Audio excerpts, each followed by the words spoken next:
Yes, sir. What's going on, Realm? The Lord's Day. We back. I see some people in there. Gerald Mack, fresh and early. Lord of the Realm. I seen the video. Always love, brother. Salute to you. Happy Mother's Day. You know what I mean? To the matriarchs and everything. Shout out to Lord Mockbull, LordsOfGaming.net's finest editor-in-chief. Wade Heck is in the building. Salute. Stern Ritter, Novad, no doubt. Salute to him, man. What's going on? Necromancy, what's going on? Phantom Knife, what's going on? How my levels? My levels are good. Turn my mic up, my levels. Yes, Atomic Sands, what's going on? Chaos Mike, what's going on? Senpai, Kaiju, what's going on? Cliff Watkins, do something for your baby mama. That's what this day mean to you. Do something for your baby mama. I like how he broke it down. Salute everybody in the realm, Attic in the realm. Talk to him right quick. Mic check. What's going on, guys? What's going on? Attic going through a little bit. You know what I'm saying? Solve we don't know yet. Probably no solve. Again, I know the super chats. I know. But we will try to do our best. We got Mav in the building pulling up. FunSpeculation's own. It's going to be a fun show. Again, appreciate y'all. We know this is Mother's Day. So we know people out there with the moms. You know what I'm saying? He said, Ashra said, Happy Men's Day, the OG mothers. Yo, y'all crazy. I'm not even saying that hashtag. You wow. Commander Rodimus Prime in the building. You know what I'm saying? Ashrin. Curious, no doubt. Shout out to Facebook, Daniel McGee. What's up, Iron Lords? I see you on Facebook. You already know. Yeah, it's another beautiful day. So look, we will get Mr. Mav, the Mav. FunSpeculation in the realm. King will be pulling up. No sub, but we might have somebody pull up later, so we'll see what's going on. And a fun show. So, what's up, Nam Omar? What's up? What's going on? Happy Mother's Day to everybody. So yeah, we will speak to y'all in a minute. We go get Mav. Talk to y'all.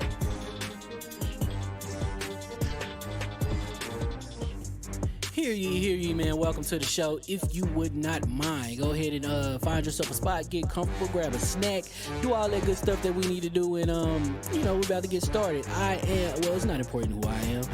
What's important is that you are pulling up to the Iron Lords podcast right now as we speak, and I guess I'm here to keep you entertained until it's time to get this show started. So look. Y'all done messed up and turned me to an animal. And haters be swearing they real, but come to find out that they really mechanical. And yeah, I be eating these rappers, but that's all a part of me being a cannibal.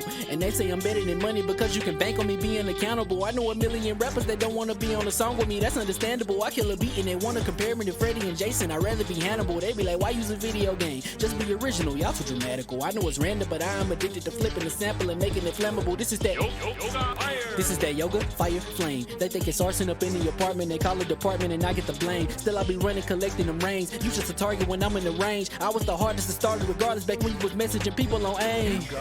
Check my vocals. All on Twitter, but I'm anti-social. Love my city, but I'm still bi-coastal. I got no, let's switch that up. What is you doing? What I want to do? Don't stop. Nah, that was dope. I'm just Keep that going. Keep that going. Nah, go ahead. Look, I guess you could say that I'm very spoiled. For them to be your dogs, they ain't very loyal. But I ain't gonna hold you, I ain't here to boil you. You ain't gotta say it, I'm embarrassed for you. Always been a nerd, never been a loser. Making Voltron with a gang of cougars. And I'm going places, better tell a Uber. Cause it's pretty hard to sleep on Freddy Krueger. Let's do that again. Hear ye, man. Welcome to the show. If you would not mind, go ahead and find yourself a spot, get comfortable, grab a snack, do all that good stuff that we need to do, and we're about to get started. It's not important who I am. What's important is that you are pulling up to the Iron Lords podcast right now as we speak, and I guess I'm here to keep you entertained until it's time to get this show started. So look. Y'all done messed up and turned me to an animal. And haters be swearing they real, but come to find out that they really mechanical. And yeah, I be eating these rappers, but that's all a part of me being a cannibal. And they say I'm better than money because you can bank on me being accountable. I know a million rappers that don't want to be on a song with me, that's understandable. I kill a beat and they want to compare me to Freddie and Jason. I'd rather be Hannibal. They be like, why use a video game? Just be original, y'all too dramatical. I know it's random, but I am addicted to flipping the sample and making it flammable. This is that yoga, fire. yoga, flame. They think it's arson up in the apartment. They call it department and I get the blame. Still I be running, collecting them rains. You just a target when I'm in the range. I was the hardest to start regardless back when you was messaging people on AIM. Check my vocals. All on Twitter, but I'm anti-social. Love my city, but I'm still bi-coastal. I got no, let's switch that up. This is that yoga, fire, flame. They think it's arson up in the apartment. They call it department and I get the blame. Still I be running, collecting them rings. You just a target when I'm in the range. I was the hardest to start regardless back when you was messaging people on AIM. Check my vocals, all on Twitter, but I'm anti-social. Love my city, but I'm still bi-coastal. I got, nah, let's switch that up. What is you What I doing? wanna do? Don't stop. Nah, that was dope. I'm Keep just that, super keep that, keep that going, keep that going. Nah, go ahead. Look, I guess you could say that I'm very spoiled. For them to be your dogs, they ain't very loyal. But I ain't gon' hold you, I ain't here to boil you. You ain't gotta say it, I'm embarrassed for you. Always been a nerd, never been a loser. Making Voltron with a gang of cougars, and I'm going places. Better tell a Uber, cause it's pretty hard to sleep on Freddy Krueger. That's, whew. Let's do that again. Hear ye, man. Welcome to the show. If you would not mind, go ahead and find yourself a spot, get comfortable, grab a snack, do all that good stuff that we need to do, and we're about to get started. It's not important who I am. What's important is that you are pulling up to the Iron Lords podcast right now as we speak, and I guess I'm here to keep you entertained until it's time to get this show started. So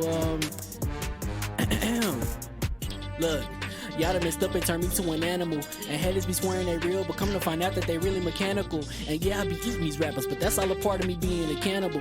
And they say I'm better than money because you can bank on me being accountable. I know a million rappers that don't want to be on a song with me, that's understandable. I kill a beat and they want to compare me to Freddie and Jason. I'd rather be Hannibal. They be like, why use a video game? Just be original, y'all too dramatical. I know it's random, but I am addicted to flipping the sample and making it flammable. This is that This is that yoga, fire, flame. They think it's arson up in the apartment. They call it department and I get the blame. Still I be running, collecting them rings. You just a target when I'm in the range. I was the hardest to start regardless back when you was messaging people on AIM.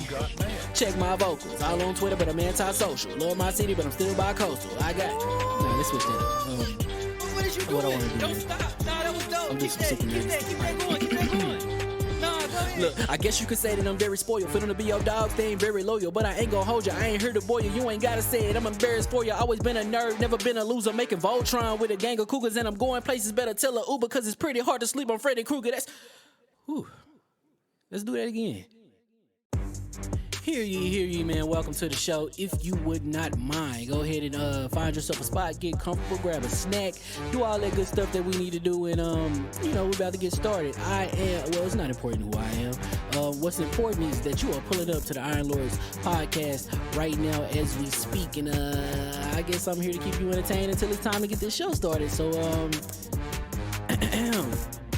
look. Y'all done messed up and turned me to an animal. And haters be swearing they real, but come to find out that they really mechanical. And yeah, I be eating these rappers, but that's all a part of me being a cannibal. And they say I'm better than money because you can bank on me being accountable. I know a million rappers that don't want to be on a song with me, that's understandable. I kill a beat and they want to compare me to Freddie and Jason. I'd rather be Hannibal. They be like, why use a video game? Just be original, y'all too dramatical. I know it's random, but I am addicted to flipping the sample and making it flammable. This is that This is that yoga, fire, flame. They think it's arson up in the apartment. They call it department and I get the blame. Still I be running, collecting them rings. You just a target when I'm in the range. I was the hardest to start regardless back when you was messaging people on AIM. Check my vocals, all on Twitter, but I'm anti-social. Love my city, but I'm still bi-coastal. I got, nah, let's switch that up. What is you What I doing? wanna do? Don't stop. Nah, that was dope. I'm Keep just that, super keep that, keep that going, keep that going. Nah, go ahead. Look, I guess you could say that I'm very spoiled. For them to be your dogs, they ain't very loyal. But I ain't gon' hold you, I ain't here to boil you. You ain't gotta say it, I'm embarrassed for you. Always been a nerd, never been a loser. Making Voltron with a gang of cougars, and I'm going places. Better tell a Uber, cause it's pretty hard to sleep on Freddy Krueger. That's, whew. Let's do that again.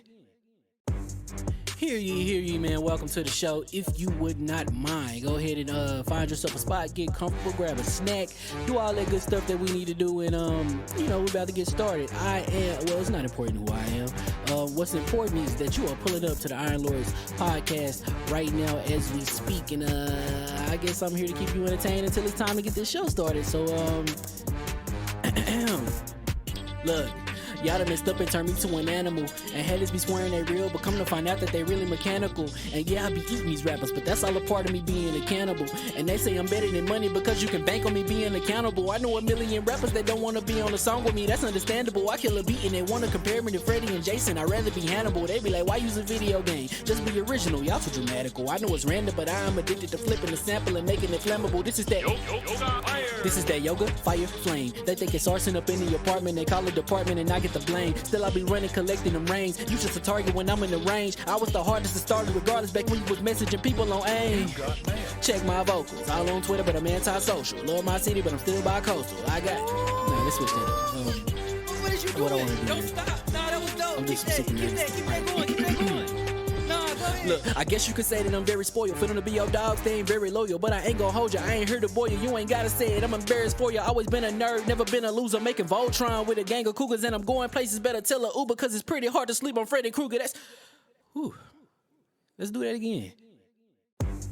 Hear ye, man. Welcome to the show. If you would not mind, go ahead and find yourself a spot, get comfortable, grab a snack, do all that good stuff that we need to do, and we're about to get started. It's not important who I am. What's important is that you are pulling up to the Iron Lords podcast right now as we speak, and I guess I'm here to keep you entertained until it's time to get this show started. So look. Y'all done messed up and turned me to an animal. And haters be swearing they real, but come to find out that they really mechanical. And yeah, I be eating these rappers, but that's all a part of me being a cannibal. And they say I'm better than money because you can bank on me being accountable. I know a million rappers that don't want to be on a song with me, that's understandable. I kill a beat and they want to compare me to Freddie and Jason. I'd rather be Hannibal. They be like, why use a video game? Just be original, y'all too dramatical. I know it's random, but I'm addicted to flipping the sample and making it flammable. This is that This is that yoga, fire, flame. They think it's arson up in the apartment. They call it department and I get the blame. Still I be running, collecting them rings. You just a target when I'm in the range. I was the hardest to start regardless back when you was messaging people on AIM. Check my vocals, all on Twitter, but I'm anti-social. Love my city, but I'm still bi-coastal. I got. No, let's switch that. What is you doing? What I wanna do? Don't stop. Nah, that was dope. I'm Keep just that, sick of keep this. that, keep that going, keep that going. Nah, go ahead. Look, I guess you could say that I'm very spoiled. For them to be your dogs, they ain't very loyal. But I ain't gonna hold you, I ain't here to boil you. You ain't gotta say it, I'm embarrassed for you. Always been a nerd, never been a loser. Making Voltron with a gang of cougars, and I'm going places. Better tell a Uber, cause it's pretty hard to sleep on Freddy Krueger. That's. Whew. Let's do that again. Hear ye, man. Welcome to the show. If you would not mind, go ahead and find yourself a spot, get comfortable, grab a snack, do all that good stuff that we need to do, and we're about to get started. It's not important who I am. What's important is that you are pulling up to the Iron Lords podcast right now as we speak, and I guess I'm here to keep you entertained until it's time to get this show started. So look. Y'all done messed up and turned me to an animal. And haters be swearing they real, but come to find out that they really mechanical. And yeah, I be eating these rappers, but that's all a part of me being a cannibal. And they say I'm better than money because you can bank on me being accountable. I know a million rappers that don't want to be on a song with me, that's understandable. I kill a beat and they want to compare me to Freddie and Jason. I'd rather be Hannibal. They be like, why use a video game? Just be original, y'all too dramatical. I know it's random, but I'm addicted to flipping the sample and making it flammable. This is that This is that yoga, fire, flame. They think it's arson up in the apartment. They call it department and I get the blame. Still I be running, collecting them rings. You just a target when I'm in the range. I was the hardest to start regardless back when you was messaging people on AIM. Check my vocals, all on Twitter, but I'm anti-social. Love my city, but I'm still bi-coastal. I got. No, let's switch that. What is you doing? What I wanna do? Don't stop. Nah, that was dope. I'm Keep just that, sick keep of that, this. keep that going, keep that going. Nah, go ahead. Look, I guess you could say that I'm very spoiled. For them to be your dogs, they ain't very loyal. But I ain't gonna hold you, I ain't here to boil you. You ain't gotta say it, I'm embarrassed for you. Always been a nerd, never been a loser. Making Voltron with a gang of cougars, and I'm going places. Better tell a Uber, cause it's pretty hard to sleep on Freddy Krueger. That's. Whew. Let's do that again. Hear ye, man. Welcome to the show. If you would not mind, go ahead and find yourself a spot, get comfortable, grab a snack, do all that good stuff that we need to do, and we're about to get started. It's not important who I am. What's important is that you are pulling up to the Iron Lords podcast right now as we speak, and I guess I'm here to keep you entertained until it's time to get this show started. So look. Y'all done messed up and turned me to an animal. And haters be swearing they real, but come to find out that they really mechanical. And yeah, I be eating these rappers, but that's all a part of me being a cannibal. And they say I'm better than money because you can bank on me being accountable. I know a million rappers that don't want to be on a song with me, that's understandable. I kill a beat and they want to compare me to Freddie and Jason. I'd rather be Hannibal. They be like, why use a video game? Just be original, y'all too dramatical. I know it's random, but I'm addicted to flipping the sample and making it flammable. This is that This is that yoga, fire, flame. They think it's arson up in the apartment. They call it department and I get the blame. Still I be running, collecting them rings. You just a target when I'm in the range. I was the hardest to start regardless back when you was messaging people on AIM. Check my vocals, all on Twitter, but I'm anti-social. Love my city, but I'm still bi-coastal. I got. No, let's switch that. What is you doing? What I wanna do? Don't stop. Nah, that was dope. I'm Keep just that, sick keep of that, keep that going, keep that going. Nah, go ahead. Look, I guess you could say that I'm very spoiled. For them to be your dogs, they ain't very loyal. But I ain't gonna hold you, I ain't here to boil you. You ain't gotta say it, I'm embarrassed for you. Always been a nerd, never been a loser. Making Voltron with a gang of cougars, and I'm going places. Better tell a Uber, cause it's pretty hard to sleep on Freddy Krueger. That's. Whew. Let's do that again. Hear ye, man. Welcome to the show. If you would not mind, go ahead and find yourself a spot, get comfortable, grab a snack, do all that good stuff that we need to do, and we're about to get started. It's not important who I am. What's important is that you are pulling up to the Iron Lords podcast right now as we speak, and I guess I'm here to keep you entertained until it's time to get this show started. So, look. Y'all done messed up and turned me to an animal. And haters be swearing they real, but come to find out that they really mechanical. And yeah, I be eating these rappers, but that's all a part of me being a cannibal. And they say I'm better than money because you can bank on me being accountable. I know a million rappers that don't wanna be on a song with me, that's understandable. I kill a beat and they wanna compare me to Freddie and Jason. I'd rather be Hannibal. They be like, why use a video game? Just be original, y'all too dramatical. I know it's random, but I am addicted to flipping the sample and making it flammable. This is that yoga, fire, flame. They think it's arson up in the apartment, they call it department and I get the blame. Still I be running, collecting them rains. You just a target when I'm in the range. I was the hardest to start regardless back when you was messaging people on AIM. Check my vocals, all on Twitter, but I'm anti-social. Love my city, but I'm still bi-coastal. I got nah, let's switch that. What is you doing? What I wanna do? Don't stop. Nah, that was dope. I'm doing some super Keep that going. Nah, go ahead. Look, I guess you could say that I'm very spoiled. Feeling to be your dog, they ain't very loyal. But I ain't gon' hold you, I ain't here to boil you. You ain't gotta say it, I'm embarrassed for you. Always been a nerd, never been a loser. Making Voltron with a gang of cougars. And I'm going places, better tell a Uber. Cause it's pretty hard to sleep on Freddy Krueger. Whew. Let's do that again. Hear ye, man. Welcome to the show. If you would not mind, go ahead and find yourself a spot, get comfortable, grab a snack, do all that good stuff that we need to do, and we're about to get started. It's not important who I am. What's important is that you are pulling up to the Iron Lords podcast right now as we speak, and I guess I'm here to keep you entertained until it's time to get this show started. So, look. Y'all done messed up and turned me to an animal. And haters be swearing they real, but come to find out that they really mechanical. And yeah, I be eating these rappers, but that's all a part of me being a cannibal. And they say I'm better than money because you can bank on me being accountable. I know a million rappers that don't wanna be on a song with me, that's understandable. I kill a beat and they wanna compare me to Freddie and Jason. I'd rather be Hannibal. They be like, why use a video game? Just be original, y'all too dramatical. I know it's random, but I am addicted to flipping the sample and making it flammable. This is that yoga, fire, flame. They think it's arson up in the apartment, they call it department and I get the blame. Still I be running, collecting them rains. You just a target when I'm in the range. I was the hardest to start regardless back when you was messaging people on AIM. Check my vocals, all on Twitter, but I'm anti-social. Love my city, but I'm still bi-coastal. I got nah, let's switch that. What is you doing? What I wanna do? Don't stop. Nah, that was dope. I'm doing some super Keep that going. Nah, go ahead. Look, I guess you could say that I'm very spoiled. Feeling to be your dog, they ain't very loyal. But I ain't gon' hold you, I ain't here to boil you. You ain't gotta say it, I'm embarrassed for you. Always been a nerd, never been a loser. Making Voltron with a gang of cougars. And I'm going places, better tell a Uber. Cause it's pretty hard to sleep on Freddy Krueger. Whew. Let's do that again. And we are live. Iron Lord Podcast. LordCognito here talking about the latest with Advanced GG. There's a lot of things going on with the new product line. Let's get right to it. So we got that focus line, y'all. This is that standard. This is what we use right now. Kind of our caffeine substitute. And what we usually do right now when we're gaming, we don't use coffee anymore. We're utilizing this focus.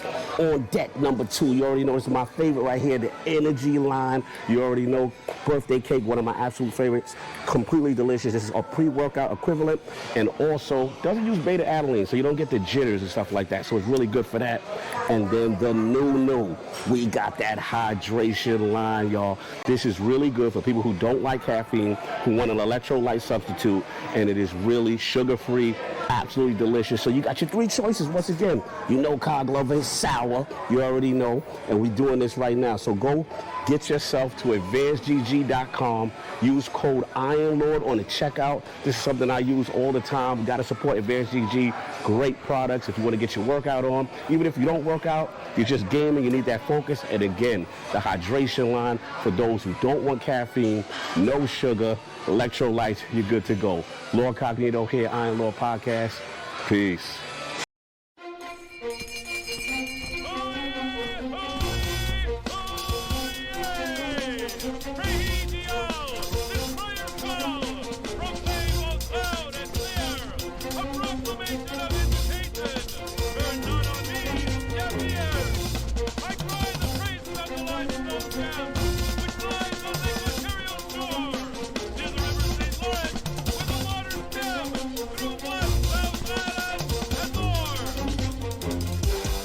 I'ma just chill and watch them and eat snacks in the attic. I wanted to chill with the pack and be like a young wolf, but then they would mistake me for addict. If I can imagine it's cool to give you some advice, then invite your girl to your squadron. Cause if you don't give her that option, you gon' be single player like Sovereign. You gon' get tossed in the bushes by King David. Royalty and not a pretender.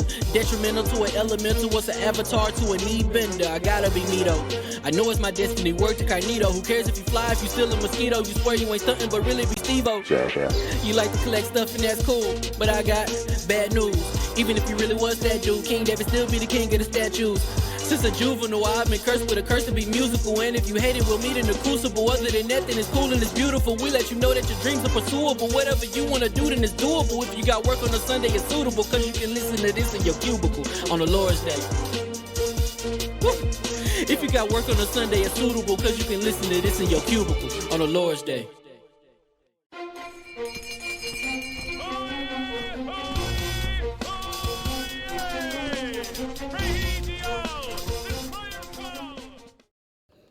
All right, mic check.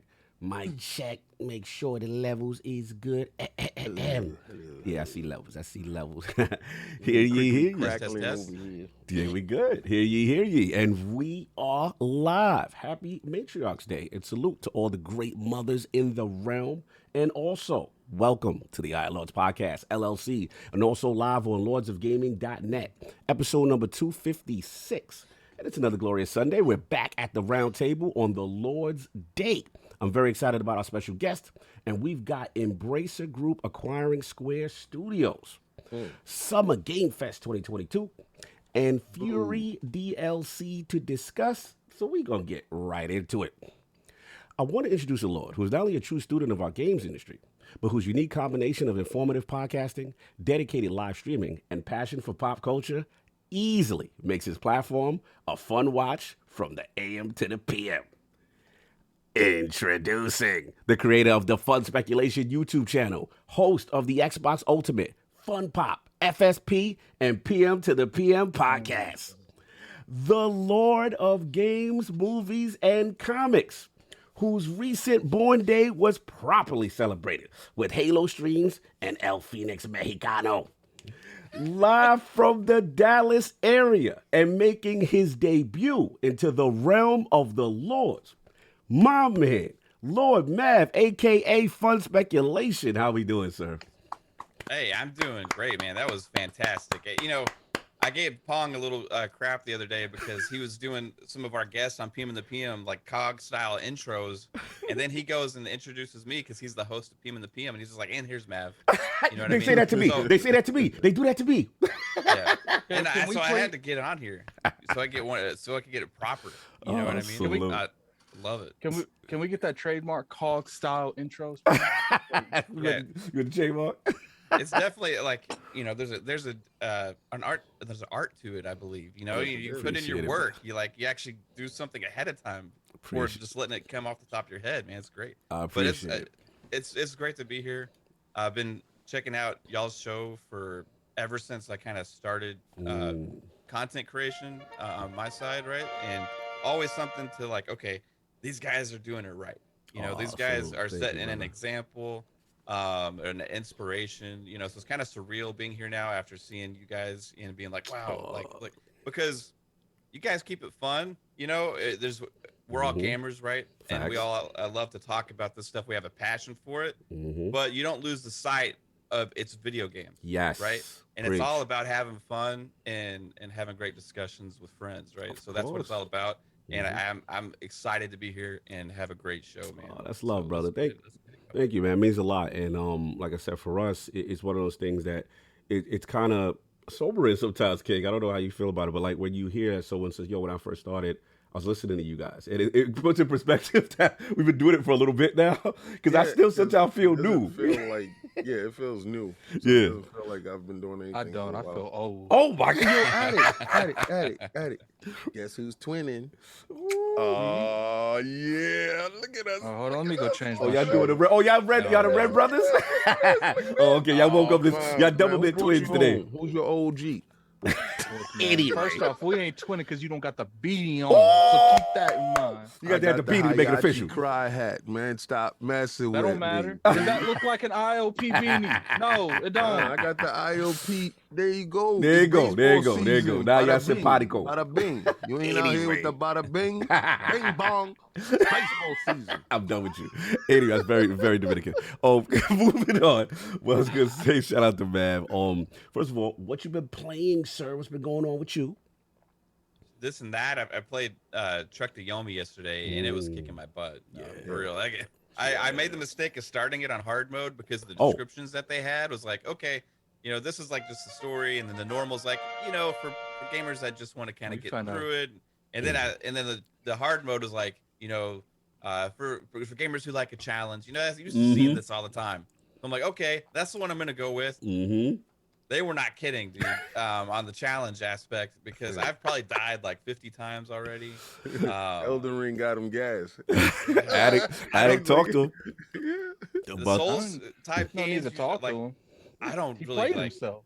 I can't really get into the Souls games too much. Like Elden Ring is like my favorite one probably so far. Yeah, me too. But man, something about that game, I think because of like the aesthetic of it and the style of it, it keeps me like wanting to go. Go back to it. Right? Yeah, that's the one. I keep going. You know. No doubt. Yeah, it's a good game. Other than that, just Halo as seen you. always. I seen you. Playing the 2 new maps. Why you roll your eye? Wait, hold on. Don't you roll? That's new content, sir. Technically, Mav, it's one new map. Unless you play both modes, it's one new map. Well, all my challenges are in Last Man Standing, so it's like I gotta keep doing that. Are you implying that you are not happy so you to mean do all your the challenges? one mode they gave was just one map? They gave him a bunch of macaroni and cheese he didn't want. Nah, No, they gave him macaroni. They didn't give him cheese. They gave him macaroni. I've been a defender of Halo Infinite. Let's like, talk about it. For a lot, you know. But when they announced the 6-month season, I kind of lost it a little bit as far as like the defense. You know, I ultimately it's going to be a great game. I mean, it is a great game at its core. It's just lacking that pipeline of content. Season 3, I guess, is where it's going to be really find its footing. It's gonna really kick up then. It's going to be a long. It's going to be a long 6 months. It's going to be a long 6 months. Yeah, I think that's the biggest really problem. Launch then. I think that's the biggest problem. It's the 6 months. Like that's Nah, a it's long Halo time. Infinite, man. They don't got no timeline. It's infinite. Yeah. I think maybe they're just trying to be in line with a real launch around the same time as the PS5 with the real launch. You know what I mean? Like just to kind of compete back and forth. You know, PlayStation finally get their stuff together on their console side and become available, and then Halo gets their stuff together, right? So I think the game got delayed 6 months when it was really supposed to come out. So. Yeah, it's a tough one, man. It's just shout out to Slomo. You have to wait. I mean, at the end of the day, like, you know, there's a lot of stuff going behind that. I personally feel like the studio just got so far behind in just production in general, and we're seeing that, and not to mention COVID. We're seeing all of those variables come up at the same time. And that's, you know, like, look, like, I would pop in there, you know, Kitsboo hit me up and ask you want to play Halo. I'd have no problem jumping in there. Right. But it's just like, besides, Halo's gameplay is still fantastic. But you got to give me something to do with the gameplay. Yeah, that was literally the same thing. I was like, man, like when I jumped in there, I'm like, all right, this is cool. But I'm like, damn, 6 months of just this. And I know they're going to do the pod drops, and I know. But I'm with you, man. But it's like, damn, we do need some more content. They need to do what Destiny does with the roadmap. Like, the in-detail roadmap. Like, because I feel like that's the biggest thing. Like, it's been like 6 months since launch, hasn't it? Yo, these dudes be comparing a 10-year-old game. No, but 50 years to a game that just one came thing. out. No, They we're not. just started this up. Like, King, we're not even comparing the game. We're comparing how they show your roadmaps. Like, okay, they ain't showing you nothing for 6 months. yeah. They show me 2 maps. That's all. Like, have your phone with the maps and move imagine. it on. No. Let's be real here. Let's be real here. What's up? If Destiny popped up a roadmap that had 2 things, 1 map, 2 map, you would be upset. Oh, yeah, for sure. But maybe that's why there's no roadmap. I don't know. Destiny, maybe that's why, because the visual would not be aesthetically appealing to the audience. Point, I think Destiny would be okay with 2 new PvP maps. Oh no, Destiny for sure. You remember back in the day, we had the same issue with Destiny 1 yes, when it absolutely, came out, right? Absolutely. So, you know, it's like all these games like kind of go through this. Now Halo's going through a little bit worse than some of them, but especially with how big a budget it is. I got too many games to be carrying. That's the thing. It's like with the Xbox though, it's gonna become less and less necessary, like to where we're having to focus on Halo, right? Yep. Because there's gonna be so much stuff coming. So the next 6 months are gonna be fine regardless. It's not like we're gonna be like, oh man, there's nothing to play. No doubt. Here's the thing: the game's not going nowhere. You know, maybe Infinite. That's 6 months they'll be able to, you know, really fine tune the game to where it should be. Yeah, that's the same kind of energy I give Destiny. I'm not trying to play Destiny full time. I'm not trying to play Halo full time. Right. Give me something to come in there and do, and then leave. Like I want in the front door. Play the game. I want to go out the back door, like almost in the same motion. Right. Like, they just risk not losing the zeitgeist that they have. You know where I'm at with it. Where you at? Crazy, right? I'm so at this with it. This. You've been playing Elden Ring. I see you later. Like see you later. Anyway, the realm is saying time on this. They like time. Get over. Yeah, they like, why are we doing a Halo expose? Well, that's cute. They can time. They don't get a time us. We oh time damn! them. Oh, he gonna fight back on Halo. He fight back. That's what that is. Anyway, no, I got nothing. I got nothing against the game. It's just like we can all agree that you know, as far as content, it does need to get better. Yeah, no doubt. Get the super chats queued up. I'll start the intros, and of course, we know we got the we don't got the 4 horsemen. Shout out to Lord Saab. Did see him last night. He was at the Doctor Strange joint with Lord Saab and Lord Kaibatsu and Lord Marlonius. Got to watch that, but yeah, he is still in moving season, man. He's in a holding pattern. Send some love to Saab. He's not box man. Send love to box man. Send love to box man, man. He's in transition with the moving through, so you know it's still a stressful situation. So he will be back once that is resolved. But we still got my co-host with the co-most, my brother from another mother, the difficult game conqueror, Lord of his own world, and the how of the young wolf. My man, Lord Addict, how we doing, sir? Doing pretty good. I did something I haven't done in a long time. Well, actually, it wasn't that long ago. It was about 2 years ago. I replayed Final Fantasy VII on Xbox. Like, I beat it on Switch. I even beat it on the Vita. Wow. I beat it on PS1, PS3, PS2. So okay, but see, I didn't beat it on the Xbox. I just bought it. You know what I'm saying? And then I went on with my life. But I'm sitting there. I'm like, you know what? Let's go ahead and let's play this game. So that's what I did. I went back and I started playing the game again. And one thing I could say is, like, regardless how you feel about what they've done in the past, it's still such a fun game. Yeah, like I'm still enjoying it. It's just one of those things where it's like they were so far ahead of their time when this first happened that it's fun to just go back and play it. You know, I got like they asked me to do like crazy stuff, like get Eris's limit break, like her final limit break. And for those of you, spoiler for like a 15-year-old game, she dies. So you have to do it before she gets capped. Yes. So, yeah, that's absolutely. And did you cry when that happened again? Really. Did it hit the feels again? Did it hit like it did back in the 90s? Exactly. Not really.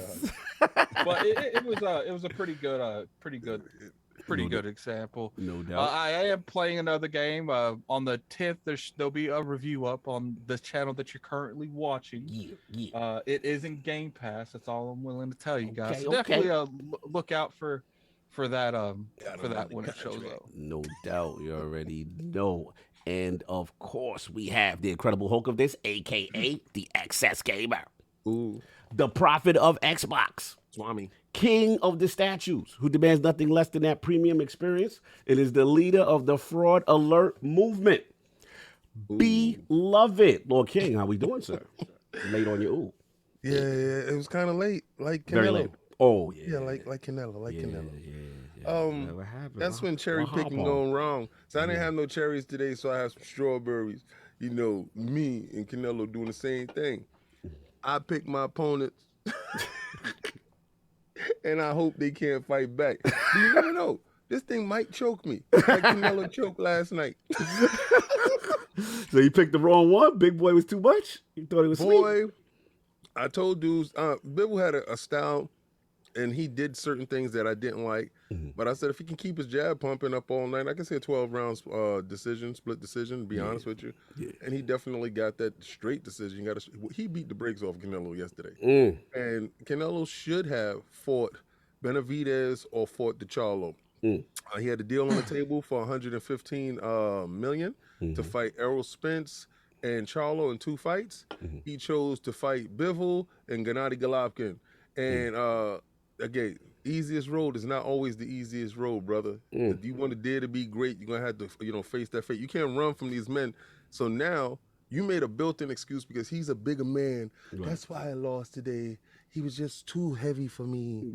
Because if you would have lost to Charlo or you would have lost to Benavidez, you lost to a man that was your weight and just had better skills.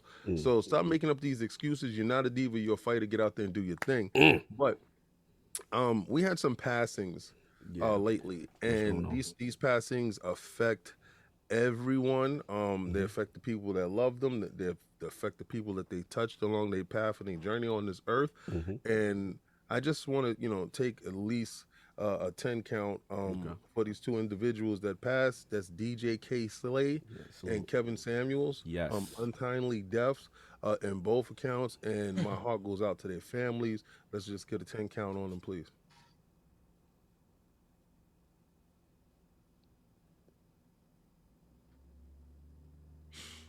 No doubt. All right, thank you. But yeah, those people touch people going through. K. Slay personally touched me when we was doing music and stuff like that. So he's a huge part in hip hop culture, and it's so sad that he passed. Yeah, absolutely. I'm glad you said that. Trek Yomi.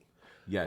What's going on with the game? So I played it yesterday. I wasn't crazy like Matt. Because I like to get in and get out. Yeah. So I put my joint on normal, and I went through. I made it pretty far. It felt like what it feel like going on Swordsman. It felt like those old samurai Japanese samurai films that you will catch at night. It's a really good game. It does have a couple of issues, and I wish it would have been a lock 30 or a lock 60. You see some dips there, but this is made by 2 people. We saw this when we did at PAX. We did the interviews at PAX. We have the interview up. And we have the gameplay, so go check that out at lordsgaming.net. Yes, we sir. broke that information out to people way before. Sir. But it's inside Game Pass, day and date, and Ghost of Tsushima take that. Oh, stop! We're not doing that. We're not doing it. I'm doing it. We're not doing that. I'm doing it, though. We're not doing it. I'm out here. This is me. I'm out here. He said, "This is me." We can't. The ghost will have none of this. Yeah, outside. You stupid. But Elden Ring, been playing Elden Ring. Bug Snacks. Oh, your appreciation has risen? I appreciate the fact that no money down. What's up? My daughter loves that game, man. Seriously though, it's crazy, right? Who would have known, right? I know. I never would have bought it, never. And exactly. But I got her to try it, and she absolutely loves it. And that's like magic. It's crazy though, because she doesn't usually play like single player games. She only plays like Roblox, Minecraft, Fortnite with her friends and stuff. Yeah. So this was like, keep that single player crap away from me, Daddy. This was the first one that she actually that grabbed her, and she just sat there and couldn't stop playing. Magic, so it's something. Hey, shout greatness. She tried greatness. It was greatness. And we getting all that greatness. I'm about to go play some baseball too, man. Day one, so we outside. You're ridiculous. You are ridiculous. Anyway, Adam, you got some super chats queued up for me, sir? We can. Let's get some joints going. Am I muted? No, now you're good. You're good now. No, you're good now. Okay. So we got a $2 super chat from Gamer by Choice. Cog's new name is Cog Diesel, pushing that power. Yo, 20%, y'all 20%. Get that straw banner right now. You know what I'm saying? We got that 20% off Mother Day special. You know what I'm saying? AdvanceGG.com. Put in code ILord on the checkout. Go get that right. And then we got the new joint. You know what? You don't like the caffeine? We got the hydration. Get your mom's focus. You know what I'm saying? Get focused. We got the hydration for you, bro. You know what I'm saying? I definitely. Yeah, this the game. It's the electrolytes, no sugar. You know what I'm saying? Right now, man, 20% off. I code I know. Hit the link at the top. It's pinned up. Powder. Happy Mother's Day. Happy Mother's Day. We got a 1 year member chat from the man who got them horns. All right. It looks like he's been a member for 23 months. Oh, Shout salute. out to Key and an interesting fight night called Still Moving. Wait, I see. Yeah. Hashtag good powder. Hashtag my uncle 20 years for moving powder. Salute. Yes. Oh, my uncle Bless got his 20 brother. years for moving. Hey, that's his Yeah, business. yeah, We're yeah, not. And then put the Stay strong. put the crest in that chat, man, for Wandering Dutch becoming Lord Gold. Wandering Dutch. Salute to Lord the Gold. Dutch. Salute to the Dutch. That's the homie. Then we got a $5 shipment from 108 Dragon. Salute, my brother. Hey, King. I'm not Canelo. Canelo. Mhm. Filling the morning. Laugh a lot. The head banging old school rap.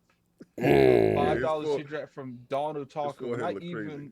We're not even really waiting 6 months because Furi beta drops in September, which is really the most important feature that will eliminate droughts. Mhm. I don't really consider a beta being part of it because in my experience, betas don't normally function correctly at first either. Mhm. But who knows? We'll see. We got $5 super chat from Italian Clouds. All hell King. No timeout on King today, babe. We need King We need that service. Thurman. Mhm. And then we got a $20 super chat from Face. Shout out the face. Always messy. Xbox Live down the whole weekend. XCloud is the future. We're gonna have to talk about that. You said Xbox was live was down the whole Yeah, weekend. kid. It was down the whole weekend. Where Yeah. you live? My joint was popping. Oh, it's one of those situations. You was good, so it don't matter. But we're really gonna have to talk about that. Yeah. Listen, I don't know. I What mean, you're Keen don't have talking to about. talk about that. He capping, but he don't have to talk. No, actually, I don't. I don't really know what you're talking about. Oh, you don't know what we talk about now? No, I seen. Okay, so Mhm. the only game that I was playing that was multiplayer game was Elden Ring, right? And Mhm. I seen the little blood stains on the floor. I said I could summon people. So Mhm. obviously Xbox wasn't down to me. I saw my friends list. I was talking to people. So obviously Xbox was. It Sir. did not affect me. So I really can't talk about a situation that didn't affect me. It kind of missed me though. Got a $2 super chat from Don Otaku. Addict ready for Addict to butcher some soup. Wow. We got Wow, a that's $5 messy. super chat from Elion. Mm-hmm. The sun sets upon the darkness. Peace, the lords of the realm. Happy Mother's Day to the mothers. Oh, in the Echelon light. 7 of them. Yeah. Echelon. Salute. And then we got $5 super chat from Forza Legends. Thank you, Marvel, for showing Scarlet Witch's true power in this movie. Good morning, Oh, Lords. that's Hope it was all controversial right there. We ain't gonna And then we got spoil. a $2 super chat from Shroom Kingdom. Rest in peace, Kevin. Yes. 1000%. Salute. Then we got a 19-month message from Suicide Kings. Yeah. Love and praise to all those mothers out there that have held all of us down for so long. Yes. Thank you, Mom. Salute. Then we got a $5 super chat from Mr. Irish. Greetings, Lords. Just back from seeing Doctor Strange. It may be. Let me make sure this is not a. No, you good? Okay. It may not be your favorite solo MCU movie. It's definitely not for. Yeah. I was just reading to make sure it didn't have a spoiler in it. Mhm. Then we got a 10-month message from Bunty. Bunty. You done I know. have to listen tomorrow while I'm at work, but I'm glad to be here for 7 months. Oh, Great. Work Listen. IOP, keep it up. Enough respect. I appreciate that. Much love. And you've been here for more than 7 months, my friend. You've been here for 10. That's Yo, how long- Slomo, you stupid. He said Addict read these super chats like Floyd Mayweather. You better stop. Anyway, Flame, $5 super chat. You get him, Addict. Get him. Guess what? I have power over you, my friend. Then we got a $5 super chat from Flame. Happy Mother's Day to Halo Limited, the mother of all superb live service games. Wow. The live service game. Just kidding. Tell your mom you love her today, Realm. Salute. Then we got a 20 months message from Gerald Mack. Call face moving powder. Wow, Scarface now. Cogface. Shout out to Well, I Joe, mean, man. to be fair, you can't really complain how you be pushing this stuff. I'm just talking about product. I don't know what's the problem with the product. I just got That's my product to man. move. Continue. And then we got a 25-month message from Elid. Mm-hmm. I'm not gonna try. Don't even to try pronounce that. that last Leave name. that one alone. Salute to the Lord's Realm and Lord Mav. Always a pleasure to catch the Sunday live show while working overtime. Can't wait for it. No Appreciate doubt. it. So no doubt. So King, that's what everything you've been doing, sir. Yeah. All right, no doubt. Shout out to One Way Dragon TV, $5 super chat addict, and Mav. Y'all keep talking crazy about Halo. I'm gonna have to put y'all on the same team and punish both of y'all. Facts. Free smoke. Let's go. Let's go on. No doubt. That's how you. If that's what you need to tell yourself. And, of course, we have the gaming ninja himself, the Shinobi LordCognito, spreading that realness of the rum and the ILP, not telling you what you want to hear, but what you need to hear. Shout out to Defining Duke, my man's Maddie Plays. We had the great fork and spoon debate. We had the spork debate, and now it was the ketchup on the eggs and the macaroni and cheese debate. Shoot, we also talked about games and Xbox. So salute to that. Go check that up. It's all live on the Last Stand Media YouTube channel if y'all didn't do the Patreon. And then we also had an an Ultimate. Go check that out up on the Patreon. Really good discussion. Shout out to Ebontis, Ty Guy, Travis, just the homies at the Destiny Campfire, talking that Guardian Games, Season 17 predictions, all that. For me, Los Islands, I was trying to play Trek to Yomi, but I was unable to on 2 separate occasions, which were the only times I had to play. What happened? Yeah, when I loaded my single player game that was offline because of services, I was prompted that I could not play this. We need to just talk about that because Yes. I got a question though. Did you buy it or did you play it off of Game Pass? I played it off of Game Pass. Okay. That doesn't matter though. No, that no, has nothing to do. No, with no, that. but I think, Attic, where we're going. I had this discussion with Maddie, and that was literally what we were talking about the Defining Duke Ultimate, which was about the whole physical games thing. And the only thing I'm pro digital, so this is not a bash on digital. I'm digital all day. King knows I am team lazy. I don't like grabbing discs up. I love the digital movement, and I was actually not opposed when Xbox One did it.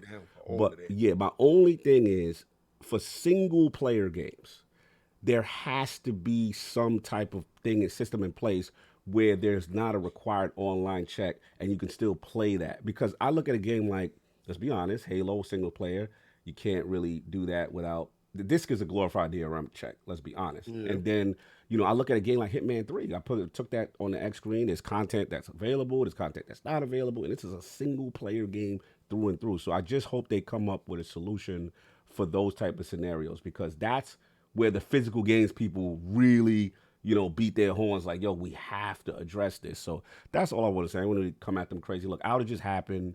Salute looks like it is up now and whatever, but it did. It was crazy that it missed me. Like, it's crazy because I played Trek to Yomi. I didn't even know. Like you said, Trek to Yomi. I'm like, I was playing that all yesterday. I was lit. I was really outside. And the sad part about it is, I would think y'all capping. If all three of y'all didn't say it, I was just thinking, oh, he's just making something up because his they went down over there, squirrel and bit the lines over there in that attic house. Bit the lines. See, what happened to me though, David, my wife was playing GTA Online like all day yesterday and the day before. So it didn't affect her whatsoever, but she owns that game, right? And then I played some Marvel vs. Capcom yesterday, which I own. Right, and it launched fine. Okay. Then I tried to launch Trek to Yomi, and I got an error. Right, which is I'm playing off of Game Pass. So, but I saw on Twitter they said hard reset your Xbox. Yeah, reset it. So I reset it, then relaunched it, and it launched fine. Yeah, that was a so dudes just wasn't resetting their Xbox. Oh, here we go. That's all it was. Yeah. Okay. It could have been something to do with the licensing with the Game Pass subscription, because you have to be online for to verify your Game Pass subscription, as opposed to if you own the game, then it can do that 24-hour authentication. You might be on to something, man. That's a possibility. I don't know. It might be fake news. This might be fake news. Shout out to KSRT. I own Elden Ring and I still couldn't play it. Shout out to people. Problem. I was playing.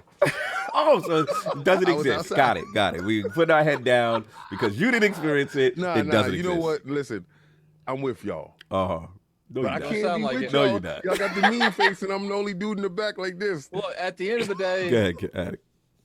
Microsoft needs to find a better way of doing it. I don't care if it's even a multiplayer game. That should at least boot up to the title screen and tell me you need an internet connection. Yeah, true. Look, if you share a digital library, you kind of put it on yourself.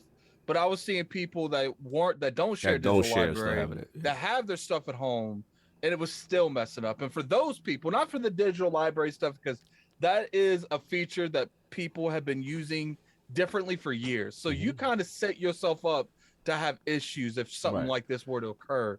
But for people that aren't doing this and being sincere about where the home is on their platform, it shouldn't do that. Right. It should, at the very least, let you play single player games. Right. Like I said, for multiplayer games, you should at least be able to boot them up. You should never have a situation where you can't at least launch a game. Yeah, no, I get you. And we get system outages and issues. That happens. You know what I'm saying? I don't want to, things are going to happen. We just got to come up with, especially with single player games, I feel. That's where the owners should be. And hopefully hopefully this is a wake up call to come up with a situation.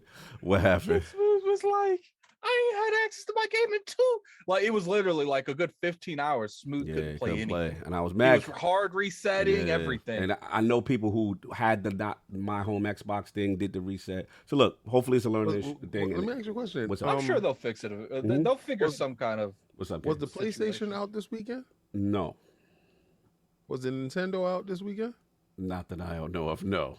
Oh, okay. Where are we going? So, guys, that's when you blow the dust off of those other consoles. And if one console isn't active right, you right over across the street. See, this is where it pays to have everything and don't be sitting there championing a piece of plastic like, I can't. Well, just go right across the street and play another console kid. Just to mitigate the time. Just to mitigate the time. Don't get frustrated. Don't be going on Twitter going crazy. Just take your time out. Just look at the Reddit. It's a service they're paying for, King. Yeah, and then ask for your money back for those times that you didn't get a chance. Like how we used to do with the cable bill. It is a very, very strange issue though, because it seems like it affected everybody differently, right? It's not like there was just like, here's just this one clear issue, right? Because if you go online, even on Twitter, it's like, I've seen so many people say, yeah, I was able to play all my games fine. Then you see some say I couldn't play anything. Some say I can't play my backwards compatible games. Some say they can't play their Game Pass games. Yeah, so I don't know if there was like some weird back to the people that you saw the outage on. I'm pretty sure that they could track that part and just file a little grievance for that joint because you wasn't able to play your service. Yeah, and I don't even think it's that serious because let's be real here. It's not like this happens all the time. I don't think this has happened in probably a year and a half, 2 years. It's just when situations like this happen where the service is so off balance, where people are like the DRM issues is so bad where people was having a hard time just even loading into a game. Like I was playing Final Fantasy VII. Like it was so bad, I thought my console was bricked. Oh, wow. Like because when I would load into the Xbox lot yesterday morning, nothing was popping up. The my games and apps was blank. So it's just like there needs to be something to have a good middle ground, and I think Microsoft will get it. But it's just like you got to start working. From my understanding, there's 2 things going on. One, the rumor that I heard was debunked is that. Because they got the Fortnite with the cloud streaming, and I opened up a whole thing. So people thought it was that. I was told that's not the case. The other thing too is that they have to come up with a solution for the online mode because a lot of it is in place to really stop the hackers game. A lot of it is in place to stop the pirating and stuff like that, and we get that. But it just needs to be an offline solution, especially if you already got the ownership and there's a way you can check it. So hopefully they. I wonder if there's a way that they can have it to where. They can do something manually on their end to switch it to like a setting to something going on. So switch it to like standby mode where it pretty much is like updates all the Xboxes to have like a 24-hour like check-in. It's funny you say that. That's what that's the way it's supposed to work. Yes. So like so that's what they have. Correct. But it wasn't working properly. Correct. So I think there was some kind of issue with the system. Not that they don't have the system in place. It just wasn't working like it was supposed to. Completely agree, man. Because that's what I did when I got the X screen. You know what I'm saying? Because you can play your digital joints as long as you don't do the my home sharing thing and you're in an offline state. You can play your digital joints for the most part. When I was on the train, we was going to PAX and all that offline and then have any internet connection for the most part. So it can be done. It's just something with the way that outage affected their system. They have to come up with a workaround. And keep in mind that this will happen anyway, if the moment you have internet connection, Right. and let's say like you're moving or something, and you're waiting for that internet, like if you share a digital library, you only have access to what the person you're sharing with has bought. Right. Because that's how it works. The only way that you have access to your stuff is if you're signed in. Right. So keep in mind, if people that are sharing a digital library, that's the reason a lot of this is happening. Now, it was happening to people that don't have that don't share, but that's rare.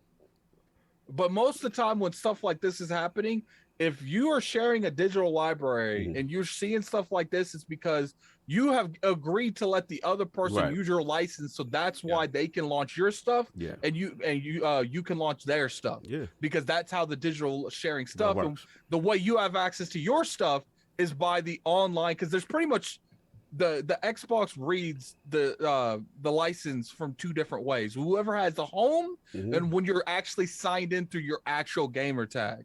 But the problem is when you can't sign in on a network side, it's not reading your license. That way you can't launch the stuff you bought.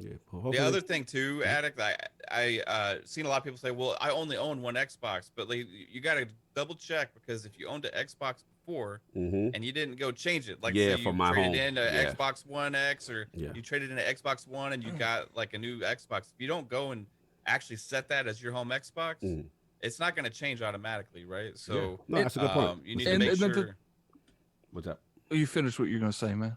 No, I was just saying you guys just got to double check that, because I think a lot of people just assume that it automatically happens because that's what you play on. Correct. But that's not the automatic thing. And keep in mind, like, even if you have only bought one console in the past, just go make sure your stuff's home. There's constantly having glitches, especially in the preview program. So, I mean, there's constantly being, for all you know, that preview program has told your console, this ain't his home, leave. So let's not spread like, misinformation. No, I'm saying that when you're in like preview program stuff like that does happen. Well, yeah, you're more susceptible to bugs or something because you're in an early access. So it doesn't hurt that, especially if you're in that preview program, just to double check that your console is set for your home. No, okay. Fair enough. So now that we've got all the technical stuff out the way, let's get a couple switch before we start getting into what we here for. Got a couple joints going in. We had, who we got? I got them all. Okay, cool. Cue them up. We got a 30-month member chat from Stitch. Everybody out here complaining about Microsoft buying Activision, while Embracer is building an empire skating under the radar, and nobody seems to have an issue. The reason that is Embracer they're not a platform holder, so I think they see that a little bit differently. $2 super chat from Dawn Otaku. I couldn't play physical or own games Saturday, and we just brought that up. Like I said, doesn't happen often, but it is annoying when it does happen. We got $2 super chat from Flame. I was at work during the outage. Oh well. Well, lucky you, Flame. Lucky you. Thank you for your sympathy for the rest of the population. Salute. We got a 17th month message from Devi or Duvi. I don't know. Happy Mother's Day to all the moms out there. I did exactly what King said. It was working at first and then stopped and went in on my PlayStation 5 and played. No doubt. Then we got a $2 super chat from 108 Dragon. Cog is a Troy Ave. out here. Okay, Cog is Troy Ave out here ad-libbing powder. Yeah, you caught the reference. Shout out to Troy. You caught it. Only Brooklyn would know that. We got a $5 super chat from Hollywood. Another great Sunday. Great job last night, King. Love Doctor Strange viewed it as one comic issue in the storyline pipeline. Don't lose live update. New York, I guess he said. Upstate New York. We will be doing like a spoiler cast on that movie, but we don't know when we're gonna do it. Solve did watch it with you, right? Yeah. We'll have to figure out a good time because King and Solve, not King and Solve, Cog and Solve have weird schedules, so we'll have to figure out what's good for everyone. Generally Saturdays. Then we got a $5 super chat from Dead Planets. If anyone needs a good laugh, please check out IGN's Xbox Showcase prediction. Compulsion as support studio, Gear 6 next from TC.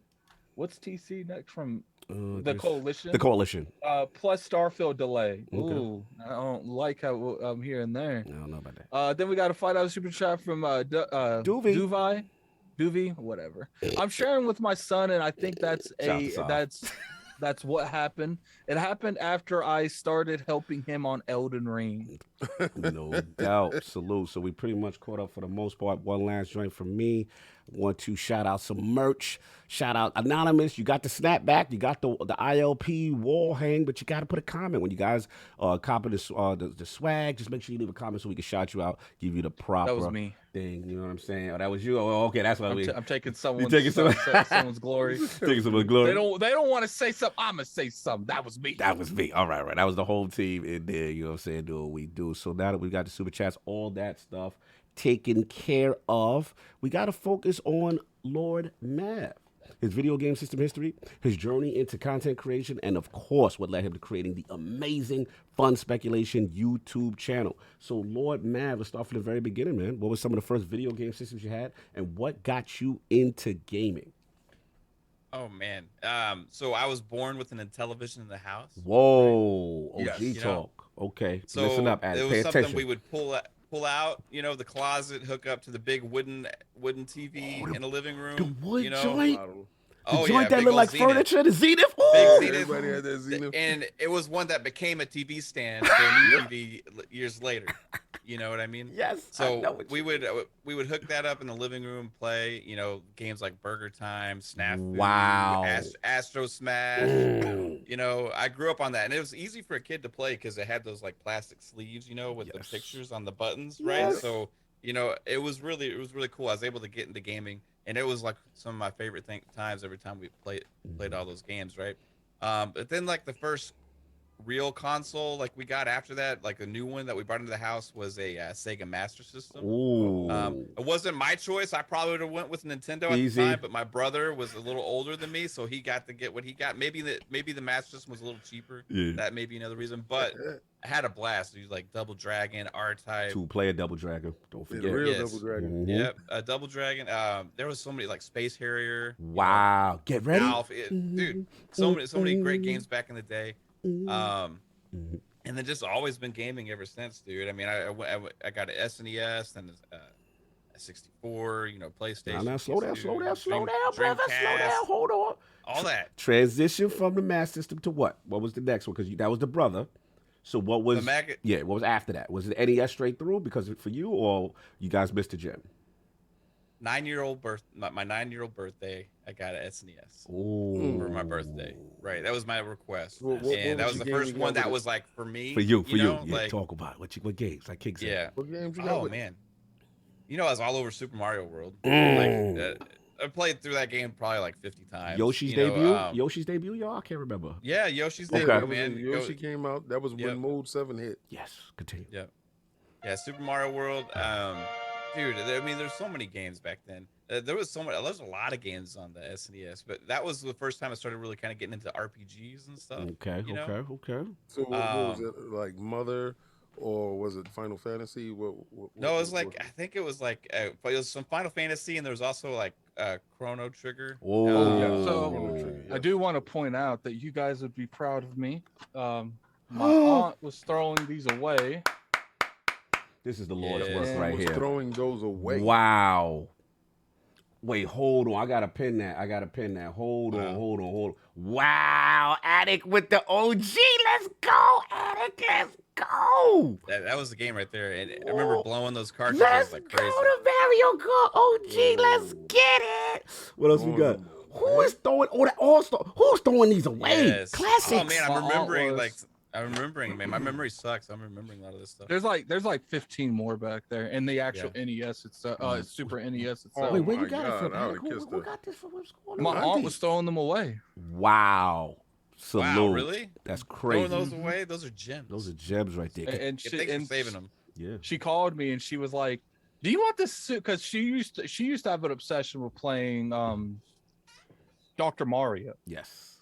and I guess it doesn't interest her anymore because they've had it for years, and she was throwing them out, and I was like, I was there, and she's like, "Oh, do you want them?" I was like, "Yeah, sure, I'll take them." Smart man, no doubt. So Mav, you stayed Nintendo from Super NES. Once you got the taste of the fine greatness Did you stay there, or did you fluctuate back to Sega in any form? Because you said Super Nintendo, then you said what was it, the Nintendo 64? Yeah, Well, so I went. The 64 was the next big one, right? Right. That and then the PS1. Like the 64, that was hard to get back then, Yeah. right? Like people couldn't get one, so I got it for Christmas. Probably was like 12, 13 or something. Mhm. I still got the picture. You know, Stop. open it. You know, it's like I was like Stop. one of those kids. I opened it up, I threw it up in the air. It's so stupid. I was like so excited. Like, Wait, you roofed your sister? Like, what was that I about? just went, oh my god, I freaked out, and I threw it up in the air, but I caught it, so it was okay. I'm done. You know, I remember playing some of the Star Wars games right away on that, and GoldenEye was my jam. Best as pause well, music in the history of gaming. Continue. Mario Kart 64. I mean, so many great games on 64. And it was like the first dive into 3D gaming. For me, really. Okay. Like, with Super Mario 64, I was like, whoa, this is so different. This is so new. That analog control, moving them in a circle. You know what I'm saying? Yeah. But that controller was weird, man. I never knew how to hold it properly. Yeah, the battery. It's like, hold it like this way for this game. Hold it like this way for this game. Yep. You know, like. I think that was the magic with the controller that Miyamoto gave us. We were able to play it in so many different forms. Like if you was playing Blast Corps, you just held it in the middle and had it like a trigger. If you was playing first-person shooter games, you did the same thing. When you was playing Mario, you had your both hands on the outside. I mean, it gave you a lot of diversity with the controller. I thought it was genius. Yeah, for sure, man. What about them wrestling games, man? No wrestling, no N64. Oh yeah, WCW versus NWO Nitro. My man. Oh yeah. Dude, there was 3 of them on the 64. I got each one. I got everyone. Also, going back to the SNES, and I forgot to mention this. Let's go. This was one of the things that we did the most. It was Super Tecmo Bowl. Oh yeah. Like that was me and my brother, like every night, going at it on Super Tecmo. Yes. Bowl, right. Let's and go. then on the 64, it was like NBA Hang Time and stuff as well, right? Then NFL Blitz. Yes. I mean, just like those Midway games. Man. On the 64, man, those were it, dude. Legendary. So, after the 64, you went straight to the PlayStation 1? PS1, and I had the same experience that my mind was blown. Mm. Right, the first game I played, I think, was Ridge Racer. Woo, Ridge Racer. Yeah. Yeah. Them replays.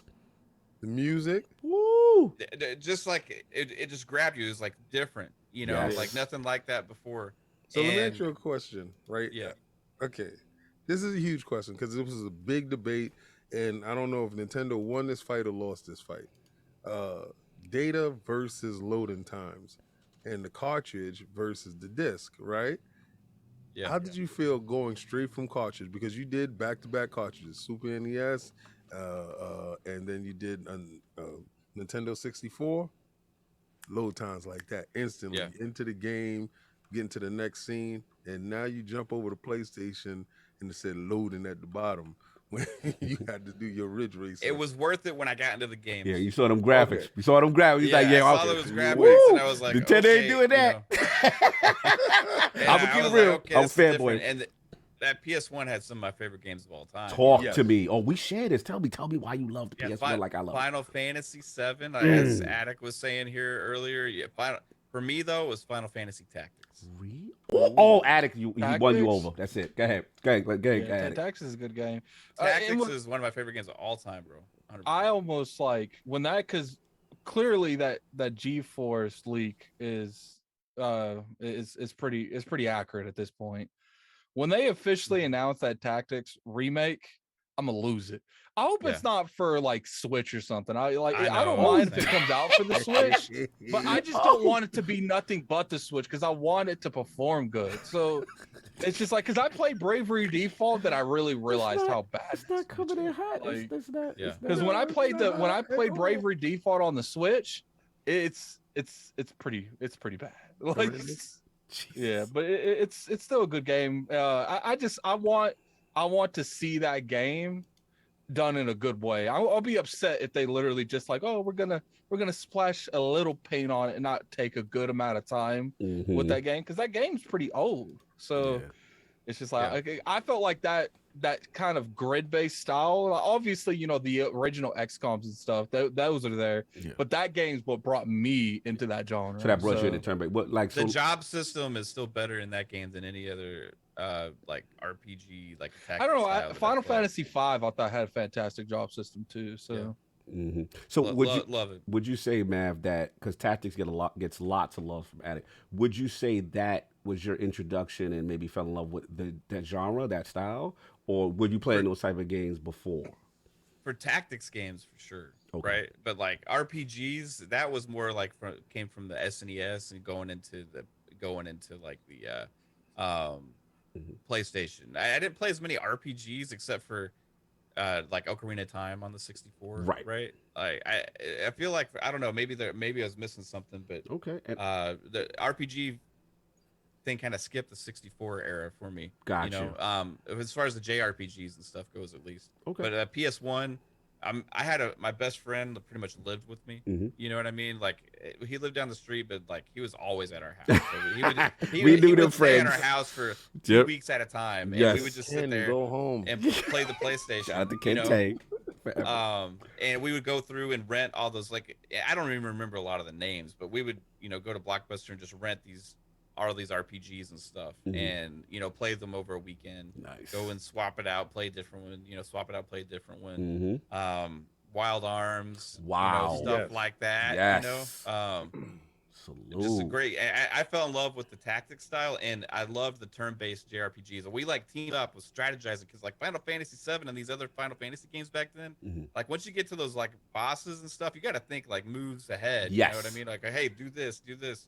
So we'd have like a strategy guide to find all the secrets and stuff, and we'd have. It was a blast, dude. Yeah, I remember those days.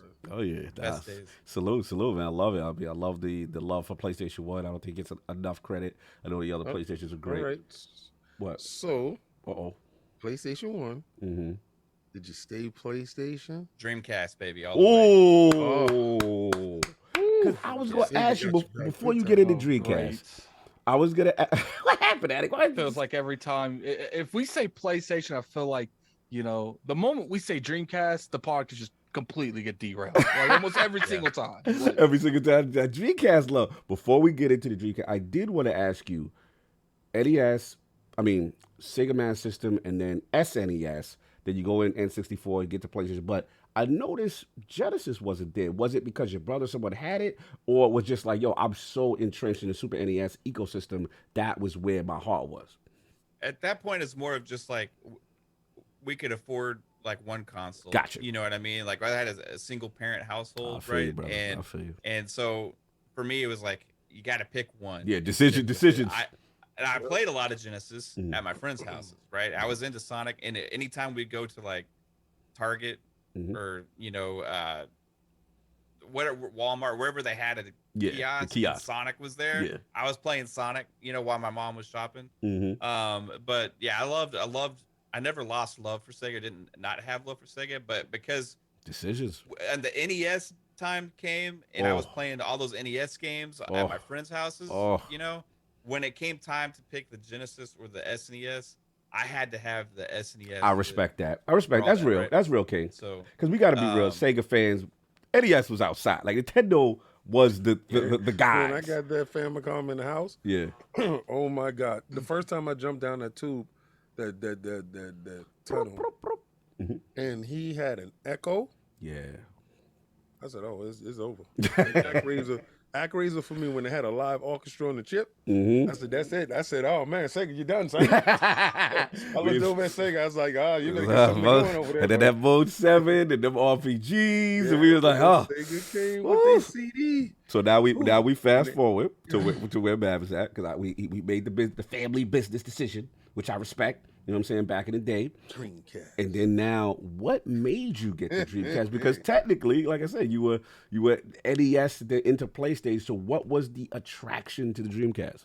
Well, at this point, I had started making some of my own money as well because I had a job, you know, and I was always like super into gaming. Like all the gaming websites, I would, you know, I would read everything. I'd have like all these magazine subscriptions, and I wanted the new thing, no matter what it was, you know. And the Dreamcast had so many awesome games that were announced for it, dude. And I really wanted to have that Sega console. Remember, it had the VMU. You know, that I was like, oh, that's gonna be cool. You know, I can look at my plays. On For football. I was thinking about right. NFL. And when we're playing with my friends, and I don't gotta worry about them seeing. Stop looking at my screen, bro. You looking at my plays, bro. Yeah. And then like the fighting games. I've always been somebody that's into lots of different genres. You know, so like fighting games, sports games. That's Soul Calibur, though. Yes, dude. Soul Calibur and Soul Calibur 2 really is where it hit, right? People don't remember my favorite game, Blue Stinger. Blue Stinger. Wow. Yeah. It was a launch title. I got everything at launch. It didn't even matter what it was. Just throw it in the bag. Yeah. But that Blue Stinger, it was a single player, over the shoulder, third person player. It was dope. It was Sony style on Xbox. On the Dreamcast. Well, it turned into Xbox later. But yeah, continue them Dreamcast stories, man. Yeah, Marvel vs. Capcom 2. Oh my god. We're gonna take you for a ride. Yes, sir. Yeah, we had like so many like almost fist fights with me and my friends over that game. Like, who would you take? Who was your characters? Iron Man, Wolverine, Berserker Barrage, and man, I don't even remember. That's like I never even had to use the third character. No Stars and Stripes. I was gonna say Captain America, but I feel like the third character I always kind of like swapped in and out. You know what I mean? But I always had to have Iron Man and Wolverine. You know, I feel like I swapped the third one a lot. But Captain America I did use quite a bit, but I never found that perfect 3 combo. Gotcha. But it always had to be Iron Man and Wolverine. Oh, those are your people. You using distance and you was using up close. I know you. Okay. I'm feeling it. No doubt. 100%. I never had to even switch to my third character. So. You was just that nice when you was just. Okay. All right, man. All right. I just put him in to be a punching bag a little bit while my other guys recoup their health. You know? Okay. So he was the test dummy. He was the crash dummy. I just blocked a lot. You know, I just like picked that third character and blocked a lot. You know, sat there in the corner just like this. I love the strat. No, okay, continue with the Dreamcast.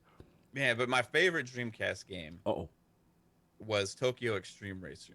Yeah. Wow, forgot about that, kid. Yep. That game was everything. It was called what? Midnight something in Japan. Tokyo Highway Racing, I think. Really? Yeah, it was a different name in Japan. Was it a launch title? How did I miss out on that one? I don't know if it was a launch title. It was. I mean, I don't even remember who the publisher was. Maybe THQ. Tokyo Midnight. What was it?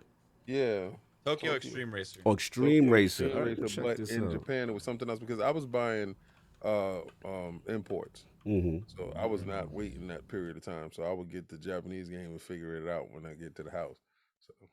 It looked good. And that game, you went like, so the way that game worked is you raced around the highways of like Tokyo at night. And then you would have a car, you know, you could do some customization stuff on it. And then you would approach people that are like, you know, computer, and they all had a name attached to them, right? Okay. And with a certain specific car. So you would challenge them, you would race them, you'd beat them, and then more difficult challengers would start showing up until you eventually beat the boss. You know? They the ride boss behind was you at night. Oh my god! Flash their headlights to the back of the car. You would get challenged too, and then the challenge starts off. Yeah. The I think it was Speed King was the boss on that, man. Yeah. And like you have to start developing strategies like trying to put them into a wall or put them into like a column under the overpass to be able to beat it, man. But I love that game. There's actually a sequel that came out on PS2. Really? Tokyo Extreme Racer 2, but it wasn't as good. Interesting. Yeah, I've never heard. Educating me. This one kind of missed my radar here. Salute. Yeah, Dreamcast has some joints in the cut, man. Did you ever, before we move on from Dreamcast, did you ever try Shenmue?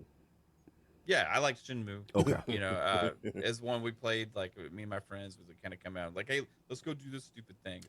You know, like life simulator.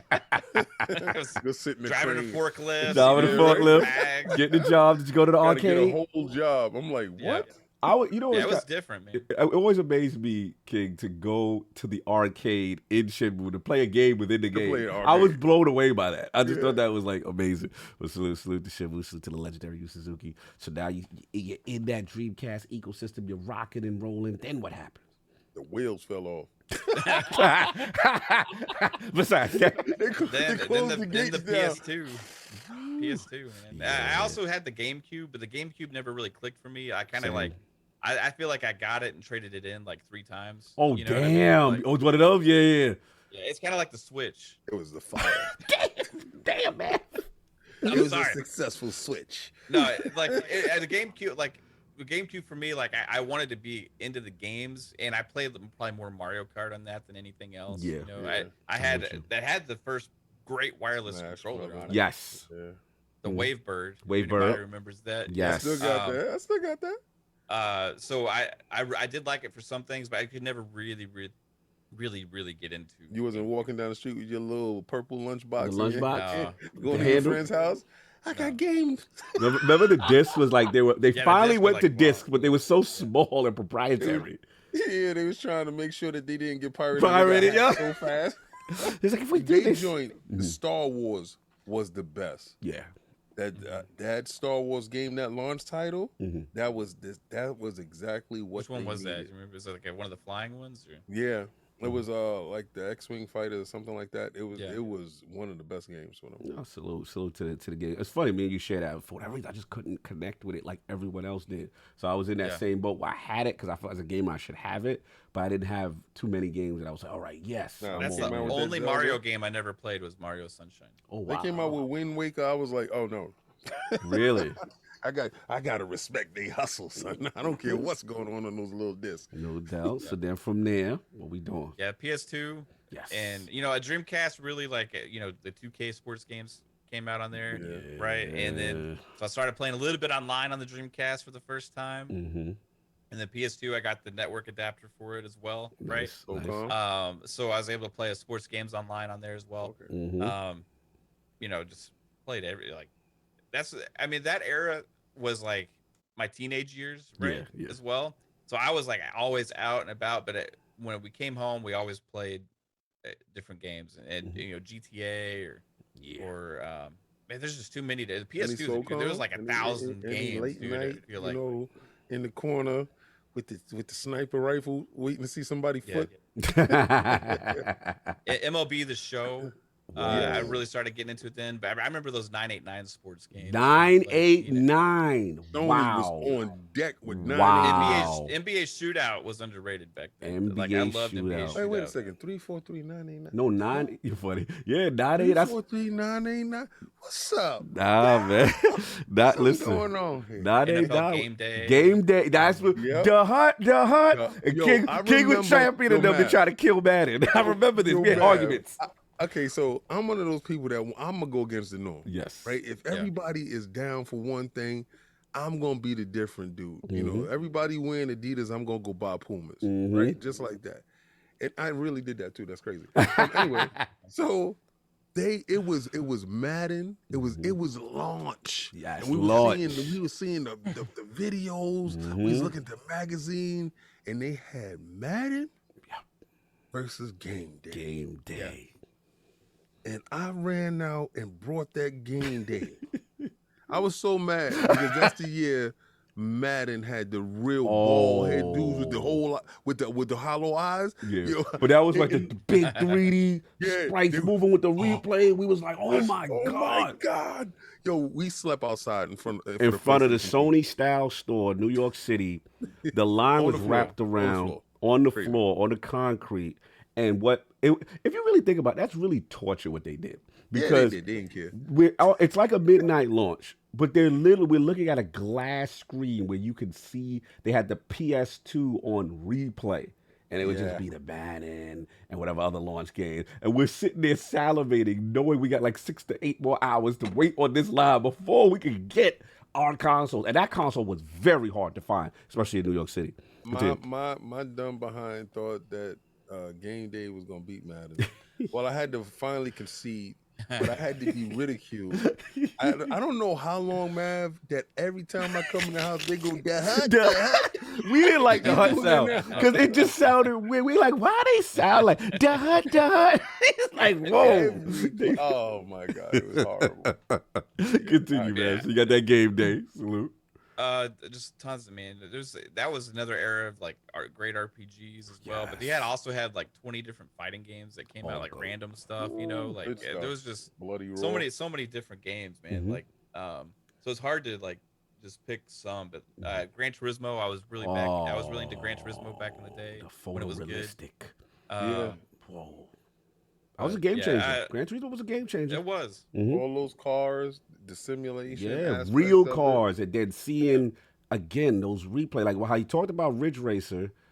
Like that, you had to like blink your eyes. Like, yo, that looked real. Like it looked crazy. Like we never seen anything like that. They were taking those real professional shots, and then they turned the corner, and it was different, man, for sure. You know, I remember like the grind aspect of it too that I liked back then. Yeah. Like you had to buy your first car you had to buy was like a Nissan Silvia or a 240 SX that had like 100,000 miles on it. And you had $3,000. And then you had to get its oil changed. You had to replace its muffler. You had to, you had to fix it up, and then eventually you could win a race. Yes. Right. And then you could win a race, and you got enough money, you built up enough time. Then you could sell that car. Yes. And buy another car, and then it's like, oh man, but I'm really attached to this car. Yeah, but and now, you know what I mean? No, you're absolutely right, and that's why I always give Gran Turismo its flowers initially for how they changed simulation racing, because that was the game that really made me a better driver. Remember getting those licenses? Yeah. Getting an A on them licenses was very difficult back then. You earned that. Like you were like, I'm a professional driver with this one.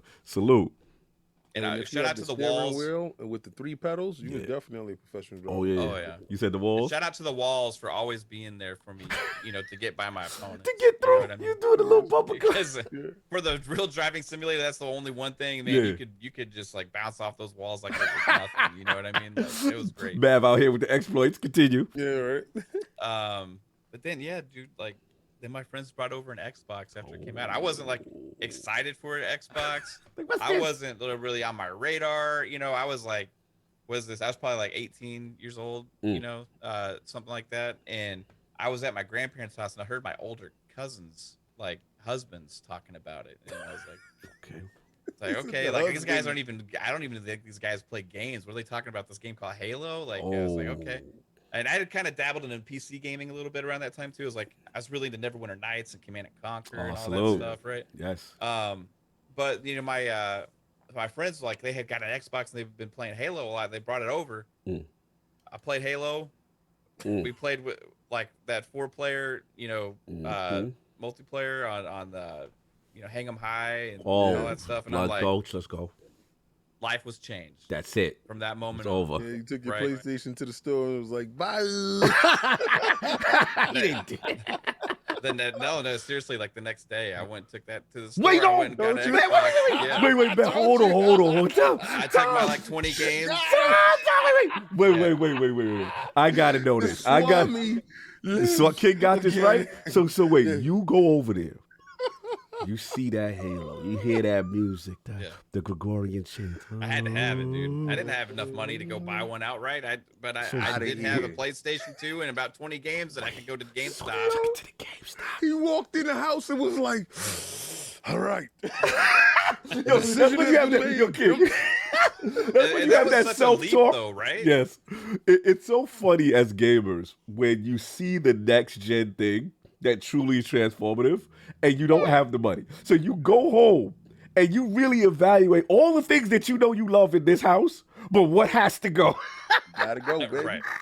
100%, man. It's like, okay, what's worth more to me? I understand I'm not getting the best value for this, but is it worth more to me to play that one game on that other system, or is it worth me to play all this other stuff I've been playing? And I was like, I'm taking it. I traded it all in. I got 20 cents for some games. I wasn't even paying attention. I don't care. All I knew is I was walking out of that store. And you know what's crazy? When you go over all your games and you have that double check. You're like, do I really need to play this? But Addict, we know we love those games. But the new thing is so powerful that we betray all of it. And we know what Mav said is so accurate because we know. I knew he did that. You called it. You called it. You called it. You called it. The simple fact, I had that same thing happen to my soul. Like, I'm not one of those people. I'm not even gonna sit there and cap. Like, a lot of you dudes be out there. I'm collecting hardware. Good on you. If I ain't playing you out the door. If y'all not in the same generation, Like, I'm not doing that carrying a PlayStation 4 and an Xbox One into the next generation. You gone, son. Like, as soon as I get in the house, the next stuff is outside, it's coming outside. It is no debate. There's no conversation. Y'all are out of here. You're not producing. New, better, greater is outside. So, I knew Mav went in the house, and it really wasn't a debate. He had one tear. It was like, Junior, tell your moms I ain't coming home. Yep, you gotta go. But Mav, I gotta ask you, like, you saying some real stuff right here because you sitting there now, you taking all your old beloved stuff, and then you seeing them tally up, and we know damn well the value does not equate to how much you paid, but all it's about is getting over the price finish line. He's like, okay, so all this is enough, so I can get this. Yeah, I'm going like digging through my closet. Do I have like an old memory card from the PS1? How much will they give me for that? You know what I mean? You go like, what do I have that I can get some money for to get this thing? You know what's funny? The reason GameStop is in the situation they're at because they have the same mindset they did back then. It's like no, like evolving. Okay, people are starting to go digital. What can we do? Their mindset's like, okay, people are going digital. How much more can we get from them? Like, bro, it's so funny the culture we live. Shout out to Pixel Benji. Like, we were literally getting ripped off, but we did not care as long as we could leave with it right now. My explanation was if I knew I was getting ripped off, it was okay. Yes, yeah. we got 480 Hit something the like, people y'all. in the chat. Let's hit that like button, share that out, get some friends in here. Let's talk about this conversation because Mav just right here. He went inside the house and betrayed everything that he loved. Yeah, I put it in like grocery bags, like plastic grocery bags. I got like 2 bags with like 10 PlayStation games in them each, like tie it at the tip so they don't fall out in the car. Yo, man, you that dude that used to annoy me when you go to GameStop because you behind that dude and he put all his stuff on the table and the registered dude gonna take mad long to add all this stuff. And I'm like, I was cool though. If I saw other people in the store, I'd be like, you might want to go. Oh, first. you was good. You was cool with it. I mean? Okay. Yeah, not me. Yeah, not me. You want to go first. I came in there with 2 duffel bags. Yo, man. It was 2, like, you could put bodies in them. I had duffel bags that you could put Shaq in, right? So I had 2 duffel bags of Shaq, right? I had 2 Shaqs. And I walked in, and this is when I got my revenge on GameStop. This is when they was taking DVDs for cash. Right. Oh yes, I remember that. Yeah. Oh, I shut it down that same day. Yeah. Doing it right after I showed up. Bro, I brought my HD DVD. I brought DVD. Bro, when GameStop had that promotion, we was lit. Remember when GameStop had that Nintendo promotion, and it was so bad that GameStop had to shut it down. They knew when they mess up, they give us too much credit. Because the Switch games. It might have been before the Switch. I'm pretty sure it was with Switch, but it was so crazy. You could go to Walmart, buy 3 Switch games of that list, bring it back to GameStop, and by the time they added the traded in value and they added everything, you're making more money than you did spending $200 buying the games at Walmart. Yeah, for the Nintendo stuff. GameStop usually has a mess up, and there's always some way that was a real mess up. But yeah.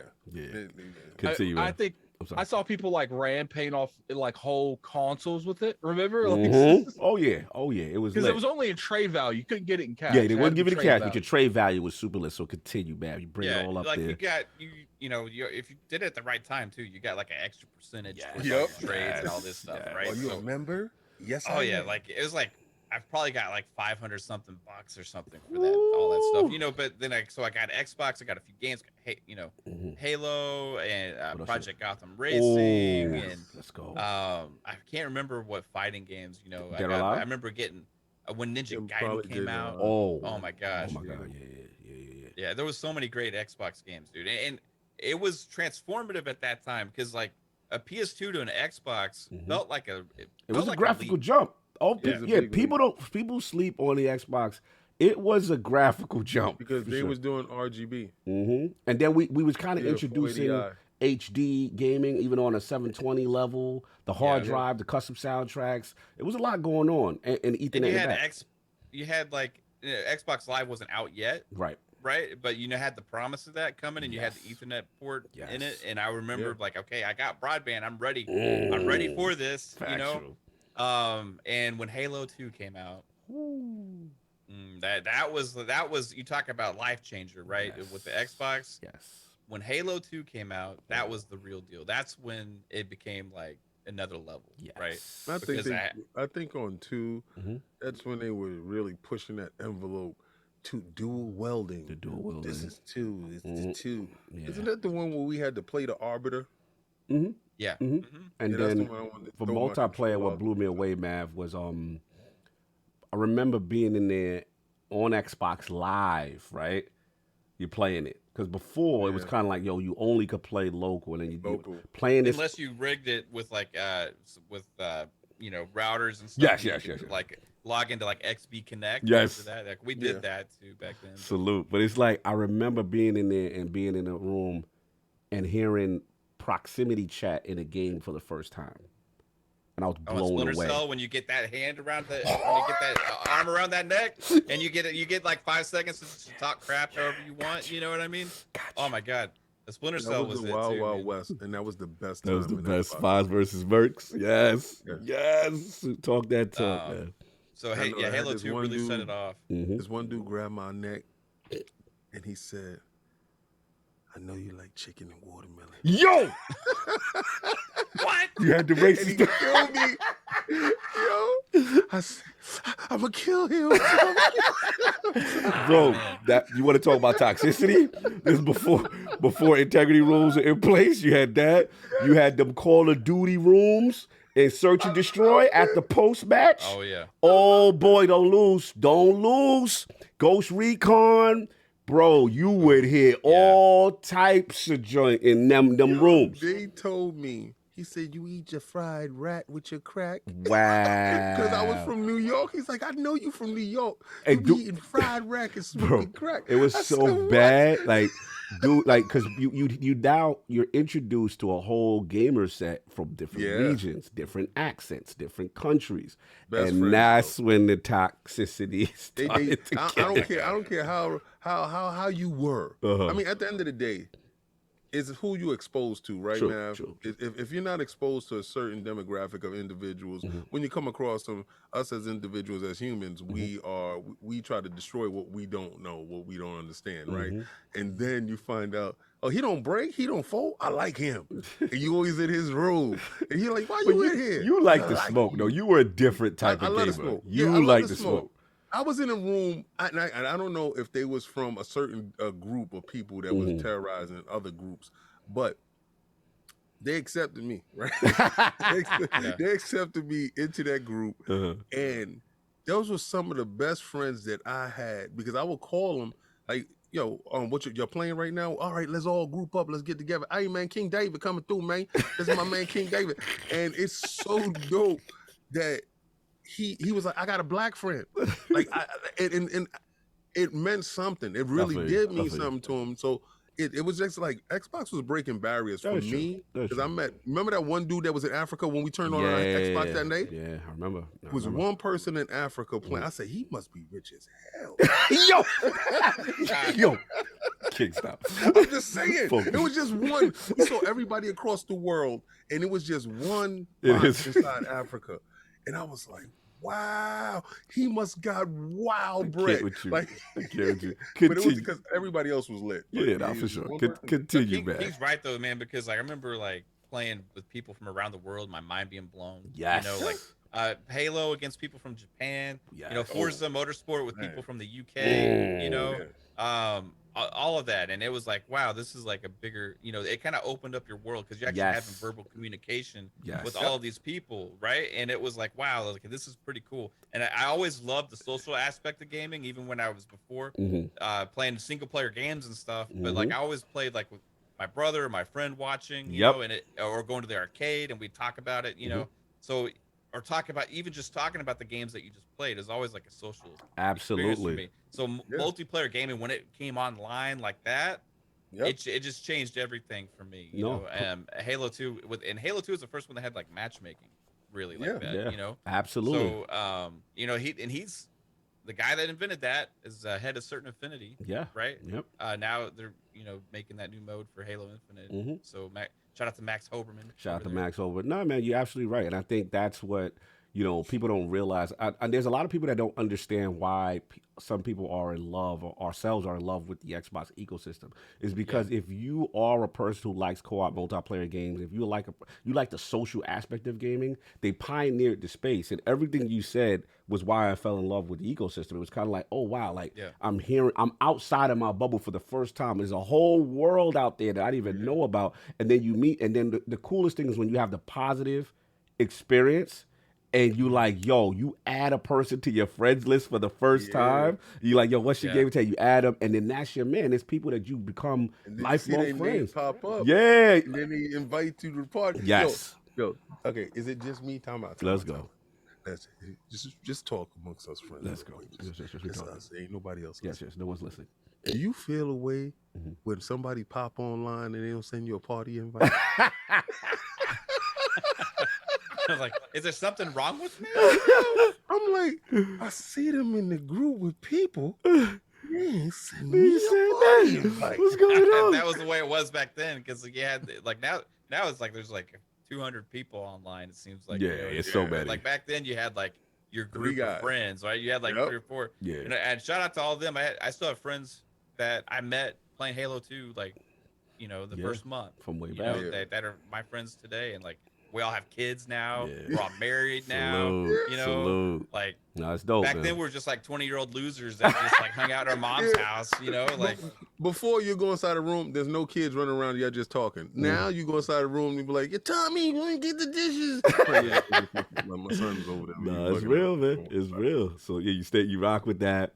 I'm assuming then transitions. You went into 360. I'm assuming 360, but I never lost my love for PlayStation. Okay. So like I ended up getting a PS2 again. Oh, okay, nice. Down the line when it was cheaper, and then I got a 360.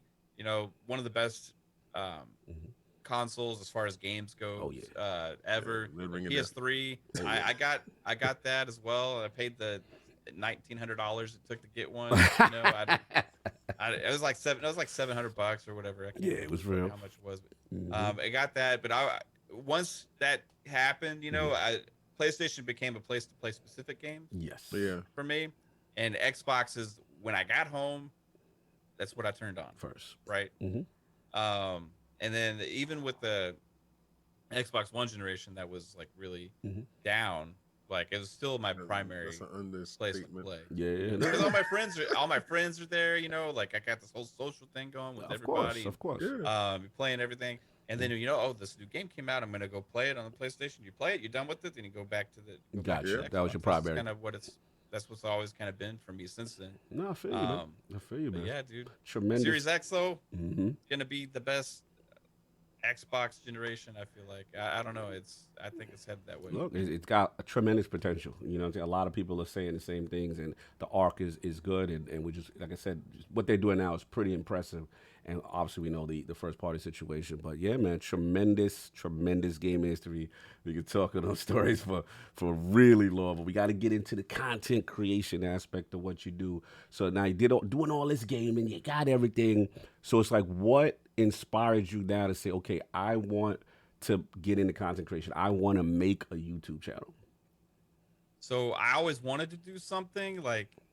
It used to be sports. I used to want to do like sports radio or something like that. I don't really have the voice for that. You hear these guys like on the radio, and they sound like Fonz. Yes, right? Fonz, definitely. They sound like that, and it's like, oh my god, But I always was a super geek into sports just as much as I am with gaming. Nice. But gaming's always been my number one passion, right? But whenever I'm in front of a camera or people I don't know, I would just shut down. Family and friends, I was always one way. In front of a camera, in front of people I don't know, I would shut down. So it's like I was afraid to take that step. I feel you. Like a lot of people, I've heard their stories. COVID happened. We less sports to watch, less shows to watch, less stuff to do. A lot of people became gamers. Yeah. I started watching YouTube, and I'd always been a fan of a lot of these podcasts, but like the only ones that were mainstream, like I'd been. Like Unlocked and like Beyond, and Gamer Tag Radio, Easy Legends. Allies, and a lot. Right, and I loved a lot of those shows. But I didn't discover I remember sitting in there and hanging out watching on YouTube and browsing videos because there was nothing else to do, right? And I discovered a couple different shows, I was like, well, these are guys just like regular people, and they actually got a decent audience. You know what I mean? So I was like, I'm just gonna play around with it and see if I can do something. I didn't really watch a lot of the shows, but it was a kind of a trigger to me that you don't have to work for like an IGN or one of these places or have the 20-year history that Danny Pena and them have with podcasting. So I was like, I'm just gonna start a show. I had a video camera. Yes. And I had that was it. I had a video camera and I had a little. I got a Blue Yeti. Yeah, you had the Yeti. I saw it. And I did a one-man show starting out with. That's how Xbox Ultimate started. I just timed it with the clap, to sync my audio and the video, right? With the editing and stuff. And I did like 15 episodes that way. And then I started watching more, getting involved with the community. Found out how amazing this community is with the with everybody in the social realm, like you guys and our RDX. Salute. There's so many freaking great people out there, dude. Yeah. And you'd be surprised how welcoming people are and how much they're willing to give you advice or tips. And I just kind of watch everybody. I'm like, okay. And I get more and more comfortable. All of a sudden, when you start getting people, commenting or leaving feedback, first comments, it's no longer like strangers. It's no longer like a camera. It's family and friends. Yes. Again. No, I want to. So then that melts away. Yes. Yeah, I want to give you flowers on that because me and Attic always have this conversation. I always feel like, because watching your start, it's one of those things where people don't realize, like we do this and it's the Lord's and it's us and we're having fun, but like being by yourself and turning on a microphone and a camera by yourself and just running through a show is very difficult. Salute and rest in peace to Cal. He was one of those. It's a skill set. Not everyone could do that. And then, like I said, you talked about your kind of reclusive nature. You kind of fall back. You wasn't that way in front of a microphone naturally. So that takes a lot. And then to get comfortable. Go ahead, Attic. Not to mention, it's a skill that I do feel like everybody can get. But it's a skill that people have to feel comfortable to get. Yeah. And I don't think there is a huge barrier. A lot of people don't want to go on the internet and talk to other people, much less go on the internet and talk by themselves. And the camera on when he's doing this by himself. You know what I'm saying? That's another thing. Let's be real, and no disrespect to anybody, but it's like, there's a bit of a safety, right? King always gets us into that. Like, people want to see your face. So I'm watching you and I'm like, yo, his first episode of Xbox Ultimate is him by himself in front of a camera with a Yeti talking topics. That's a skill set. Not everyone can do that. You know what I'm saying? And salute to you for sticking with it, man. That is definitely I had to retake that. Like, it's the thing when you're doing you're like for yourself the first times that you start, if you stumble, you're not live, it's awkward, and I didn't know really how to edit too much back then. So I would literally be like 20 minutes into a show and be like, blah blah blah blah blah, dang it. then like I'd go and like I'd redo it. I would go and redo it. So like a 45-minute to an hour thing was what I was doing then. Would take me like 8 hours to try and do. And that's how I started it, man. Good at it. What I would do to help, like with that, because I was trying the streaming thing, but I realized that streaming is different than podcasting. It takes some same principles, but it's different things with those. And like what I would do is I would just play games and just force my habit of just narrating what's in my mind and just interacting with the chat like that. That's what streaming's about. And a lot of people, when you go on there, you see like people not talking, like that's the perfect way to have someone in, like, what is those doors that's in big cities, the ones that rotate? Revolving doors. That's the perfect way to get people in that kind of thing. Like, so like for like a month straight, every time I would play something, I would get my mind in the habit of just like navigating and we're pretty much narrating everything that I'm doing. And what's funny is my brother came in. He's like, "What the hell are you doing?" I'm like, "Don't question it." That's what you do to get ready. But continue, man. So you're rocking and rolling. You're getting into the community. People are taking to you. You're talking to people. So what goes on then? I started getting asked occasionally to be a guest on some shows. Shout out to Gaming Beyond the Box. It was the first show they asked me to be a guest. I'd only done 3 episodes so far, right? But like people were just so cool, you know. They and if you go back and watch our first episode of Xbox Ultimate, it's not very good. You know, I tried my best, right? Nah, you was holding it down. I was watching. But about like 15 episodes in, people had started like asking, "Hey, are you ever gonna go live? You're gonna do this live, right?" And I was like, "Okay, I'm just I didn't have any experience doing live stuff. The only thing I'd done live was stream, and I had streamed for the main purpose at that time was trying to get content up on the channel. Yes, because I read somewhere that's like, hey, if you have a new channel, you need to get as much stuff up as possible. Algorithm so talk. I was like, okay, well, I can't. I'm too lazy to sit here and make all these dang videos. So I tried making videos. It took too long. So I was like, I'm just gonna stream. Me and right? you So I feel you. Hung out with people, and it was like, okay, I started getting comfortable with being live as well, right? That way. So I was like, okay, let's just do it. And I was like, I need if I'm doing live, I'm not gonna be by myself. Right. Like I gotta have somebody with me. No I was doubt. like, babe, hey, my lovely wife, you're gonna be my guest, because I didn't want to ask anybody. I didn't want to be shot down, right? So she came on, and that was our first live show. It was like episode 16, 17. Oh, that's what's up. That's what's up. No and then just kind of built from there, man. Like yeah, bro. And now we're at episode 87. We just hit like on Friday. Yeah, then you had Dirt on. I seen Gregory up in the building. You know what I'm saying recently. Look, man, we all got to start somewhere, and I like the journey. I like, you know, also the varieties. Not only one, you got a bunch of shows. You know, you got the Fun Pop, which is kind of like, I'm assuming like, you know, pop culture, what's going on, Marvel, DC. Probably got to get King on in that one. I could totally see him vibing, you know what I'm saying, with that. And then obviously, you know, PM to the PM, shout out to Lord Pong, Soul, you know what I mean, and then FSP. So tell me just real briefly, like, just the origin. I know you said you want to put more content on the channel. You didn't want to do videos, which I agree with, because I'm the same way. Like, I don't like doing videos that take too long. Yeah. But, like, what made you say, okay, now I'm going to do some kind of different podcasts, and what was the mindset behind each one? Well, when I started the channel, like that's why I made the name Fun Speculation, because I wanted to leave it open-ended to be like a multiple interests, but mostly around the same realm. Yeah. Right. And that was kind of always the goal. At some point, I was going to do stuff that had to do with other interests, because it's like an outlet for me. Yeah. You know what I mean? It's like an outlet, a fun thing, hobby. It's all about having fun. And so I always planned eventually about doing like a Marvel, DC, Star Wars type show, and then you know, it just took about meeting the right people, you know, and they're finally like, okay, let's try this thing. Right. So each thing was like a natural progression. I feel like it was never like months of planning. It was like, now's the time. Gotcha. To do this. So let's just do it.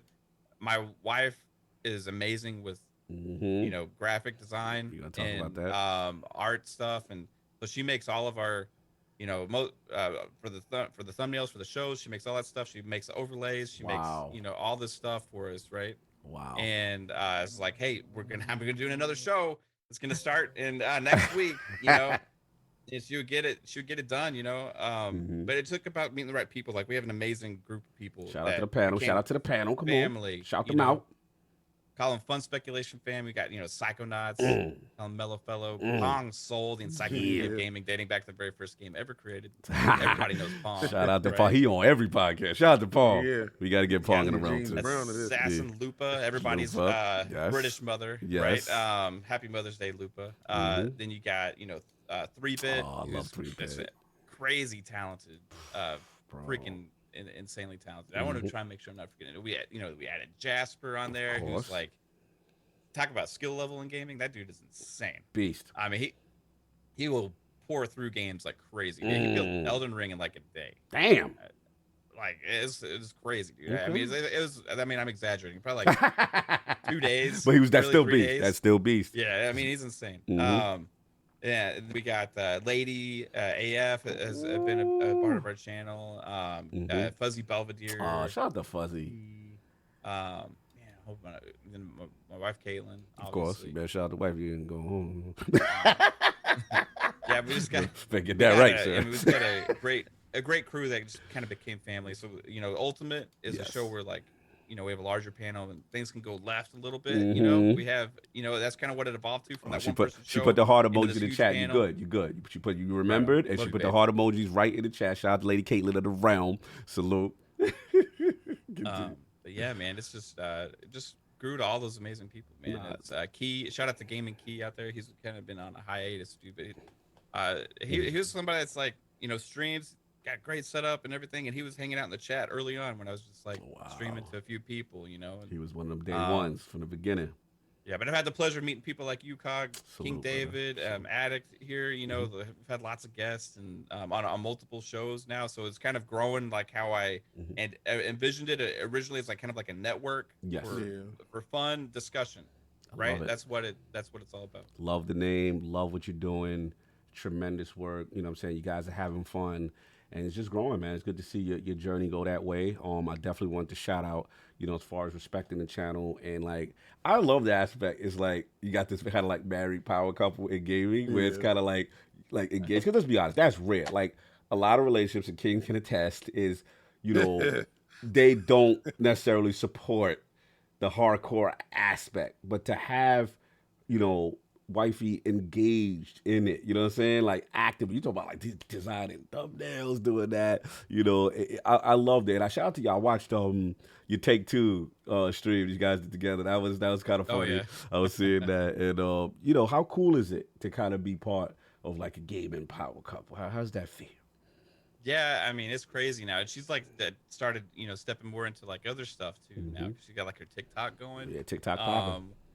Yeah, it is. I mean, TikTok popping. There's all type of stuff going on. I'm like, damn. Attic can talk about that. Yeah. Yeah, I mean, just like lots. I mean, it's awesome, but to have somebody you can like go to, like, hey, you know, you got any ideas, or you know, we can. I do have an overlay, you know, that I need, you know, and she what I loved. She at first when she like was doing the podcast, she wasn't like, I don't really know any of this stuff. I like she plays games, right? But she didn't follow it like we do. You know what I mean? As far as like all the news and like what everything means, she just like puts the game and plays it, you know? But what I love that she added to the show and the channel like was she kept us all grounded, right? And then added that other aspect of like giving me crap all the time. Yeah, I almost slipped up. up. I appreciate that was professional on the Lord's Day. We appreciate that. It just gave me crap all the time, you know what I mean? And like it's just natural, like it's how we are in real life, you know what I mean? Like we just what you see or what you get, what you hear. I mean, that's just how we are, like every day, and it just kind of goes.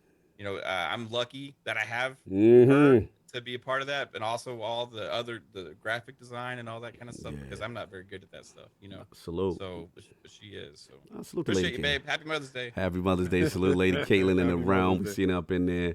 She go hard for that Fortnite. I see her trying to convince the whole panel, but salute. Fortnite is what's up. Yeah, she goes hard. And last thing I have personally for you. So, all right, we had our Niners Cowboy thing earlier, but I gotta ask you, Lord Mav, the name, is it strictly a Dallas Maverick thing? It is. I can give you the origin of Break it down. Like, so Halo 2 days, originally back then, you remember Xbox had 3-month trial codes came with the games, yes, right? Sir. So my original gamer tag was actually ground control because I played, ESPN NFL 2K5 like crazy, right? And I was ranked in the top. And then they reset the leaderboard. Yeah, that was like the GOAT football game. Salute. Yeah. Oh my gosh, it was amazing. Yeah. So when Halo 2 came out, like I made my gamer tag Maverick Slayer, right?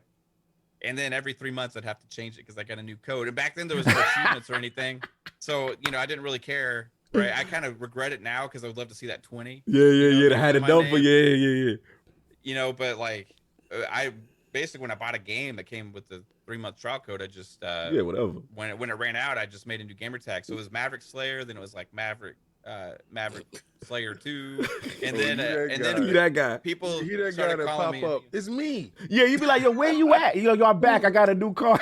Yeah, changed my name. Yup, he was that dude. We know dudes like you. Continue. 100%. And like Maverick came from the Mavericks. I'm a huge Mavericks fan. Like massive Mavericks fan. Slayer became Halo. Slayer, Team Slayer. So Maverick Slayer, and people started calling me Mav naturally over time. So all my friends started calling me Mav. So then instead of Maverick Slayer or whatever, I just changed it to like Mav 5, Mav 6, and then Mav 7 is when they stopped putting those dang codes in the box. So that's how it is. But it ended up working out because 7's like the number I wore when I played baseball and stuff back in the day too. And basketball, so it kind of worked out. So I'm Mav 7. No doubt. Okay, I got the official. That's what's up. That's what's up. And of course, the question we ask all in the realm. You're on the spot now. Top 5 video games or franchises of all time for Lord Maverick.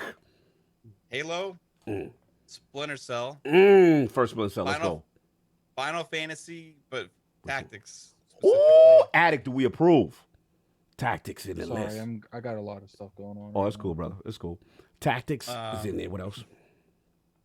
Man, now you're gonna get me like that. Now is where it gets interesting. Forza Motorsport. Ooh. Okay. And then for the 5th one is okay. I'm gonna have to be real and say Call of Duty. You know what? Respect. People be ashamed and they know damn well they were going hard. They be Call of Duty. People be ashamed of Call of Duty. Yeah, like well, it's Well, it is lately for sure. Yeah, like but for I'm the talking about the all time. For the hard, You know like what I if mean? hardcore gamers tend to be ashamed to throw it in, but like No. Soon as Activision was acquired, I was Call of Duty all day. here we go. I love it. We outside. I love it, No. man. So, This last one is the only one I have not bought. okay. Like I bought every single one. I'm like waiting for it to come to Game Pass. You? I just don't get I'm just sick of the like World War II. Yeah, stuff four and, score like, seven But when years it come to ago. Game Pass, though. And I played that Yeah. beta. I played the beta. I was excited to play the beta. I played that beta and like this is not it. You know, this is a step back. So, but Game Pass when it's free though. Here he goes. I'll be playing the heck out of it. Yeah, for sure. Yeah, I want the whole catalog. Give me it all. Done. Anyway, moving on. And final joint. Favorite console of all time and why? I know. I'm gonna surprise you guys though. Uh-oh. Probably because I'm gonna say the Xbox Series Television. X. Oh, you gonna say the Series X? Series X. Okay. Break Hands it down. down. Break it down. Because man, I've never bought a console day one and had it improve everything I already own. Yeah, that's kind of crazy, right? Right? Like you go into I bought it and then all of a sudden my games look better. They load up better. They the frame rate's better on a lot of them. They added the FPS boost and all this stuff. The back pad, all that stuff. I went back and played so many like old games and beat some games that had just like didn't necessarily click as much for me before, but now they played in a new way. You know, so that plus all the just the Game Pass effect, dude. Like I've never been able to like have a console and play it and just know that there's a stream of games coming out to me that I already are going to have access to. And then also just be able to have that library stick with you. Even Xbox One, when we moved into Xbox One, they didn't add that back compat till later. That is true. It wasn't initially. Because that was a big Phil thing when he took over. He's like, we're going to try and figure this out, right? This is the first time I've ever bought a brand new generation and your whole library moved with you. Good point. Right. Good point. So that's why, man. Because I got 360 games on there. I got original Xbox games on there. I got Xbox One games on there. I got all these new games coming out all the time. Who did that for you? I was literally about to say it. Here we go. Who did that for you? Phil Dominus Maximus Aurelius Spencer did that for you, sir. It's changed the way I game too, right? Because like all these indie games and stuff that are coming out, I never necessarily would have played and tried those, but now I'm like loving them. You know, like we're gonna act like Jason Ronald, his team. Yeah, like Jason Ronald had that to do it here. Listen, sir. When the Patriots go out and win a here we game, go. Tom Brady gets the praise, right? So we're not gonna shout out the offensive line. No, We're not gonna we shout all out know the they wide did. receiver. Listen, Tom Brady But ain't don't the they all only get person on the rings? field. He's not the only person on the All field. right. They got to hike But the ball. is Tom the only one that got a ring? It's a team. It's a team. Yes, it's a team, sir. Yeah, it's a team sport. And it's a ring, and it goes out to the quarterback first. We gotta doing give that. Okay. credit to Don Matrick for plummeting this so badly that they had to rebuild. Yeah, shout Because out if they to him didn't have to getting- rebuild, then we wouldn't be getting what we're getting. Yeah, Yeah, I thought we was gonna he get did away some from good stuff. I thought we was He gonna did get some away good from a stuff. dog matching straight, but he still caught one. All right, moving on. He got tricked. Tremendous gaming history, brother. Love the stories. I love the trading stories. Those brought back a lot of memories. Oh man. Oh Yep, man, we yep. can talk game with you all day. We still got some show. I'm assuming you still hanging out in the round, rocking with us. How we doing on time? You okay there, sir? Dude, I got all of Sunday, man. Let's go 8-hour man, show. Let's go. do it. We ain't doing 8, No. but we definitely going to do a No, little no. bit. We ain't doing 8. Oh no! I was just texting Yeah, what no. we eating. Yeah, no. Don't give them any. Don't give the chat any ideals, man. They already get too many ideals. I ain't getting No. no ideas Extend the right show. now. Extend the show. I know they get crazy Not with the at super all, chat. not at all. But nah, salute, man. That was what's up. Tremendous since we got to get into it though. Addict, you got the super chat. I got a couple of super chats queued up if you need. I got them all. All right, cool. Let's get the super chats going right quick. And then I'll do the poll. Let me bring it up. Mm-hmm. Bring it up. Bring it All up. right, so we got. Oh my God! Stop going down. There we go. Yeah, don't shake with a move. We got a 16. Don't ever hate that. Don't ever say that. I Pause. We got a 16-month message from Shroom Kingdom. Mm-hmm. 13 months, but I've been here since before King's PS5 will have a card reader. Oh my Thanks for Lord. the entertainment. This And is Addict, don't mess up my milestone chat. You know what, man? I didn't, but I should have. If I'd have read that chat, I would have messed up your name on purpose. Mm. We got a 10 super chat from Moz Gaming. Nice to see Mav here. Super cool dude. Oh, shout out to Mods got, game, man. Salute. We got a super chat by the Collector. What's the most runes you've lost in Elden Ring? 500k here. Thanks for the laughs. I've lost like 10 million before. You said 500K. Listen, the other day I lost $2.5 million. I screamed like I lost real $2.5 million. And this dumbest thing is, I was fighting this stupid dragon. I said, I know where to go get my runes. Why the dude around the corner, normal sleepy-eyed dudes, slump me? I'm too strong to be getting slumped by the sleepy-eyed dude, and I got slumped by the rock because I thought I was too strong for him. No. I think the most I've lost was like 10.5 million at one time. Jesus. Yeah. And what's funny is at that time I was just getting so many runes. I didn't even go back for them because you know what's worse when you lose runes in a boss room that you know you have to beat the boss to get. Yep. To get Yikes. my So runes we- back. That's when you Elon Musk in the pockets. Hostile takeover. We got a $5 super chat from Drawn TJ. Hi, Lords. Hi, Mav. The best racing games that are now dead are Midnight Club, Project Gotham Racing, and Midnight Madness. Yep. We I got like a a lot of $2 the PlayStation games too. Midnight Club's we- coming back though. hopefully. Then we got a $2 super chat from Forza Legends. GameCube Resident Evil 4 had to have it.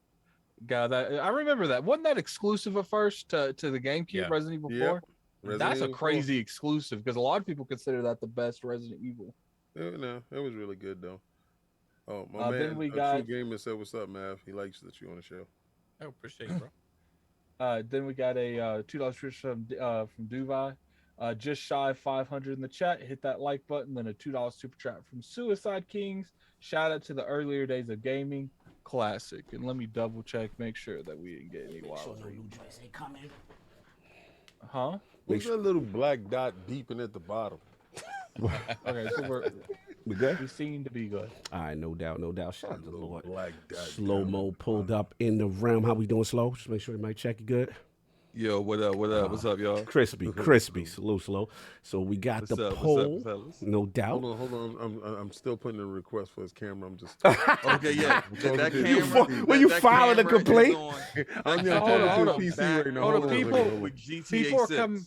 People are coming at me in the GTA chat. 6, I get that camera. We good. We Why good. they? I People- hear that. Why they? People are coming at me in the chat. They said, you dudes is crazy walking around with more than 50,000 runes. Soon as I get that, I spend it.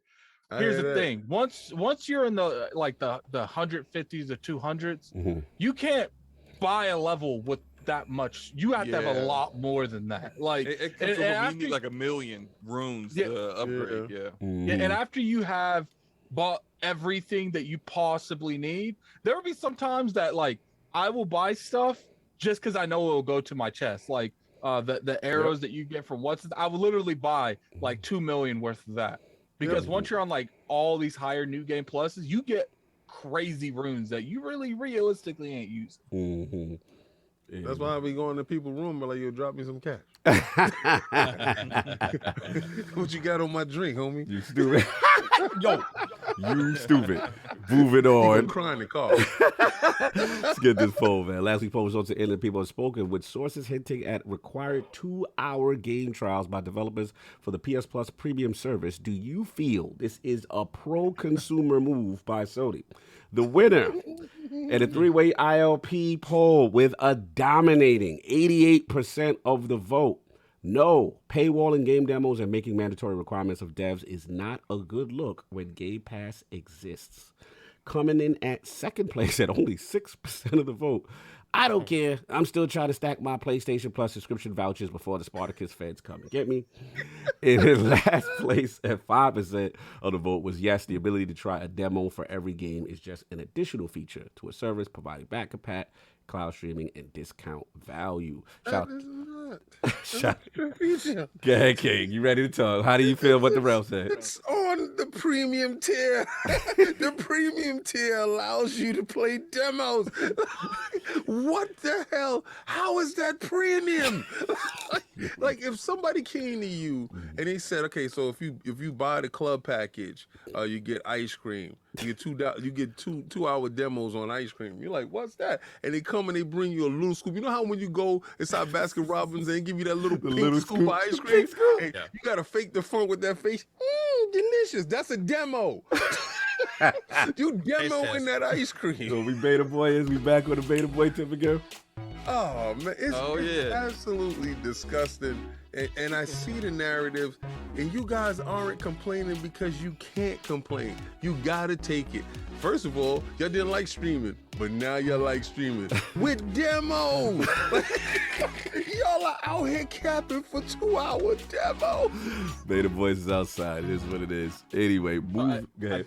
I do have something important I need to say. Yes, please. So I did have someone in my family pass away. Oh, I'm sorry about that. He was actually the dude that introduced me to Battlefield. He was the dude that gave me the room to kill gamer tag. Oh, that's how I met you, bro. That's how I know you is. Unfortunately, he passed away. Substance abuse finally got to him. Oh my god. And I'm gonna put his GoFundMe now. If you guys, any of you out there that you feel extra generous, definitely help him out. I ain't seen him in years, so what's his name? What's his name? Shout out the brother. His name's Marty, man. Like he was a good dude. I guess it's just one of those things where it's like when you don't see someone for years, you don't really notice. Like it doesn't really hit you until it hits you. You know what I'm saying? Like, and it's like I said, like I remember playing Battlefield 2 with them, and he came up with Room to Kill. And then what's funny is that went from Battlefield 2 on PC to Xbox, and then I had that name for like 7 or 8 years. Yeah, bro, that's when we know you. That's what I know you. And then I went from that to this Lord Ad with these numbers nonsense. It's just like I hated that because my dad introduced me to gaming, but I would say he impacted me the most besides my dad. GoFundMe in the chat. But rest in peace him. It's like I say, you guys can do anything on that GoFundMe. I'd appreciate it. No doubt, man. I'm sorry for your loss, and that happened just now. I seen something happen and your mood changed, so I didn't know what was going on. I was going to talk to you after, but yeah, rest in peace to him and his family and everything, man. Because we got gaming brothers and sisters, people who influenced us into the game. So if you guys have anything in your heart to contribute, please do. And thank you, Adam, for bringing that to my attention. I had no idea. Gonna try to lighten the mood a little bit. We're gonna move on. We got a lot of topics. Well, actually, just 2 or 3 topics, not too much. But so we got EmbracerGroup, man. This is King's topic, but I'll set it up. And they made some acquisitions. You know what I'm saying? So let's first start with the acquisition piece. So it looks like 3 of SquareEnix development studios will be acquired by EmbracerGroup for a $300 million deal, as Embracer has announced in a press release. Shout out to PC Gamer. Phil Rogers, CEO of Square Enix and America and Europe, has quoted as saying, Embracer is the best kept secret in gaming, a massive decentralized collection of entrepreneurs whom we are thrilled to become a part of today. So the 3 studios are going to be CrystalDynamics, Eidos Montréal, and Square Enix Montreal. Those CrystalDynamics working on the Tomb Raider using it in Region 5. Eidos Montreal was responsible for Guardians of the Galaxy, and Square Enix Montreal were known for their mobile games and Hitman Go and so forth. And basically, these studios come from an extensive catalog, including Tomb Raider, Deus Ex, Thief, Legacy of Kain. The press release notes state the acquisition also includes the continued sales and operation of the studios, more than 50 back catalog games. Now, King, I know this is your topic. You also wanted to talk about Marvel At Avengers. least it's not PlayStation this week. Yeah, I know. Normally he gets all the PlayStation We'll stuff. double back and get to them. We ain't gonna let them off the hook. So we got the Hayachi face. What's going on? If it's okay with King, I would like to add like a second thing on this. Yeah. That it's heavily rumored right now, and it would make sense that Square Enix is proactively doing stuff to sell their company to PlayStation. So I would like to talk about that. So yeah, so what there, King? Let's get to it. It's your topic, man. This is for those rumors. Oh, we fraud alert that? Oh, okay. This is for those rumors, and this is for all those fake insiders that was like, I'm telling you, the deal with Eidos is signed. Square, the Hitman. If you can look at the tea leaves, and you can see the tea leaves, and I'm gonna tell you all the CrystalDynamics is, because they came over, and they, this dude is working over there. You all got the Hayachi face. Wait, King, are you implying that insiders had this wrong? Yo, they have been exposed. Y'all have been exposed. Oh, because I got insiders, man. I got the DMs. They had told me they had seen the white sheets and Eidos, because the Hitman series, the next one is gonna be made by Microsoft. I love you guys. I love you so much. Y'all be thirsty so bad to make some content. This is nuts. Go for it. Mm-hmm. You know what's funny, King? When I hear a PlayStation insider speak, I go ask an Xbox insider, is he right? But see, this was no PlayStation dudes. He's coming for the community. Xbox dudes talking about, Crystal D, they coming in. You remember all of this? Do you remember? Yeah. Microsoft is gonna acquire them. Yo, only thing I can say with this whole EmbracerGroup stuff is y'all out here looking at the wrong demons. I don't want Microsoft to acquire Activision. You want EmbracerGroup to get them? Y'all don't even know what EmbracerGroup is. That's y'all dudes is like, who's this EmbracerGroup and why are they buying people? I wasn't even aware they were outside. I didn't know them and THQ Nordic's the same. Yeah, company. the same. I didn't know that. Yeah.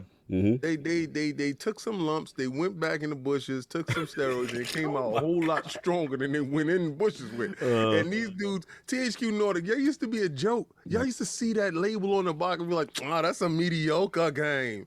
Y'all know that? THQ Nordic, y'all be like, I don't know. Later, when the 3D graphics started coming, when they was cartridges, they were boo-boo. But right now, all you fake insiders, all you I'm in the know guys, I picked this title because I had to listen to all y'all speculation talk. Now let the speculation talk. Hey now. We got somebody's name said easy. That sounds like a subliminal for the panel. Move on now. Too many double entendres. Strays. Those are strays at my bed. I'm just saying. Y'all all seen it. Y'all all know it. It all smells funny. Stop trying to make content. See, this is when you try to make content and let it just happen. Now you can organically speculate. Yes, like fun I'm speculation. organically We like speculating that yeah, right. We have a fun speculation. Yeah, it's fun. No definite predictions. That's all it's about, man. That's what it's about. With the fact that Activision, that deal is prohibiting Microsoft from making these moves. Because don't you think that move was more in line with a Microsoft thing? For those I would agree with I would agree. Right? So I don't think they're able to acquire anything. Their hands is tied because the feds is in the truck going through their stuff right now, making sure they don't have nothing. Checking and that everybody record. on the highway is speeding past because they're not worrying about them. They already got their fish right now. And I told you, PlayStation dudes, y'all was laughing, ha ha ha ha ha. Now they looking over at y'all too now. Oh, you talking about they looking at the feds looking at the Bungie deal? We ain't gonna act like they ain't say, wait a second, man. Where they get that money from? Yo, check their books. We already know PlayStation broke. How they get that money to cop these dudes? So this Embracer thing, the reason why they got sold, just real quick, and I want to get your thoughts on this.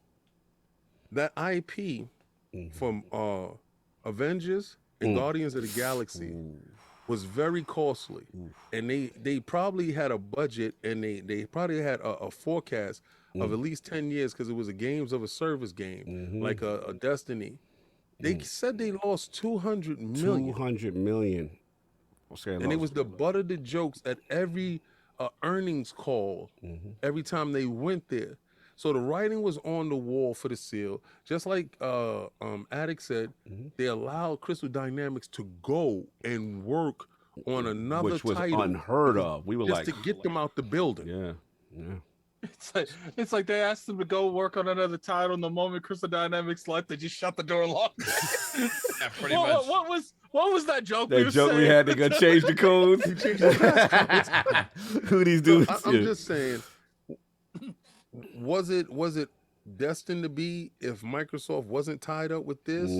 What's going on? Because I mean, I may joke and laugh at these insiders, and maybe they were on to something, right? Maybe they did have right information, like my man Jason Schreier had right information, but somebody gave it to him wrong and it went left.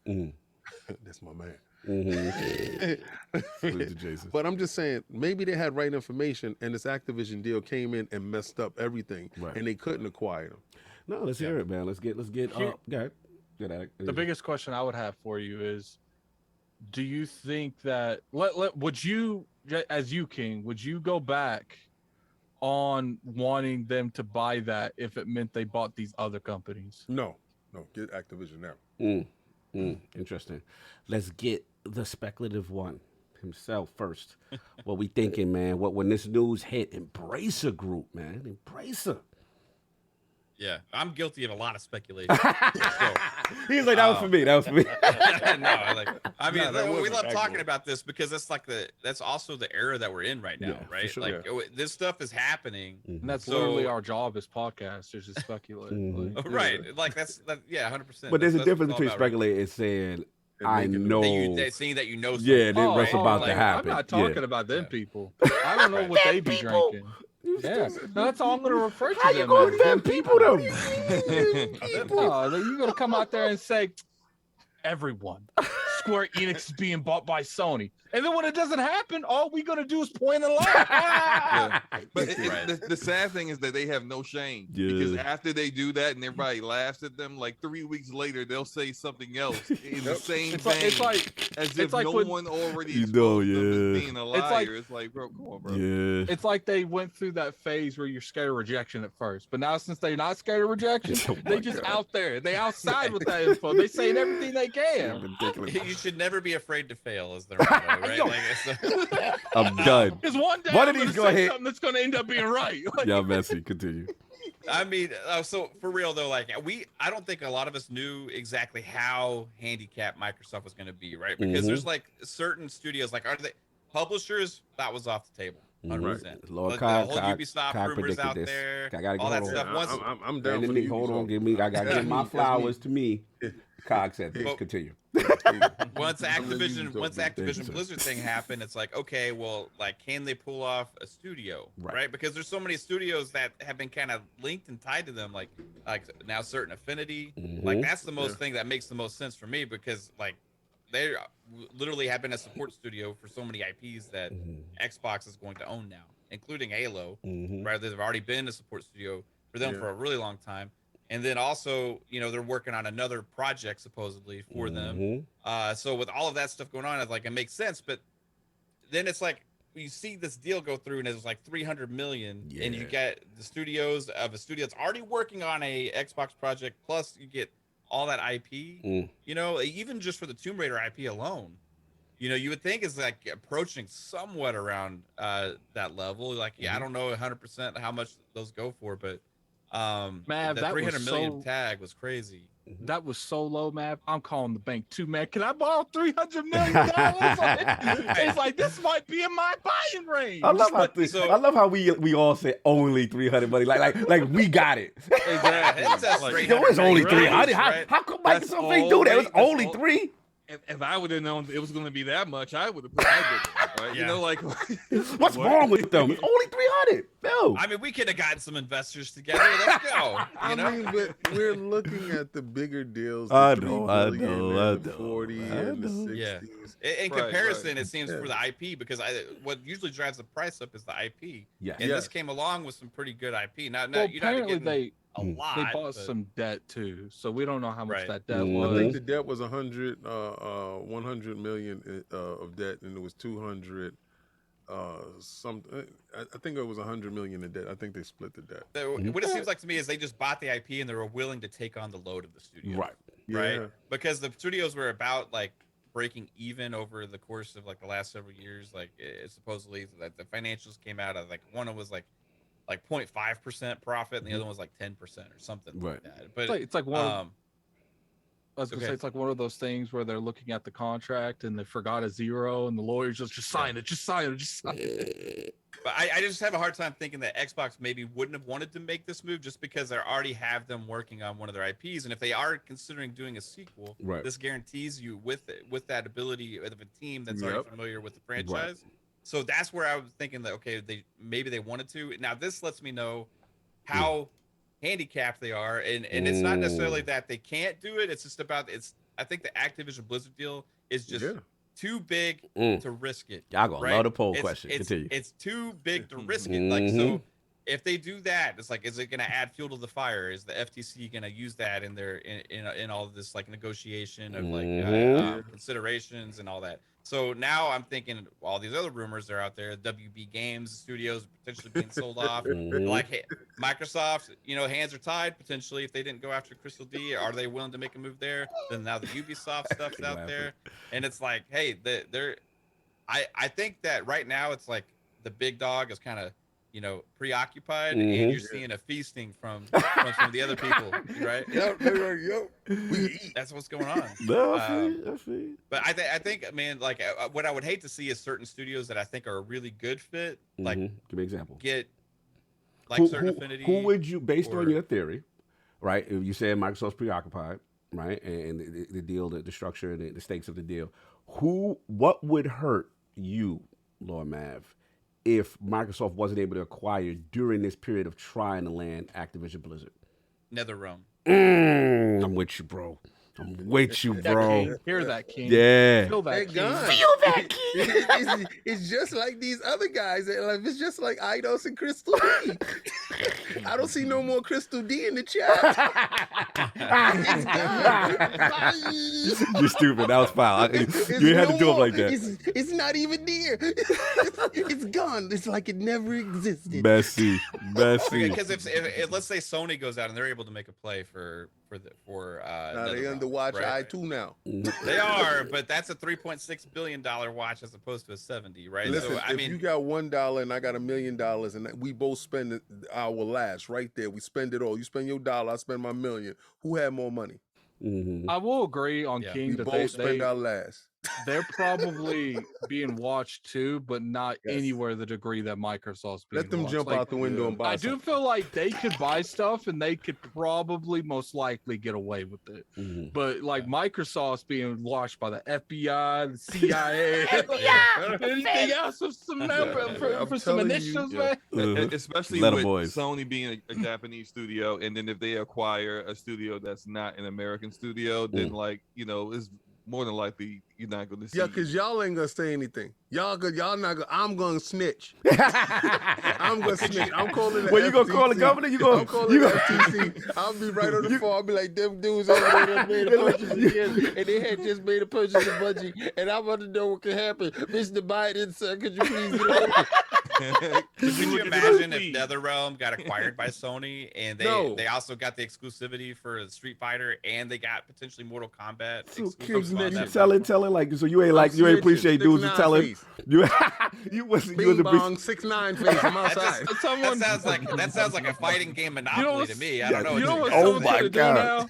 Because King did that, someone's gonna rip that picture right there from King and put a 6'9" on your forehead. Listen, I don't man. care. They're gonna give me the color hair. They're gonna give me the 6'9" tattoo. 6'9" face. I'm snitching on you. You gonna get that back. Put that down.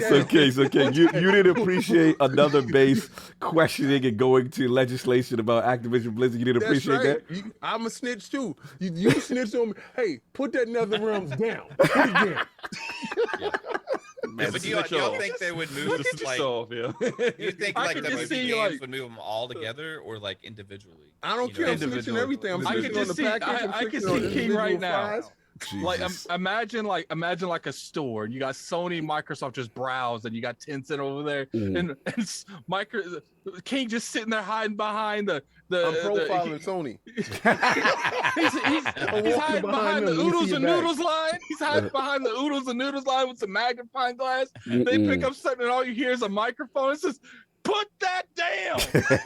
Yo, I'm gonna tell you right now. I'm gonna let Tencent steal. I'm gonna let EmbracerGroup steal. Everybody else stealing. I'm going right behind Sony. I'm profiling. What you got in the bag, sir? You're like the Walmart grocery you checker live when around they come here, out. sir? Can I see the Yeah, receipt? yeah, like Mav, he like the not cop guy, like the mall cop guy, like the guy that's not. Yeah. The 80-year-old Yeah, guy that's at right. the I'm front the door, greeter. like that's the welcomer. You know, hi, greeter. welcome to Walmart. Yes. And then How he's you gonna doing? do something when you leave. And you got Yes. King gonna be like, I'm gonna See your need. receipt. King gonna be like, and the receipt ain't gonna be good enough to go. Let me go in the back I'm and verify done. That's this. right. Moving Count on. your items. Pause. So like we said, so I hear where you're coming from, Mav. You're basically saying, you know what I mean, you just want to see if they're able to do something else, you know, besides like another rub, something like that, small or whatever. So let's get I mean, it's a big deal, Activision Blizzard, right? Yeah, I of mean, course. it goes far beyond just like Call of Duty. I mean, you got all these other aspects, and it's $70 billion deal. They can't risk losing it. And we see now, I believe, with this other deal that happened, how careful they're going to be not to mess that up. Exactly, Right. no doubt. So I'm just wondering what else is going to happen in the meantime, because we got once the Activision Blizzard thing happened. I mean, you saw in the reports because they have to disclose all this stuff. Yes. That deal came together in like a month. Yep. Like from the first conversation till it was announced to the public, it was literally about like a month, maybe 6 weeks tops, right? So you see these other rumors start swirling, you know, from not just from like insiders or like gamers or whatever, but from like actual like Wall Street stuff, you know, Bloomberg, Wall Street Journal, these different things, and when these rumors start swirling about this kind of stuff, usually, you know, stuff could move pretty quickly. So I think you know, there could be some more moves while Xbox's hands are tied right now. You know, Yeah, we got to see how it plays out. Lord Slomo backslap of the DPS podcast and the Scum podcast. How we doing, good? sir? What are we feeling, man? Embracers outside 300 milli. What's going on? Hey, look, man, I want to know who their team is, their lawyers, because they got some great negotiating skills over there, man. 300 million. Look, Sony. Let's be real here. That was extortion. That wasn't. Oh, my Lord. That was we got dirt on you. You go sell what we want to sell. It's like, don't it kind of seem like Square Enix was like, look, man, just get this off of us as quickly as possible. Like, I'm not, you know, let me put my speculation hat on. Let's real go. Quick, okay? Let's go. I'm not saying Sony is in the building, but somebody is talking to Square Enix. Like, it seems to me they're trying to cut the fat, cut the non. Hold on. The stuff that's not profitable. Oh, somebody trying to glue some weight, get sexy for someone else. Exactly. They're trying to get this somebody. You know, they're getting some of that cog powder. Powder, 20% off, y'all. Focus. Get that 20% off at advancedgg.com. Go hit the link at the top. Continue. Snowfall out here, Carl. I'm gonna call you Snowfall, Carl. I'm using that snowdrop engine. Powder. Continue. But no, look, it does seem like that. Like, look, for the past 6 months, I've been watching Square Enix just like sneak diss their own studios. Yeah. For months with like comments like maybe we chose the wrong developer to do a live service game. But I'm like, who says that about their own dev? Like, you say that privately. You don't say that in public to your investors. The moment you say your wife can't cook, the relationship over. Exactly. Like that could not have gone well, right? And then they talked about how we wish Guardians of the Galaxy was so better at launch. I'm like, well, you know what? We wish you would have marketed better at launch. How about that? Facts. Like, let's keep it a buck. Square Enix is a trash publisher. I mean, they make some good games, but when it comes to publishing, mismanagement. To be honest with you, they're kind of hit and miss even the games they make. So. Facts. Well, you're right, Slomo, too. Like, whose fault is it that those games didn't succeed? Is it the devs or is it the publisher? Like, you know, we gotta look at that. Who was watching you them? played that Avengers game. The first half of the game plays like a typical CrystalDynamics single player narrative driven strong story game, and then halfway through it just like somebody flipped a switch, and then all of a sudden now we got co-op. Now the story's all over the place. The whole Avengers initiative thing for in-game content I agree completely. It's like Slomo. Someone told them this is the game we want, not the game you need to make. Like, exactly. And now you see that, and you know what kind of developer they are, the quality that they made before, and then now you got them doing something that they don't do. This isn't like, say, what Respawn did Jedi Fallen Order, and then they went and built a whole new studio and hired people who made games like that before successfully to make that kind of game. This isn't like Playground Games making a whole second studio to do Fable. This is the same team that made Tomb Raider now trying to do something that they've never done. And we see how Sony out here would acquire Bungie to help teach their devs or other devs that's working under them how to make live service games. But Square Enix don't even do that. They're just like, yeah, you figure it out. No, what I and so all that happens, it fails, and they're like, that's their fault. Let's just get them out of here. Your blame is solely on Square? Not solely. I mean, the parent, because I mean, the parent did tell the kid go get dressed in the room, and then when he went outside with his shoes on backwards, you know, whose fault is it? But true, but King, it's also it's like they not known for doing those type of games, and the question becomes like, who initiated it to be a live service? Because I agree with Slomo. Like when you play Marvel Avengers, it starts off like no, it's a great story. Yeah, like the story is fine, and then it just midway just transforms into something else. So it's like, whose fault is that? Because it almost feels like for the loss, for the L's that they're taking financially, to me it feels like the Western Division is the scapegoat for this. Like that's what it feels like. That's the optics they give. Do you agree, Slomo, or do you disagree? No, I agree. I agree. This seems to be like a scapegoat for it. And then, like, look, Guardians was a single player game. And they really captured the feel of the actual character. The story was great, hilarious. I laughed. That was a loss as well. But that was a loss as well. But that also failed because of Avengers. People still had that bad taste in their mouth as well.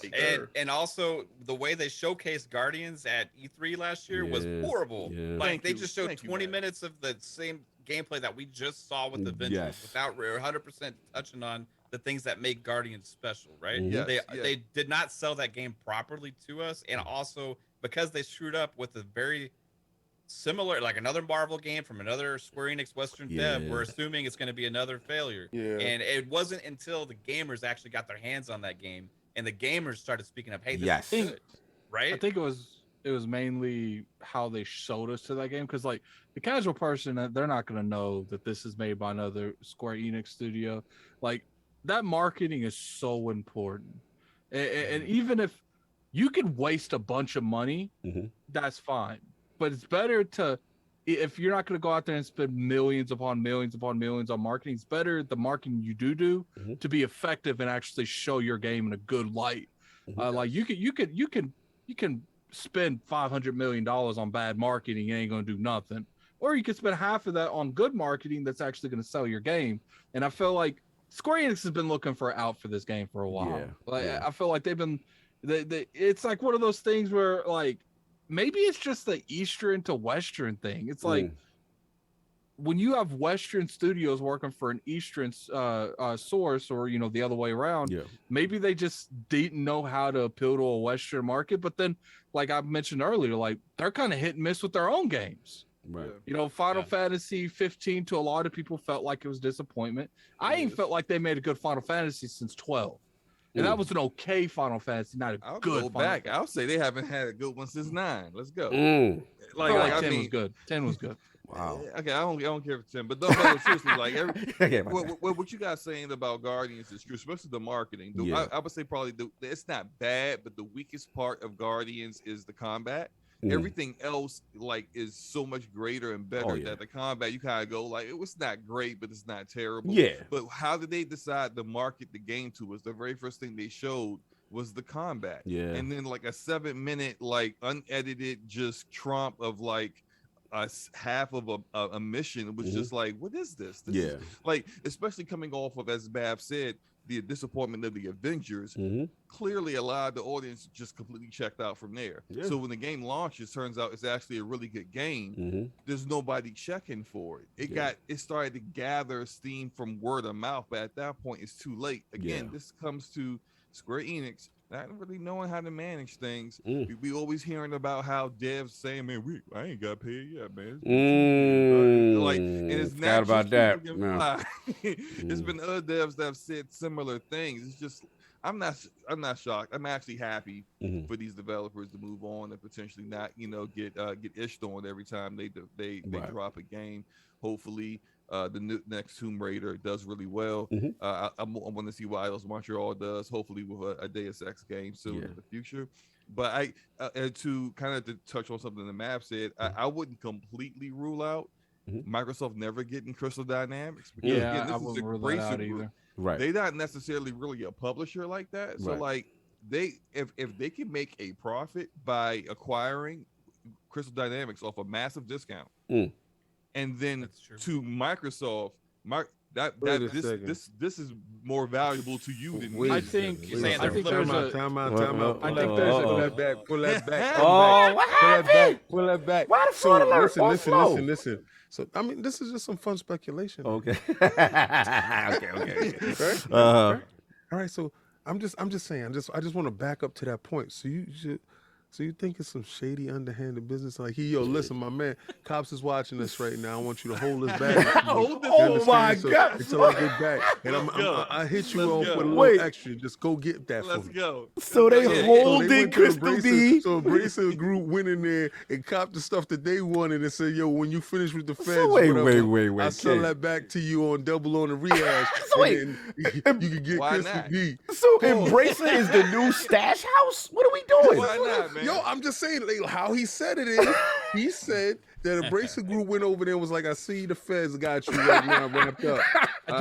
Don't even worry about that. I'm gonna go over there and get that for you because I know you like that stuff. So I'm gonna go pick that up for you. And when you finish off with your little bid over then here, you come over here and buy this off us. Come back, just hit me on the re-up. Just look out for the kid. It's Embracer Holdings Group. I agree. Wow. I agree with Slomo not in the you holding the illegal stuff. You ain't with that part. It's kind of like that moment in the what's that game A Ways Out where they're searching the cell for contraband and you're giving the contraband to the dude beside you. Then when they search his cell, you give it to the other dude. Like I don't agree with that, but I do feel like there is a thing that if Perfect Dark comes out and it hits, I feel like it's going to be easier to go up to, EmbracerGroup and say, I'm going to give you $300 million for that one studio that you paid for all the studios. So, and I feel like there is a realm where that happens because if Perfect Dark does well and it makes Microsoft money, gives them a very good game, I feel like Microsoft will be willing to spend that kind of money on a studio. And that's my point. After Microsoft come out of the Fed little lockup. But you acting like there's some conspiracy going on. That's probably the chat said King feels that EmbracerGroup is the Swedish stash house. And wait. So listen, man. Are you hearing what I'm hearing? Because this is what I'm hearing. They trying to act like, no, it's organic. it'll happen. If these dudes do it right, yeah. Walk over there, pick the bag, be nice. All right, see you later. Have a nice day. Bye. I did that for him. I put him on. I got him next. But Embracer could be like, to Slomo's point though, it may not be necessarily as something as direct as that, but it could just be kind of seeing what's going on and being like, hey, we can get this for a really good deal right now, and later on we might be able to flip it. Hold on. I got to jump protocol. On Super Chat. Shout out to Joe Dunmore, file on Super Chat. Microsoft brought Crystal D and they put it in their mama's name. Embraces. Oh, man.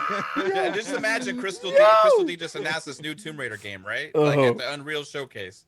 That new Tomb Raider game comes out on Unreal Engine 5 and it blows up, right? Let's say they would do multi-plat, it's everywhere, and it becomes a huge success. At that point, how much is Crystal D and Tomb Raider worth? Right. Well, they may have just tripled their money. I will say, let me jump in, this is hilarious. I will say the King's point as far as like, we don't know, because a lot of people are nervous once this deal went down. Like, what happens with Perfect Dark? What happens now, the initiative? And we don't know contractually what's in place, right? They can have something to say, hey, a year, 2 years, a sequel or whatever. But it is interesting that, because clearly EmbracerGroup is unique in the sense that there's no platform, right? There's no service. They're just hoarding in a sense, right? Yep. And it's like, well, are they hoarding to flip it?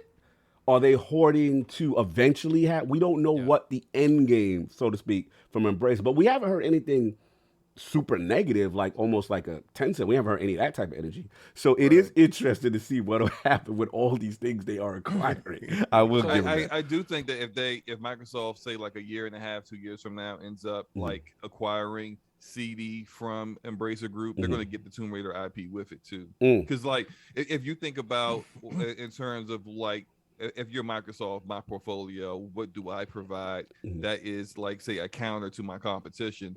You could present Tomb Raider as a counter to Uncharted. Like I have my own. Finally, cards just one.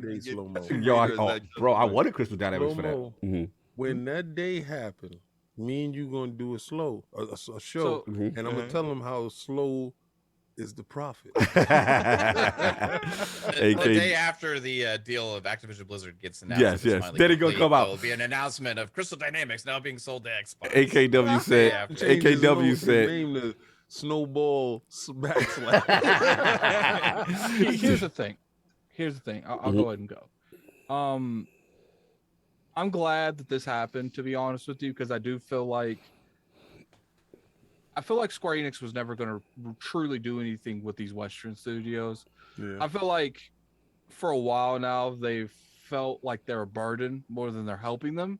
And it's like I said, they can barely hold their own house. And people in the chat was saying that that Final Fantasy VII was bad. No, I don't think the remake was bad. I mean, we're talking about everything else. And the past like 15, 20 years of their core studios making, the only hit I really feel like they truly have is Final Fantasy VII Remake. And that arguably, when I see Forspoken, I feel like that's another miss. I got to play the game, obviously, but it's just like nothing they've showed me is appealing to the world, nothing. So it's just like, when it comes down to it, they're clearly not in a bad place, but not in a good place at all. Okay. So I do think there's a good chance that, in the next 6 months to a year, once the Bungie thing's official, I feel like they sell to Sony. Like I really, it'd be crazy if they sell to Microsoft. We didn't know this is the whole time. That would be crazy if Microsoft was in the cut with that one. That would be crazy. And it's just like, I do think that there is a good chance that once Perfect Dark is finished, and if that's a good showing, and the game does well, I feel like at that point, Daryl Gallagher showed them we have a studio, and then he's probably gonna be able to leverage. The only reason we got this game is because of CrystalDynamics. Right. We need them. Yeah. And I feel like they end up buying CrystalDynamics, and they end up merging them with the initiative. But the question is if they do that, what about Tomb Raider? Are they going to like rotate between Perfect Dark and Tomb Raider? Are they going to make a new game after Tomb Raider? I don't know. What would you guys want? Would you guys want them to continue the Tomb Raider thing, or maybe make another third person. I mean, Tomb Raider is a IP that's well known. I think that's something that you should continue. But they already got 3 games down. So I mean, we're going to, and that's after this 4th one. So that would be 4 games in the Tomb Raider bloodline from this remake. I feel like at that this point, one's another reboot, right? Like this. Is, yeah. Oh, it's another reboot. I don't know. Yeah. I personally feel like CrystalDynamics is one of the few companies that can make a Naughty Dog level game.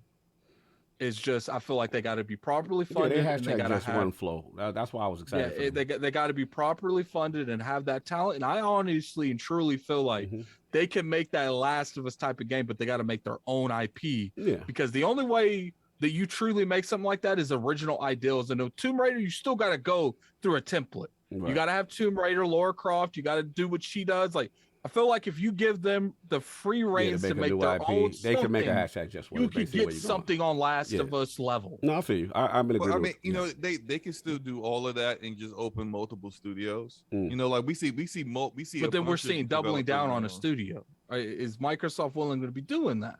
I don't know. Maybe if they double down, like Playground has multiple studios. And I get that, but they have what 10, 15 years of history with Microsoft to justify that kind of investment. Hey, Undead Labs has opened the studio in New Orleans.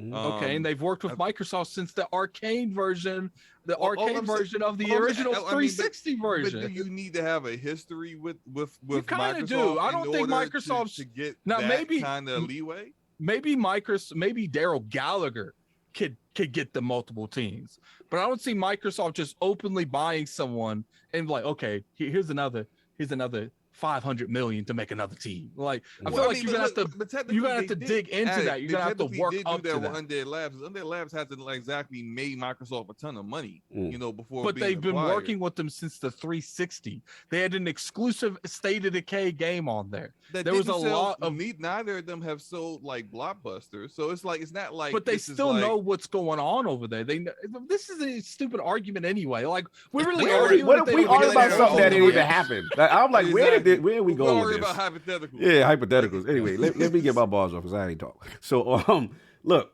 this was definitely surprising. I didn't see this one coming from Embracer. Salute to them. I will say I do see a lot of people upset. They mad. A lot of people very angry. You know what I'm saying at Microsoft. How did they allow this to happen? And to me, it's like Microsoft don't buy one studio, and how would Microsoft let this deal go? Yeah, it's like, bro, like this. I feel like if it was Microsoft though, that there would have been another zero added because they know they could afford that. There would have been another zero added. It's just to me like this joint ain't baseball cards, fam. This ain't fantasy league football. Like people, the mistake I feel gamers make is they sit there and they look at the IPs, right? And they be like, yo, that's hot, right? Like Tomb Raider. Let's be honest, we all love, Tomb Raider, Deus Ex. We see them IPs. You're like, yo, those are fire games. But people are not understanding the business. The business is you look at it and like what King is saying, if Marvel Avengers is bleeding money, if Guardians of the Galaxy, as great as it is bleeding money. See, gamers, we love to talk about other people's pocket. Yeah, they should do this, that. That's pocket watching. Like, that does not make money. That's not good business. So we got to stop with the pocket watching because it doesn't work like that. At the end of the day, I've always said this. Like, to me, when the Activision Blizzard thing happened, I'm going to be 100 with y'all. I'm not really in that ecosystem as a hardcore gamer anymore, right? So it didn't initially appeal to me as a hardcore gamer. But then when I sat back and I looked at it, like, damn, Call of Duty is like the #1 selling, franchise. Then they get the mobile arm, right, with King. Then they get, the Blizzard and the PC stuff. Then you look at the big picture and you go that is a smart move. And then, oh, by the way, y'all happen to having some sexual allegations and some problem. Oh, that's right. How unfortunate for you. Let me sweep in and help. like, let's be real. Like, Microsoft does things when it's to their advantage, when it makes business sense, if you kind of look at it. So to me, as much as I love CrystalDynamics and all these guys, like, you have to look at them objectively. They're not making money. Like, you could be inheriting a loss. And think about this. If it's 300, Sony other people ain't kicked the tires either. Yeah. Other people were like, oh, you know what I'm saying? So again, we gotta be careful because as gamers, we want what we want. You know what I'm saying? Kind of thing. So that was the thing I did notice with the situation. I do feel like, you know, I'm happy Embracer got them in a sense, because let's be real, if you play in the Xbox ecosystem, what really has changed? Nothing. Right? You're still going to be able to play these games. You're still going to be able to do what you need to do. So it's just like, you know, and we historically, you know, there could still be Game Pass deals and stuff like that. We've seen them work with, you know, Embracer or sub level. So that's just where I'm at. I'm more excited for Legacy of Kain. I hope they do something with that. That's one of my series that I do like. And yeah, we just got to see what happens. But I'm in total agreement with King. I've been telling people, yo, the block is hot. Everything from, as far as you're an Xbox fan and you care about what Microsoft is going to acquire, you know, if you're thinking big publisher, I just don't see. I would be shocked. You know what I'm saying? During this period, it is too hot. All attention's on the microscope is on them. They have to show an all hands on deck that deal goes through. And then if it goes through, yeah, maybe during this period, maybe you could sneak another run. Maybe you can speak something on a smaller individual level, but on this big grandiose level, no. And I think there's gonna be a reality check for some other studios. I got you at it, that may get acquired during this period when people are like, yo, how Microsoft let that go through? Because they could be focused on that. Go ahead, Attic, I'll let you go, then we get about here. I feel like certain things make sense. Some Warner Brother makes sense. Like, you know, Rocksteady, NetherRealm, that makes sense. Right. But CrystalDynamics is the only thing that makes sense for Microsoft. Like, I as far as all the Western studios, Square Enix, I'm sure they would be good for Microsoft. Yeah. But they don't make sense to risk a deal for Microsoft. Bro, they bleeding money, $300 million out here, right? If the Activision Blizzard thing wasn't a thing, I agree. Right? I feel like I can see 100% like how it would work, right? Like, it's just already working on a game, you know, like they don't want anything to do with you over at Square. Right. Gallagher got the relationships. Like, you don't got to break the bank for it either, you know, apparently. Like, imagine if you just bought CrystalDynamics, how much all of it was if you just buy CrystalDynamics. Like, well, give me what you spend every year on food, and you can have just getting that Tomb Raider IP alone, though, is huge. I told people, man, look, block is hot. I told people when I knew when I saw that forward-facing statement from Microsoft about Call of Duty. Yep.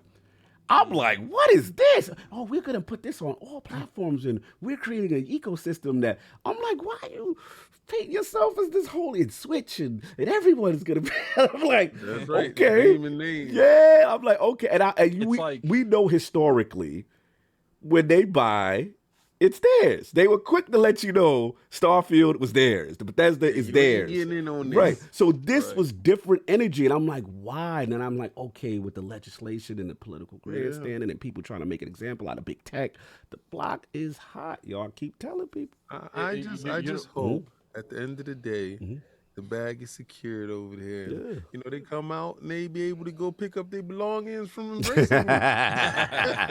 You know what's funny? Hold on to this for me. Oh, my God. We got to hold on to that. If that happened, King and Slomo go crazy. It's like we have once a great show. This process started and Microsoft came out and they sent the engagement letter and it was accepted and they're going through the legal process. It's like everyone else was on the phone with each other. Yo, the Goliath can't do nothing. Like, yo, what up, Bungie? Well, the Microsoft tried to buy them last year. They get them on the line. We can't let this go through because people don't realize a company like Microsoft not bidding in open bids because they know they can't really do anything with it. I'm sure they're in there trying to see. Right. Like, but if Microsoft isn't a huge force you have to deal with, you can outbid a lot of other people because Google ain't really out in these streets like that anymore. Like ever since the Stadia thing went down a little bit, I'm sure they're in there, but they're not in there. Yeah, Tencent has their own problems in China right now. They ain't really in there like they used to be. So it's really between Sony and the big publishers right now. Yeah. So it's just like, when you don't have they ain't got money there. Imagine trying to outbid someone that you knew that there's no way you can outbid if they really wanted it. Shout out if Microsoft really wants something, there's very few companies on this earth that can stop them from getting that company. Yeah, if they really want. And knowing that they can't come out there and just throw Sony, you want them? That's cute. We gotta see. Knowing that they can't do that, I feel like that's why Mhm. you see the Bungies being bought right now. You see the Square Enix is selling right now because they know that most likely Microsoft's not going to pull up and knock on the door, and then the moment that other company opens, like Sony, Microsoft's at my door. Oh, it's like, well, what'd he say? No, we got to see. Shout out to Hogue Law. We had him on. He's in agreement, and he just said, he can't see any bigger type deal. He's a possibility with a smaller deal. You know what I'm saying? But we got to see how this plays out. But we got to move on. These last two joints in there. Adam, you got super chats ready just in case, or should we fire up and then do them afterwards? I'll get them real quick. Let's get this let me bring it up. Mm-hmm. No doubt. Shout out to him. So we got a $5 super chat from Looney Boy 221133. Yeah. Microsoft is going to buy EmbracerGroup down the road. They are a glorified holding company. They sitting on IPs, not producing anything. It's actually false. THQ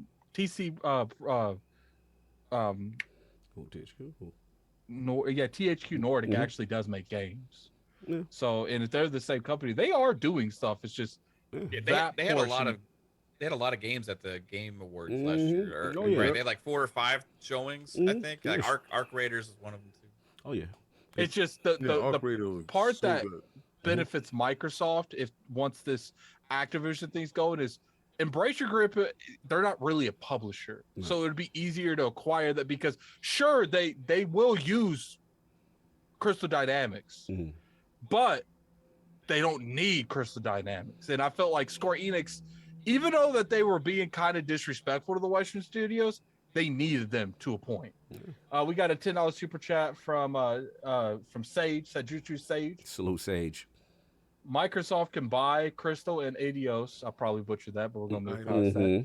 Eidos and those IPs from Embracer, if the offer is big enough, they have to consider all the offers to maximize value to investors.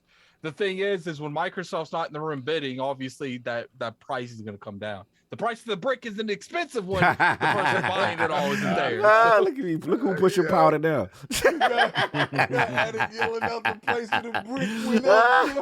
Yesterday's price is not today's price. Continue. We got a member with a message saying Splendidorous. He said, "Hold on, King Boo Boo. Crystal D is still in the building until that perfect dart hit the street. We got our hands all in that bag. Talking about the future." Wow. Okay. That's all he got to say. Moving on. Got a fine super chat from Mr. Irishman. I'm probably gonna butcher this dude's name. Since Yosho Masusu, I don't know. Man. Yosuke Masuda. There we go. Thank you, man. Whatever he said. We'll go took over Squared. They went downhill. Yoko Taro put him in Nier Automata as a secret. See, Yakabakaru said. I didn't know. Hold up. Did he put his ex-boss in the game as a secret boss? I didn't know he did that. That's crazy. A secret. Maybe he was trying to warn us. Okay. Then we got a 4 super chat from the Dawn, CJG. Where did Embracer's money all come from? Just selling games, or are they putting that P2? Are they pushing that? Oh, they pushing that P2? Okay.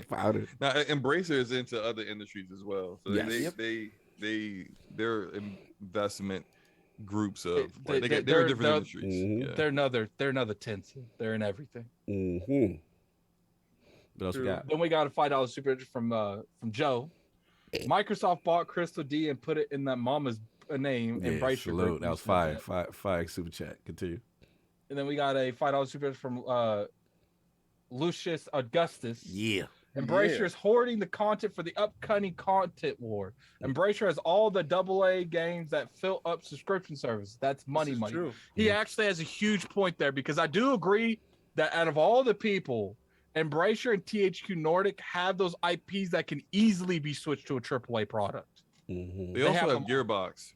Yes. Like they Yeah, they have bought Gearbox last year. Yeah. And they have Deep Silver too, don't they? Mhm. Yes, they do. Yes, they do. They have Deep Silver. They also have Coke Media. the Darksiders franchise and the Mercenaries franchise, if I remember correctly. Yes, They sir. got a lot, have man. your favorite IPs.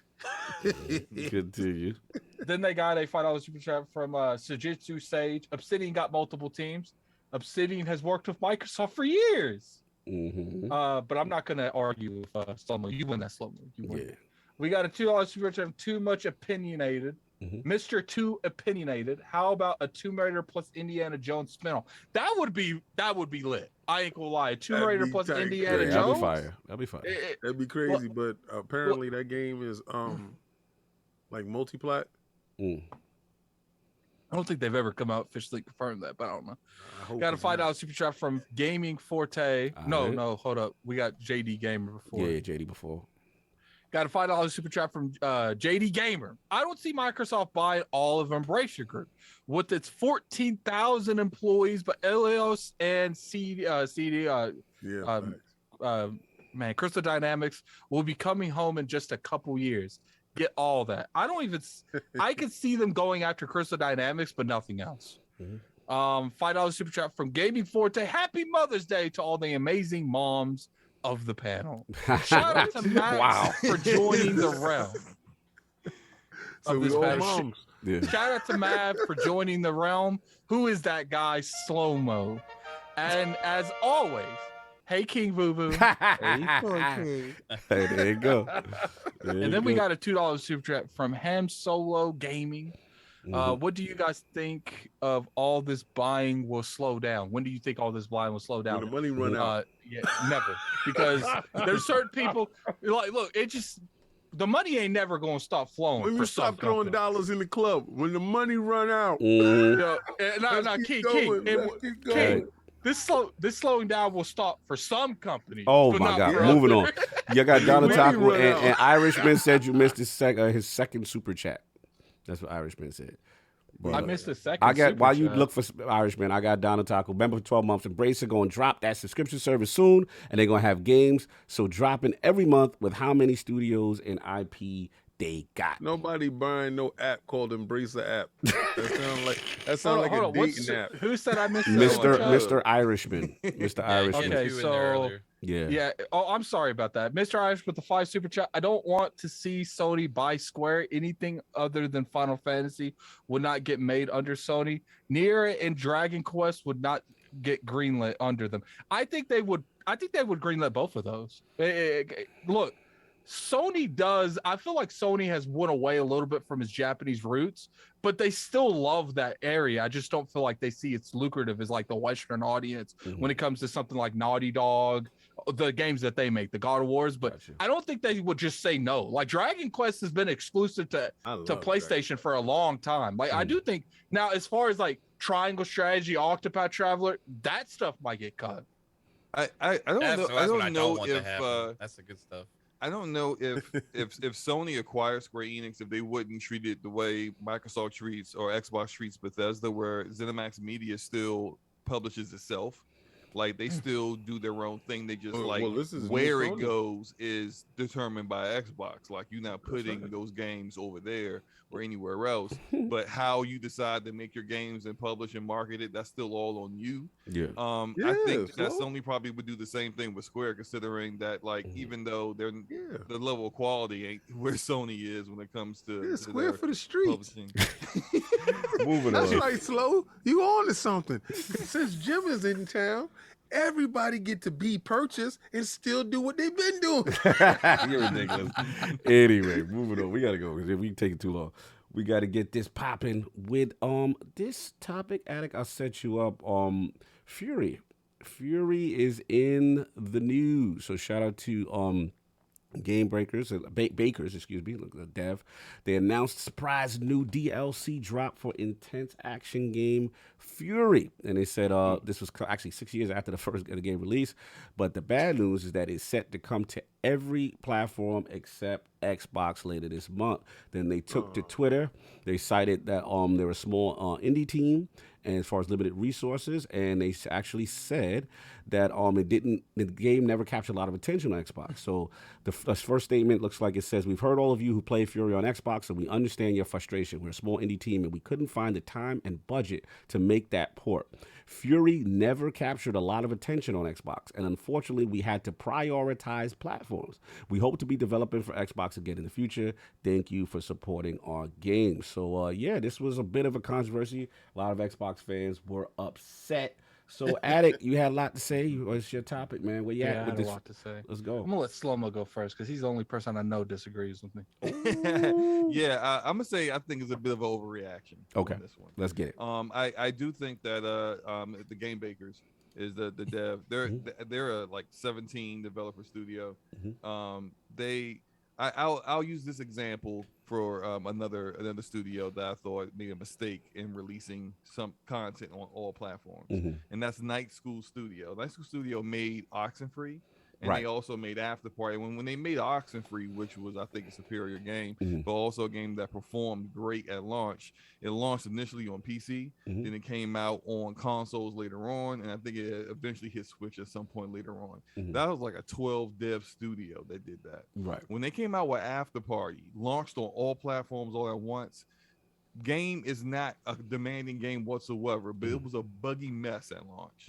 I think when you are a small studio, you don't really have the ability or the leeway or the bandwidth that some of these bigger studios have to release on all platforms all at once and have the actual content that players want to play be up to snuff as far as the quality goes right away. Again, they said it didn't sell that great on Xbox. Who knows what the actual sales numbers were? But they also didn't close the door when it eventually coming out on Xbox. So I kind of feel like I understand the frustration, especially if you played on Xbox, you enjoyed the game. I tried it out this week on PC. It's a pretty awesome game. I enjoy it. But you know, the difference here is that when that DLC comes out, I'm gonna be able to play it immediately versus someone on Xbox who. If you only have an Xbox, I get it, right? Yeah. But if you have multiple platforms and you see it's a small dev, I don't see a problem just buying the game on a different platform and enjoying that DLC if that's what you really want to do. Controversy. Because if that game is really that good, you know, what's it worth to you? Controversy. Get it on PC. Get it on PlayStation. $20. Okay. Let's go be a good one. Lord Mav, man, where are you at with it? Or Addict's going to jump on his own topic at the end. No, I'll go first. Okay. Continue, Addict. No, Matt, go. I'll go. Oh, last. you gonna go last? Oh, okay. Sorry, I thought you meant you gonna go first. Okay, go ahead, man. Yeah, I mean, I don't think it's a huge deal. You know what I mean? Like, I think it's something that kind of got blown out of proportion. I get like why, if you are one of the few people that bought it, why you would be like a little like, oh, I bet I wanted that. I already invested in the game. Right. But at the same time, it's like these small indie teams, you got to cut them some slack sometimes. You know what I mean? It's not like they're this huge publisher. Now, if this was like Square or one of these other big publishers or that did something like this, we're going. And Square would absolutely would be messy like this. Yeah, one thing I want to say about Square too, like if you're going to complain about sales on all your games, stop doing timed or console exclusives. Right. I'm just saying you're cutting your audience in half anyway. But as far as a game like this, you know, it's just a small indie team. I don't really personally care. Just to tell you the truth. I mean, I never played the game. I had no interest in the DLC whatsoever. First, if somebody is upset about it, hey, you know, that's like how Slomo said, go check it out on a different platform. Maybe I don't know, but like. I do. What I find most interesting about it, though, is like the fact that they actually came out and said we didn't have any success on Xbox, right? That kind of like jumped out, and I think that's like also being ran with from the opposite side, where people are saying like, "Oh, it's because it's not in Game Pass. If a game's not in Game Pass on Xbox, it doesn't succeed," and all this kind of crap, right? So just sometimes some games click better with certain platforms, and that happens on Xbox. More with us a lot of times on these like co-op multiplayer style games. They give a 2-hour demo. Oh yeah, you know, but sometimes it happens on Xbox and it doesn't click on PlayStation. Sometimes it happens on the opposite side, right? So it's just I mean, it is what it is. You know, like I don't think it's a huge deal, and I think shout out to people that are excited for the DLC that have it on PlayStation, PC, or whatever. I'm sure you're gonna get a fun time. No doubt. Lord King, where are we at with the Furi DLC skipping Xbox? 6 years late, and you're worrying about Halo Infinite. These dudes is 6 years late to the party with the first DLC. And then they said, yo, it didn't sell right over there. If you outraged, you should have purchased, baby. So obviously you didn't purchase, so why are you outraged? And for you dudes that did purchase, you should encourage your friends to purchase too. Because right now, you got the sad Hayachi face. Wow. And you like, oh man, that DLC ain't coming. Well, pony up that $500 and get that PlayStation. Then you got to buy the game. And then you got to get in there. Or you can do Steam.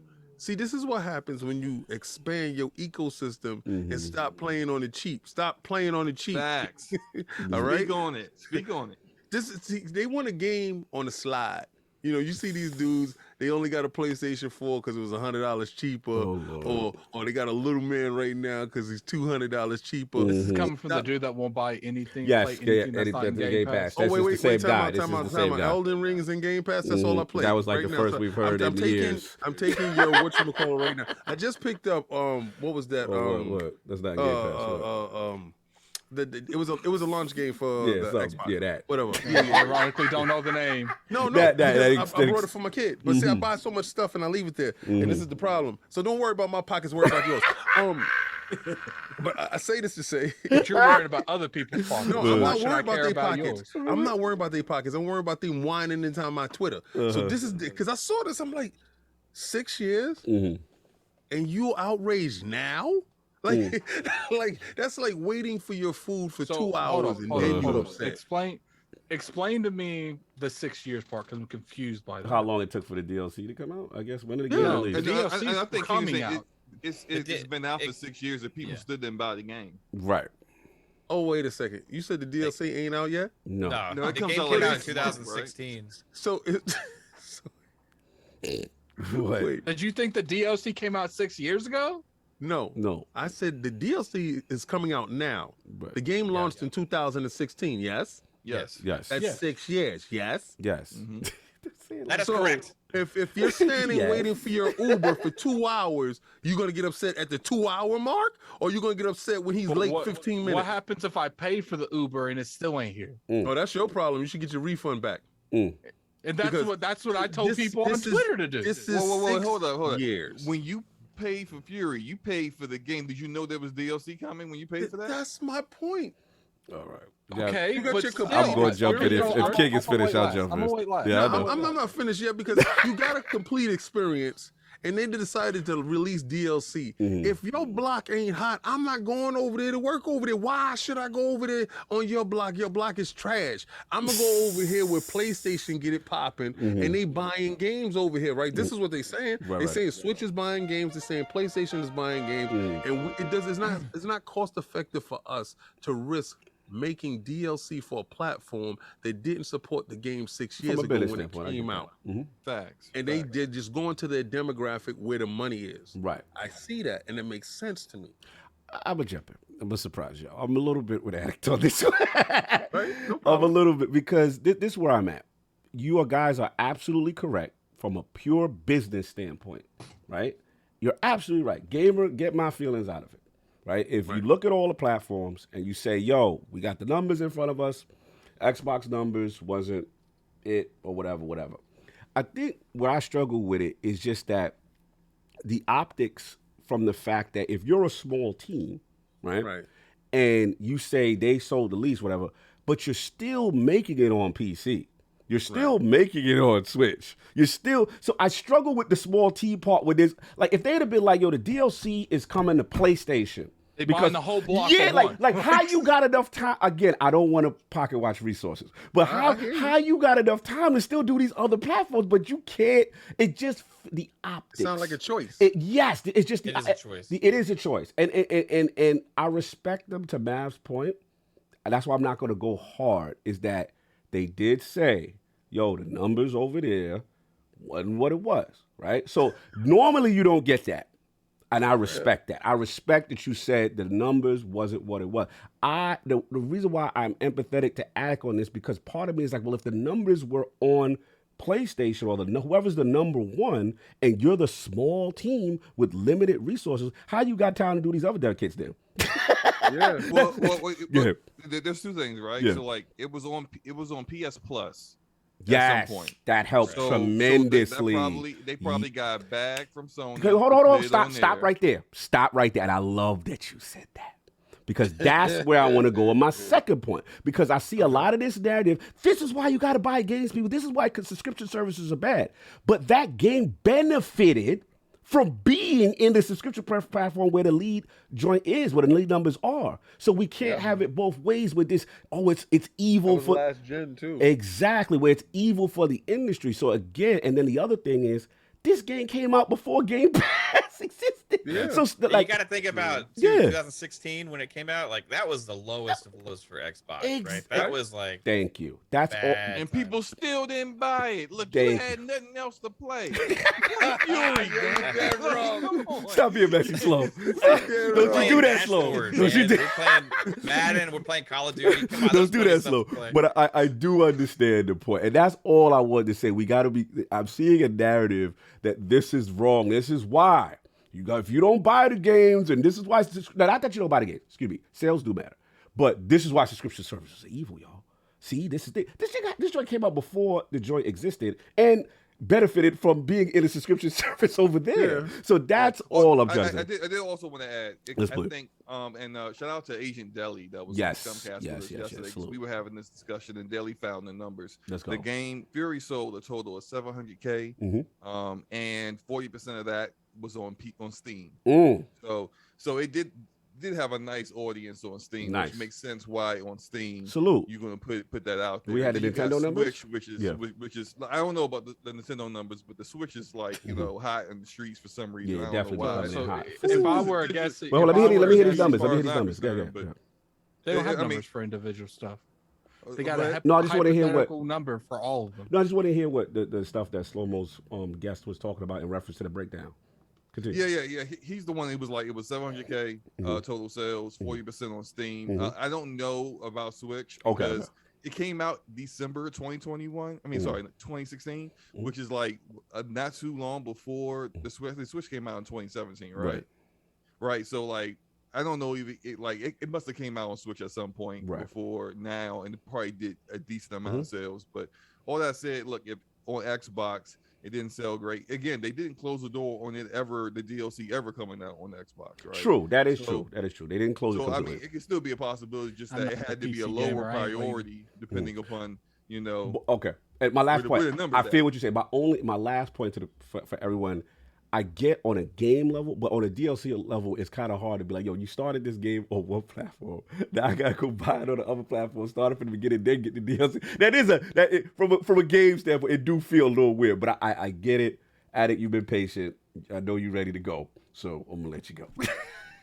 First thing I want to address is this money issue. So I guess the money wasn't hitting it 6 years ago, but 2 years ago they had no problem releasing Haven on Xbox. So you mean to tell me that, okay, we didn't make much from Fury. So I would feel like if you didn't like the money sales on that, you wouldn't release anything else So anymore. you say on that why you platform. back over here? But didn't Haven launch a Game Pass? Okay, you may, They got but that here's bad. the thing. But that's not a full game. That's not a full game. Look, I don't want to hear this. Oh, buying on another platform. I gave them money in 2016, and I expect to have access to anything on that game going forward. Don't sit here and come to me, this whatever this studio, because I'm not. Goods work, Addict. Okay, You pay what? for a Say that product. again. That is not how goods work. Okay, so they name me. offer the Hold on, price no, for a okay, product, hold up. Here we So go. name me Here we other go. game. It was Hold $20. up, Slomo. You got a full game. They didn't give you a part of a game, right? They gave you a full game that you. It's not like The completed Last in of Us, 2016. right? Yeah, It's not like factions. Oh, Yeah, it's oh, not- Mav. I'm sorry. Slomo, I love it. It's not How like many- a Telltale game. It's not like a Telltale game that has episodes and you paid for the first episode and they was like, yeah, we done. We ain't giving you 2 through 5. Like what? Like nah, fam. You gotta give me the rest of the story. They gave, first off, this is a free update. Second off, they have a PlayStation 5 upgrade that doesn't seem to be coming to Xbox. I didn't see that. wait, this free? That's a free. Wait, I didn't It's know a that. free update. Oh It's no, free, I gotta yeah. side with Addict on this. makes it worse. Now this No, is just this petty. is bull. This is That bullshit. I don't Like like this- this. But this is Wait, bull. wait, hold on. Let's get confirmation. This is Exactly. free? Yes, Yeah, it's a free free. update. That's Oh, right, Daddy. no. Now let's be mad. Now let's be mad. Now let's be mad. We all. This makes I'm no free. sense. I like free. When Oh, y'all you talk you about invested money, now. I ain't Now like you that invested money when part. Addict said When y'all this. talk about free, I'm down for the free. Now I got You got your Hayachi This face. is my issue with it. If it was just for their size, then okay, I get it. You can't No. do it, but why Haven come out for the console? It's because they got that money. I get that. That's cute. Why But they brought up this is money the and they thing. giving it for free? 6 years ago, you put a game on a platform and I invested and gave you money. You can't just 6 years later be like, oh, I know that, you know, we put this on here. We're gonna pull it. The We're not story gonna- continues on the other No, platform. wait a second. I wanna hear What no the They're hell? not pulling it. What They're the not hell? removing Hold it, access hold from the it, game. They're not pulling No, access. no, I'm talking about the DLC and the update. Okay. Yeah. What Yes, the right. hell It's a free does- DLC. So this is going to people who So already everybody bought getting the this game, for free, right? and I don't Yeah, even yeah, get but it. this is Isn't what that I'm what saying. you saying? This is what I'm only saying. 500 people on Xbox bought But the it's game. free But though, now you just Flo. throwing numbers out there. I got you. Still They work not that even got profiting put off in. this. So why they This talking is- about this money? is- Now I'm pissed off because what the hell do you bring up sales numbers for and you out here giving out free cookies? Yeah, I want the cookies too. Hey now. And I don't care if you come late with the cookies. If free cookies, I want my cookies too. And they This said, is nah, the y'all part. dudes are Here's O block. my O issue. block don't get This no is my- cookies.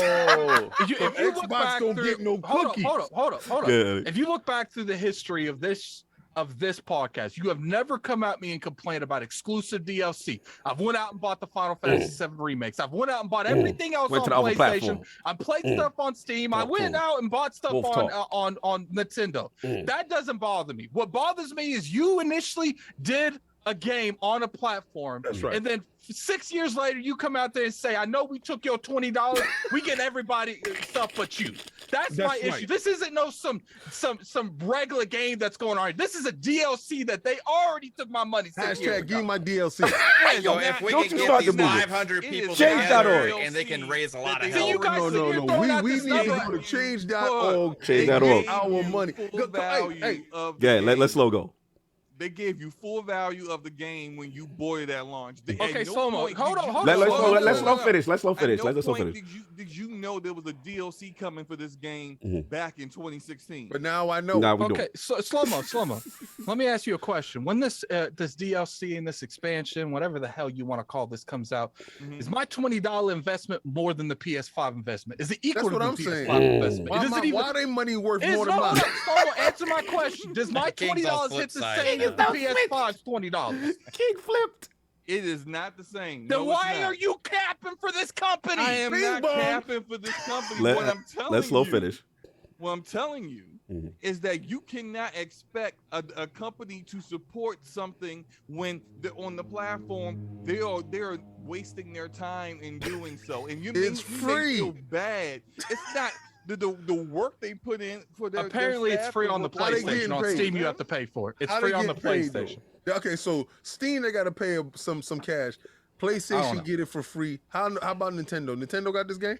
Nintendo does have the game. Yes. I All don't right, so know what the Nintendo number getting it for free? I want what Nintendo's eating. Here's my issue. It would be different if this studio came out and this studio was new. This studio that made a first game, Right. or something related to that. This studio literally came out and said, "Yo, Slomo, you getting this on Steam? We got you. Yo, BitCloud, you get on this PlayStation 5. We got you. Oh, Addict, you're gonna have to go out the back door. Don't let the media see, okay? We don't want no media right now. I know we took your money. We got you eventually. Maybe. But you're gonna have to go out the back door. You're like, no, And know you what? can't sit here and tell me. Call this DLC an appreciation for those. Yo, oh, Slomo! You can't come out here and tell me. Slow down. You giving out teacher's pet? You giving out the apple? All right. No. You did the most Listen. A company cannot Yo, that come was out there. super messy. I love it. If a company came out there and they said, yo, we only had love enough Slow. money to do X and X amount. We can only get the PlayStation 5 DLC. We'll do the rest later. But like, isn't the PlayStation 5 and the Hold Xbox on, right, but One? in Slomo's defense, they didn't, even though we were There's no upset. defending what he said. Hold on, killer. What I'm just saying is, it is defense. They didn't rule it out completely. They didn't say Okay, it's so I'm supposed never. to get my burger 6 months later. It's cold, it's soggy. No, we ain't doing that. It's free. You took You my don't money complain 6 about years free. ago. You don't get to You're complain sitting there about coming free. out on Twitter. Hold up. You coming out on Twitter and you say we had enough money to give everybody something. But Xbox, you guys have to leave the party. We don't like you. We don't respect your money. Your money ain't good here. Maybe we might let you into the VIP. And you standing around there with boo-boo face. It's future consideration. Yeah, right? You They waiting apologize. to get your wrist stamped. What's going on here? It's a fun one, man. We got to see how this thing play out. We will go on and on. Fun debate. I thought this was interesting. Fun speculation. As always, man. It's a holiday. Yo, shout out to Forte. Oh, Forte, yo, turned on Slow. The view of Slomo backslap. Does it represent those of the DPS podcast? His views are his own, and we wish him well. Yo, that sound like the podcast broken up off of this. The biggest issue I have with this whole thing is I just have an issue if you coming out there and you saying we a small team, we can only do so much. But you got enough time for everybody else? When you look at something like that, Cog, let's say you don't know anything about this information. Let's say I'm a studio, I come out there, I'm like, Cog, we only have enough to do limited projects because we are a small team. When I tell you that statement, what are you gonna assume that they're developing on? Maybe one platform, right? Yeah, generally. That's what I see. And if I came out there and if someone said, we making this on PlayStation, we making this on Steam, That was my we fault. might even put this on the Epic Game Store. We go even put this on Everybody, the Switch. everybody but you. You go to the back.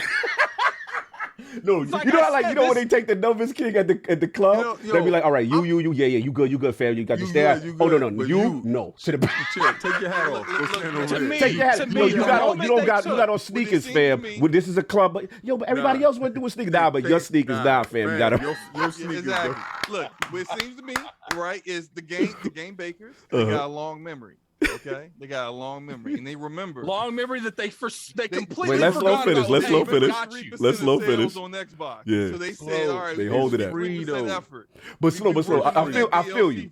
They released their next game I on feel, Xbox. but here's the thing. So, but they took the Game got Pass paid back. for it. They took the Game Pass back. So after you took the Game Pass back, you can't cut your man a slack and let him in the Free club. though. Something went wrong backstage. Something went man. wrong, Go yo. talk to Sarah Something went wrong Bond. backstage. Go We're to talk gonna to find Sarah out the Bond. story Go about have Fury. Sarah Bond talk to the game bakers. Get Fury into Game Pass. I think Don't we just associate Oh found wait, out, so wait, though, we gotta pay them. Don't associate her with this. So wait, we gotta bribe this little dude just so we can get our people in. Little man trying to strong on people talking Yo. about maybe you get in the club, maybe you get a stamp. Yo, Feel like the tunnel in back in the 90s, kid. yo, Phil, go buy them, man. Go buy them and go put them in games of ID. Oh my God! Look, I'm just wanna gonna. hear Games this. ID. Games with look, ID. I don't mind this practice being used if you help with if you bought the timed exclusive on an actual game.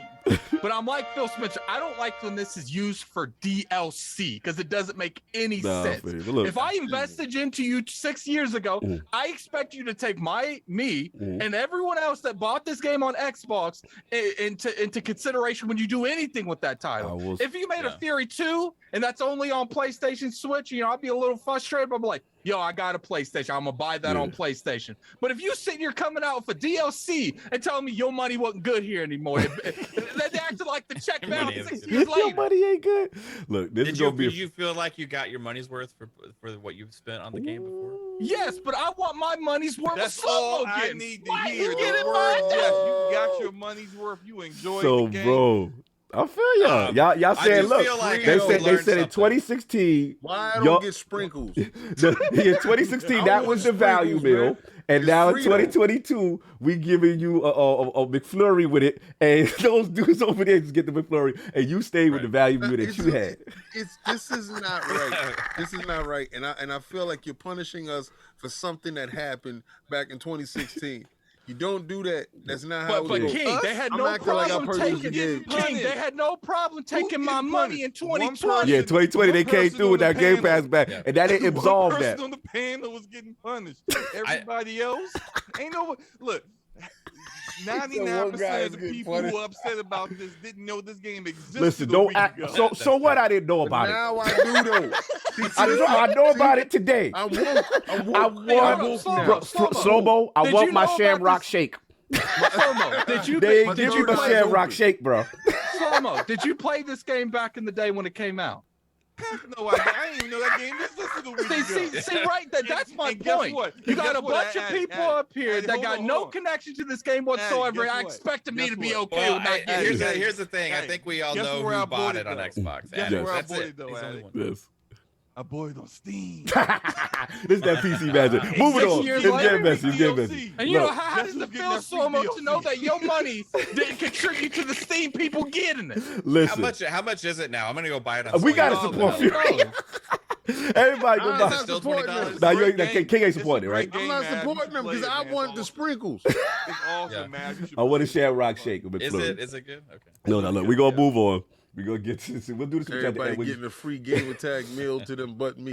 I'm upset right now. You ain't get the man. coupon, son? I ain't getting it. You Why ain't get, I'm not getting it? They give you Why? the 2 for 2 Big They Macs? profiling us. You know what it is, They King? profiling us. King, you know what it is? I can't. Everybody's so with this because either A, they didn't care about this game, or B, they're like, oh, it's only Addict. Xbox. Oh, my Xbox God. I'll tell you is what. fine. Yeah. They Go ahead, looked man. over. They looked over to us and said, "You people Oh, damn. getting this DLC." What? Oh, You that's- what you people? That's why you know, people are Yeah, calling man. me out because I said, and on my tweet, I said I'm not supporting that studio anymore because if they're coming I'ma out here support 6 them. years later I like and Haven. telling me your money ain't good enough for me, why should I say my money's good enough Don't for you wanna do any it other for I got David. a solution for you though. Yeah, You don't man. gotta play it because what Last I'll do one. is I'll go buy it. I'll buy it on Steam and then I'll play it and stream it and I'll invite you to watch the stream. Oh, damn. Slow-mo. I can't. Mav is messy. I'm a hypocrite. Man, I love it. I'm a hypocrite. I'm gonna buy the next game. I like Haven. There we go. The game is You spoken. can know everything that happens for free. So we will move on from this. We will revisit this if this comes up, and we'll see how this I goes got on. something for these We're gonna people. just combine this last topic and then super chat to end because we going super long. Yeah, we And gotta go. yeah. So look, last one. This is just impressions. Jeff Keighley, y'all, outside Summer Game Fest is back. 2022 will feature a slate of digital live stream shows, including a spectacular live kickoff show hosted by the one and only Jeff Keighley, filled with world premieres and days of the devs with I Am 8-Bit and Double Fine. The festival will also feature a slate of to be announced events from game publishers and platforms in June. Stay tuned for more details. So just quickly, thoughts on the announcement, and then the only wrinkle I have for this being my topic is in relationship to Microsoft. Do you think Microsoft, we know they got the Bethesda showcase on the Sunday, June 12th. Do you think anything of their showcase could be held for Jeff exclusively based on the eyes, the zeitgeist of Summer Game Fest? Let's start with FunSpeculation first. Let's start with speculation. Yeah, I think so because Keeley's been having a lot of stuff for Xbox at his shows. You know, the award show last year they had more stuff. Even the previous 2 years prior to that, I feel like Xbox has so much stuff they have in the works. I mean, you got about 50 projects. I mean, we know several of them have been even alluded to from the studios. Obsidian has like 3 projects. You got id. We don't know 100% what they're working on yet. You know, Machine Games has got stuff going on. We have all these game announcements, and yet we've yet to see things, right? So if we know that 2023 to 2024, 2025 is going to be the years where a lot of this stuff is all coming out, then they got to start showing more than what they've been, even though they had 30 games last year, right? It's crazy. Yeah. We had 30 games last year. People said that, oh, they're going to have like 30 games. Like, no, they ain't have 30 games. They had 30 games, right? And yet they're going to have more. this year and the next and the next. So they're gonna have to utilize these shows, man. And plus, if you are looking to make a splash, right? You're looking to have a big impact.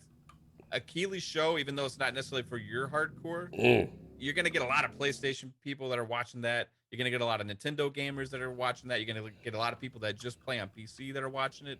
So if you want to try and invite people to your ecosystem that aren't already there, it's a good opportunity, right? And you can't miss on that. Like, it's gonna have a huge audience. So I think maybe they come out with 2 or 3 things that are pretty strong and say, hey, check this out, but also in a few days you're not going to want to miss what's coming next, right?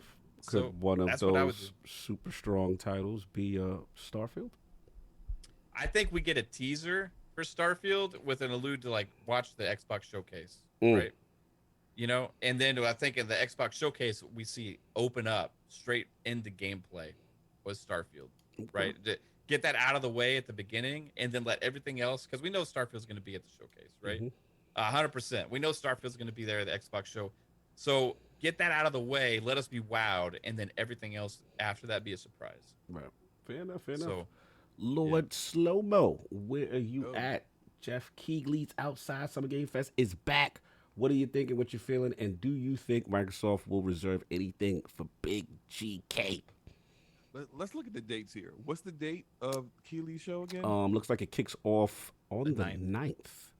But it's a whole slew of events. Yeah, go ahead. Yeah. So I do think they'll kind of do what they did last year, where they showed some things in the Summerfest, but then hold off like a bigger rollout of everything for their own shows. I agree with Mav on that. Like, we might see like our first glimpse of actual like gameplay, or at least what we would see in the game for Starfield there, or maybe even with Redfall a little bit there. But then as Bethesda tends to do when they release their games, here is like everything that you need to know about the game, and it comes out in 4 months kind of deal, like they did with Fallout 4 and Fallout 76. So like, I do think that like on the 12th, on that Sunday, that's when you'll get like a full, like, however time period. I think they're doing like 90 minutes. Yeah, potentially. Yep.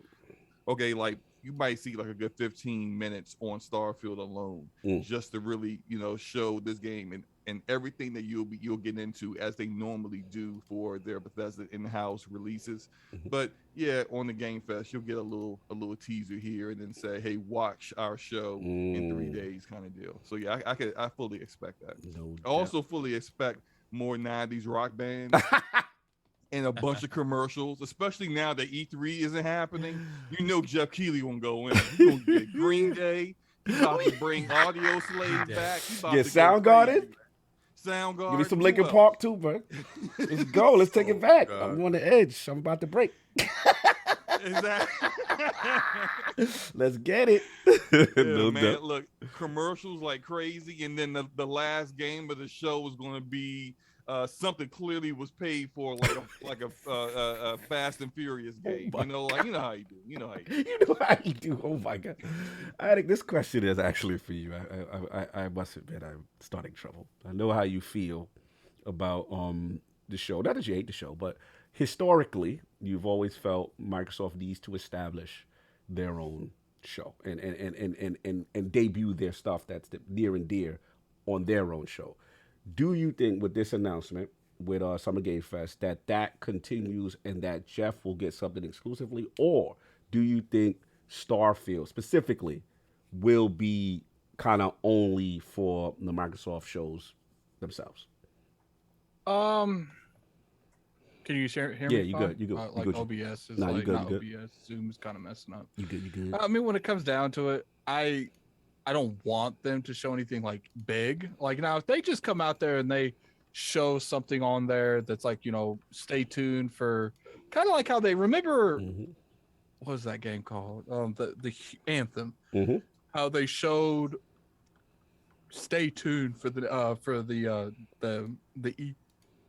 EA show. No, EA the night before said, watch the Xbox show for more in-depth game. Remember that? Yes. For Anthem. If I saw something like that, that's okay. But I mean, regardless, they can do whatever they want. That's their company. But it's just like, to me, if you go out there and you just show gameplay there for the first time, I'm gonna be pissy. I knew it. Like, cause it's just like I get it.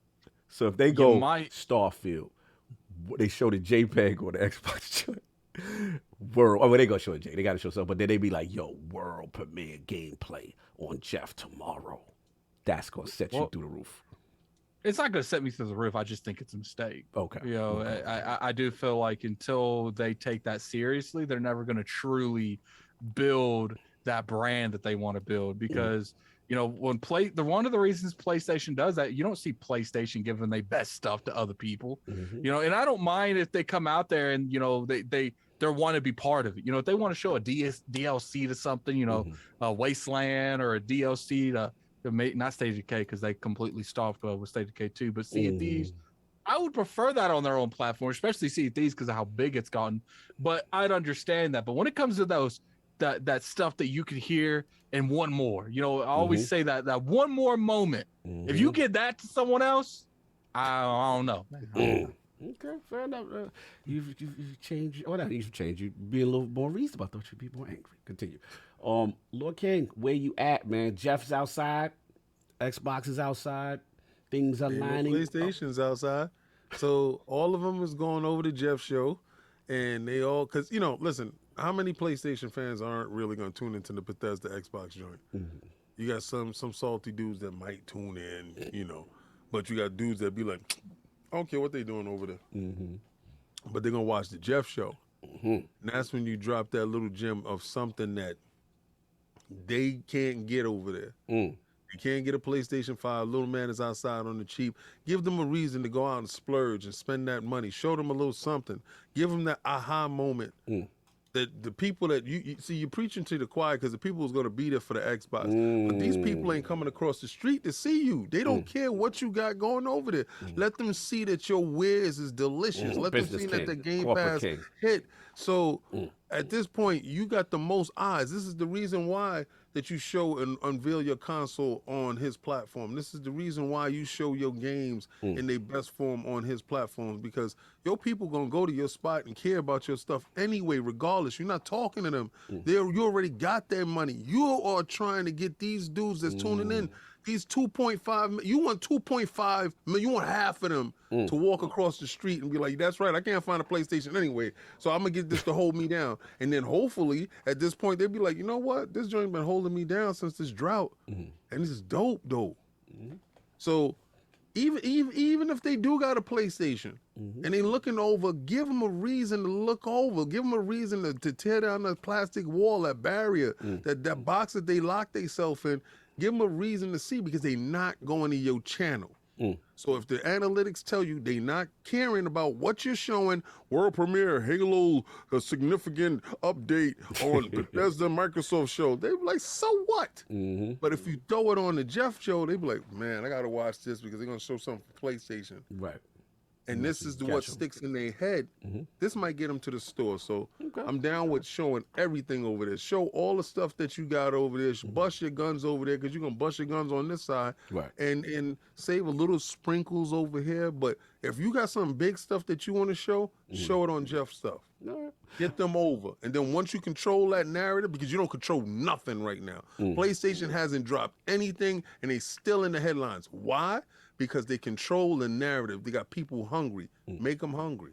Fair enough. No, look, I don't got too much to add. Everybody said most of the points I was going to say, which is, like, you know, Microsoft to me was, they've been, this generation, they've been more apt to put their stuff where a lot of the eyes are. You see them on Twitch, you see them on the Game Awards with the Hellblade, the console debut, that kind of stuff, and they've shown success. So I think the pattern will continue. My question is, what does Jeff get? Right, and the only thing where I do side with Addict, even though I'm surprised he's being very reasonable today. I thought he would go harder on this, but I've always been. I feel like, you know, I've always understood why they do it. It's just I would prefer them build their own. To build their own. No, and I get that, and I'm very curious about Starfield's fate in presentation. How is it presented? This is the big creme de la creme AAA experience. Experience from the A team. Okay. they might do a story trailer in the gameplays for their stuff. Could be, right? Could be. And I just want to see how that's presented. It's a big thing. A lot of people want to see the gameplay from Starfield. That is a coveted item from a media news piece during this thing. So I want to see how that's handled. And yeah, it's to King's point, as much as I know Xbox fans may not like it, it's one of those things where it's like, look, you have to put something to him in an audience that would never go through Xbox. But I do understand Alex's point, which is, if you do intend to build your show, you got to build it. So they're in this catch-22 as far as what they want to do. But I think the analytics, they've been showing that they're going to most likely give it to them. So we'll see. I think they got so much that it doesn't matter anymore. Like, they can do both. You know what I mean? Like, because they got so much stuff that they haven't even revealed to us yet. Like, I agree with you, but at the same time, I disagree because they got so much that they can do both. It depends on what they're citing and what they're doing on the balancing scale. If they're giving all their good stuff to everyone else and they're showing only stuff that would be on an inside Xbox, then I would feel like that's a step in the wrong direction. But if they got multiple big things that they're just letting him have one of the big things because they got the bigger stuff, then I can understand that.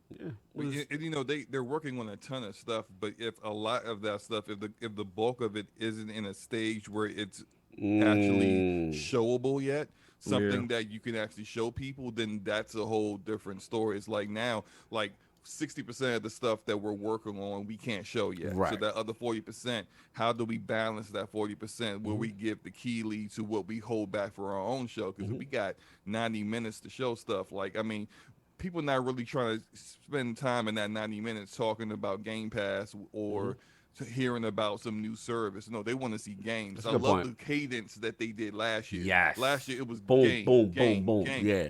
Do that. Yes. Always do that. Like, don't move off of that kind of direction that they went with it. But what you got to have with that is actual games to show. Yes, absolutely. No. What if they showed like Indiana Jones? Right? That would be a mistake because I feel like that's a very coveted product. Well, that's the thing, like, because it's such a well-known IP already, like it's such a popular brand that it's going to catch people's attention and make them, I want to play that, right? And no matter where it's at, right? So that might get people into the Xbox ecosystem by using an IP like that. Kind of like when PlayStation had Wolverine at their show, it's like, man, oh, dude, like Wolverine, I gotta have a PlayStation to play that. I think Indiana Jones got the same effect, and for the people that aren't even going to tune into the Xbox showcase, notice where Wolverine was shown.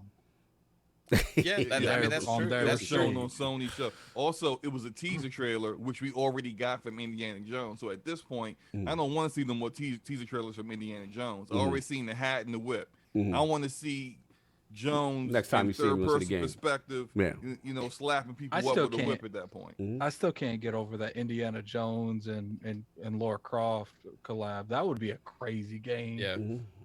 What, co-op or just I don't know. I would prefer it not to be co-op, but I would understand if they made it co-op. Yeah, that would be crazy. So look, that's all we got. Going to wrap up long one today. Want to get these super chats queued while I do the poll. And then the poll is in with EmbracerGroup acquiring CrystalDynamics, EidosMontréal, and SquareEnix Montreal instead of Microsoft. Do you think the Activision Blizzard deal stops Xbox from attempting any more acquisitions? The choices are A, no. If there is a studio publisher that Microsoft is interested in during this period, they will still make the move. B, yes, Microsoft will not make any moves to draw unnecessary attention to itself due to the high-stakes nature of the deal. Or C, I don't care. It's all fun and games until my favorite studio gets snatched up by the ops. Salute to everybody who rocks to the play the polls in the chat. See y'all up in the joint. Salute to the man, Dallas's own Lord Mav, a.k.a. the Fun Speculation Channel. Absolutely pleasure in the realm. So much fun. We could talk gaming and trading games for damn near an hour. That was hilarious. Hearing your history, hearing your journey. Brother, where can the fine people find you? And what do you have going on, sir? I just got more content coming to the channel. It was just a blast, guys. Thanks to Addict. King David, Cognito, and also Slomo. It's good to see you, man. Thanks for hopping in here with me, bro. It's fun talking to you as well. Yes. But yeah, if you want to find out what we got going on, easiest way is to follow on Twitter at FunSpeculation. I'm putting it in the chat right now. Go ahead. On YouTube, type in www.youtube. I got you, man. I got you, man. We gonna put whatever. We gonna put it right. The links in it. Bam. We got you. Slow. You slow. Now hit that notification bell on there because you'll see when we go live. Because we do game streams. We do multiple shows. Like Cox said, we got 4 podcasts that we do, right? So we got Mondays is Fun Speculation Podcast, where we have talk about all platforms. It's non-console centric on that show. Let's go.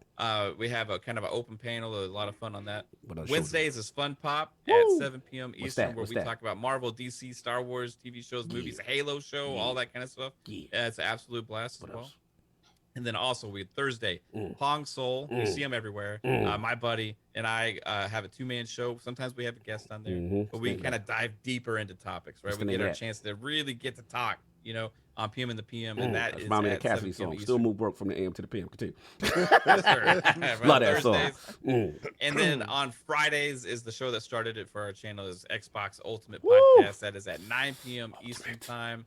And that has a larger panel. It gets kind of crazy on that show sometimes, but we like to have a lot of fun and just kind of keep it positive, and with a lot of jokes and hanging out with family and stuff on there. So I appreciate everybody.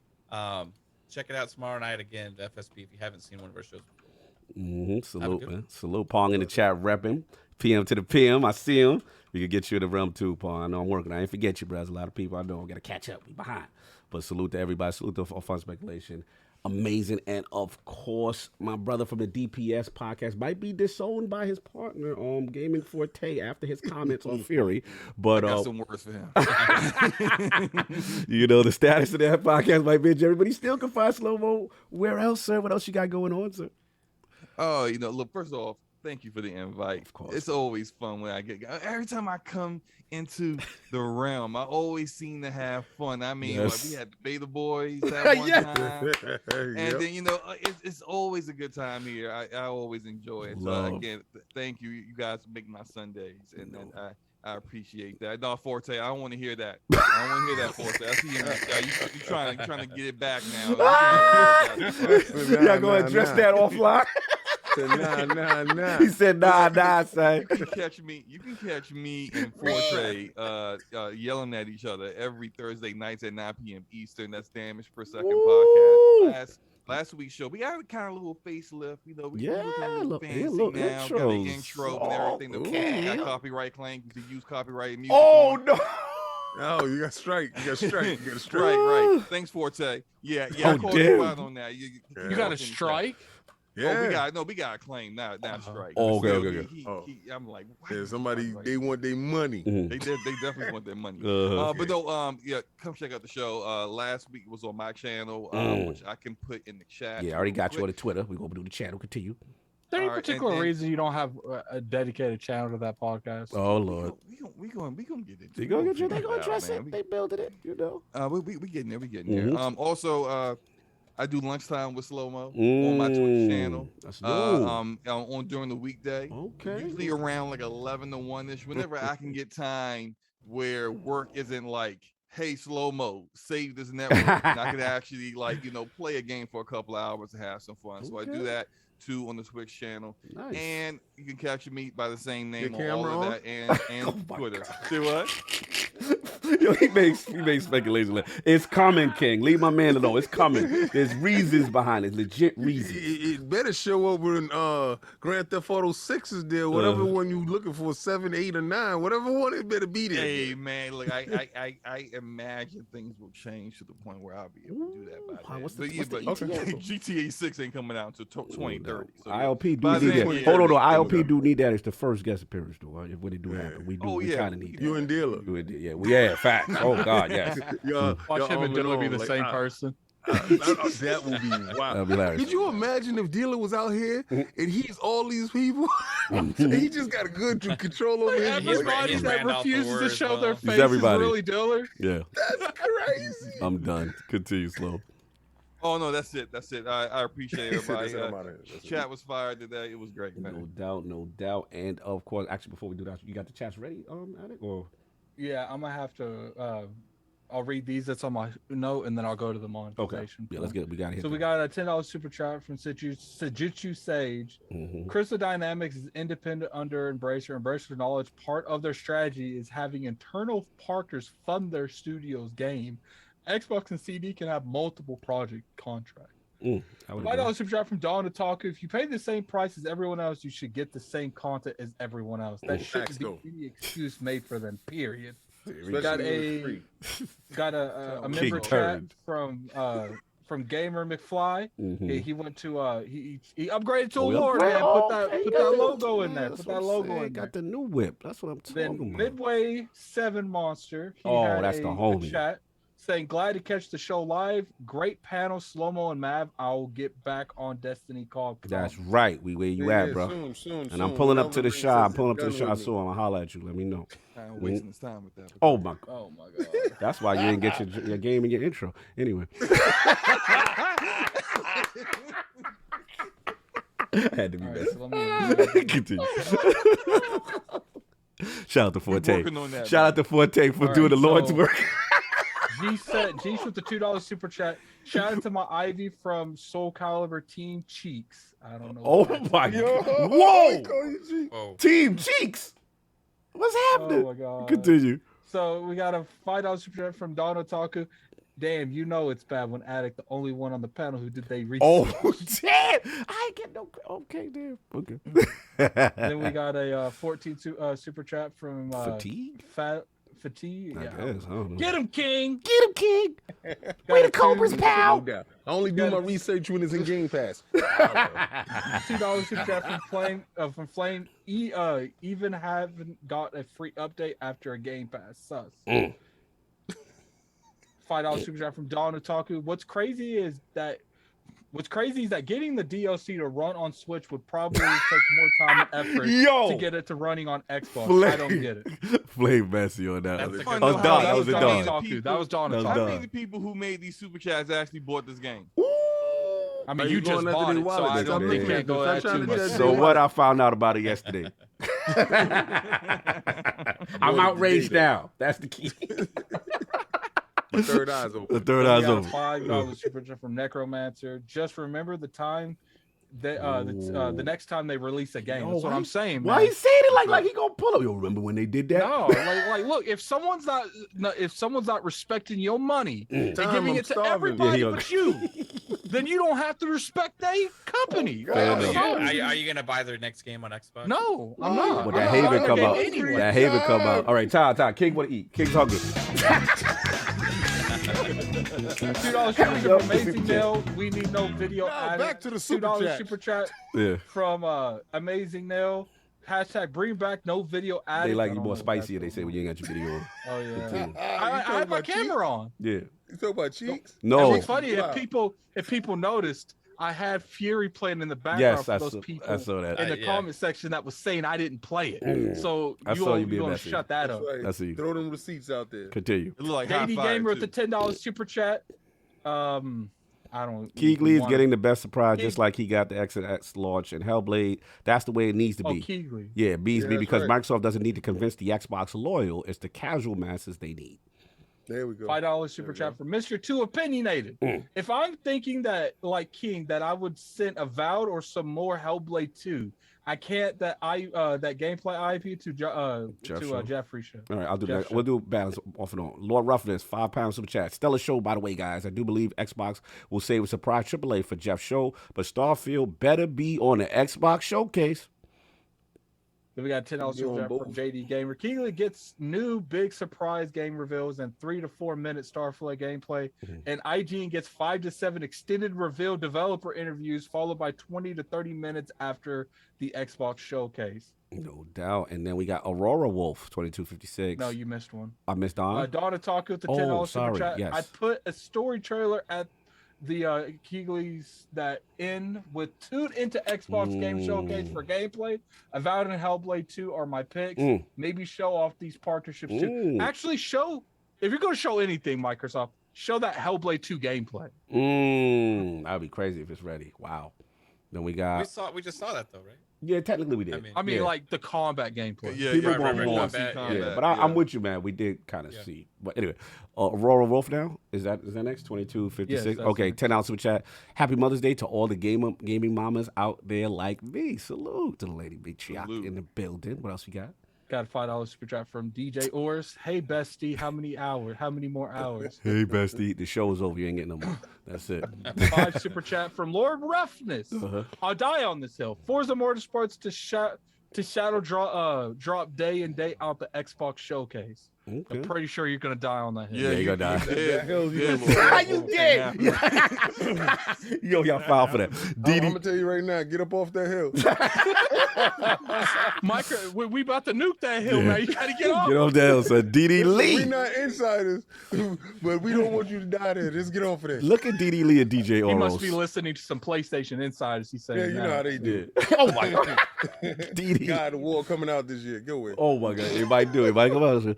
DD Lee, $2 super chat. 6-hour show. Let's do it. No, we're not doing. Let's stop listening to We DJ. out of here, man. We out of here. So Bye. look, we got. Well, I gotta go play some Fury. We got to play some Fury. Everybody enjoy their Sunday. Happy Mother's Day and all that. Had a fantastic show. We are out of here. Peace. I'm bad talk.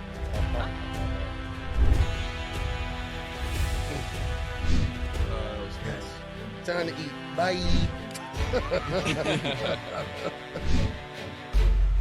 Man, listen. I've been up. Actually, I think it was 36 hours right now.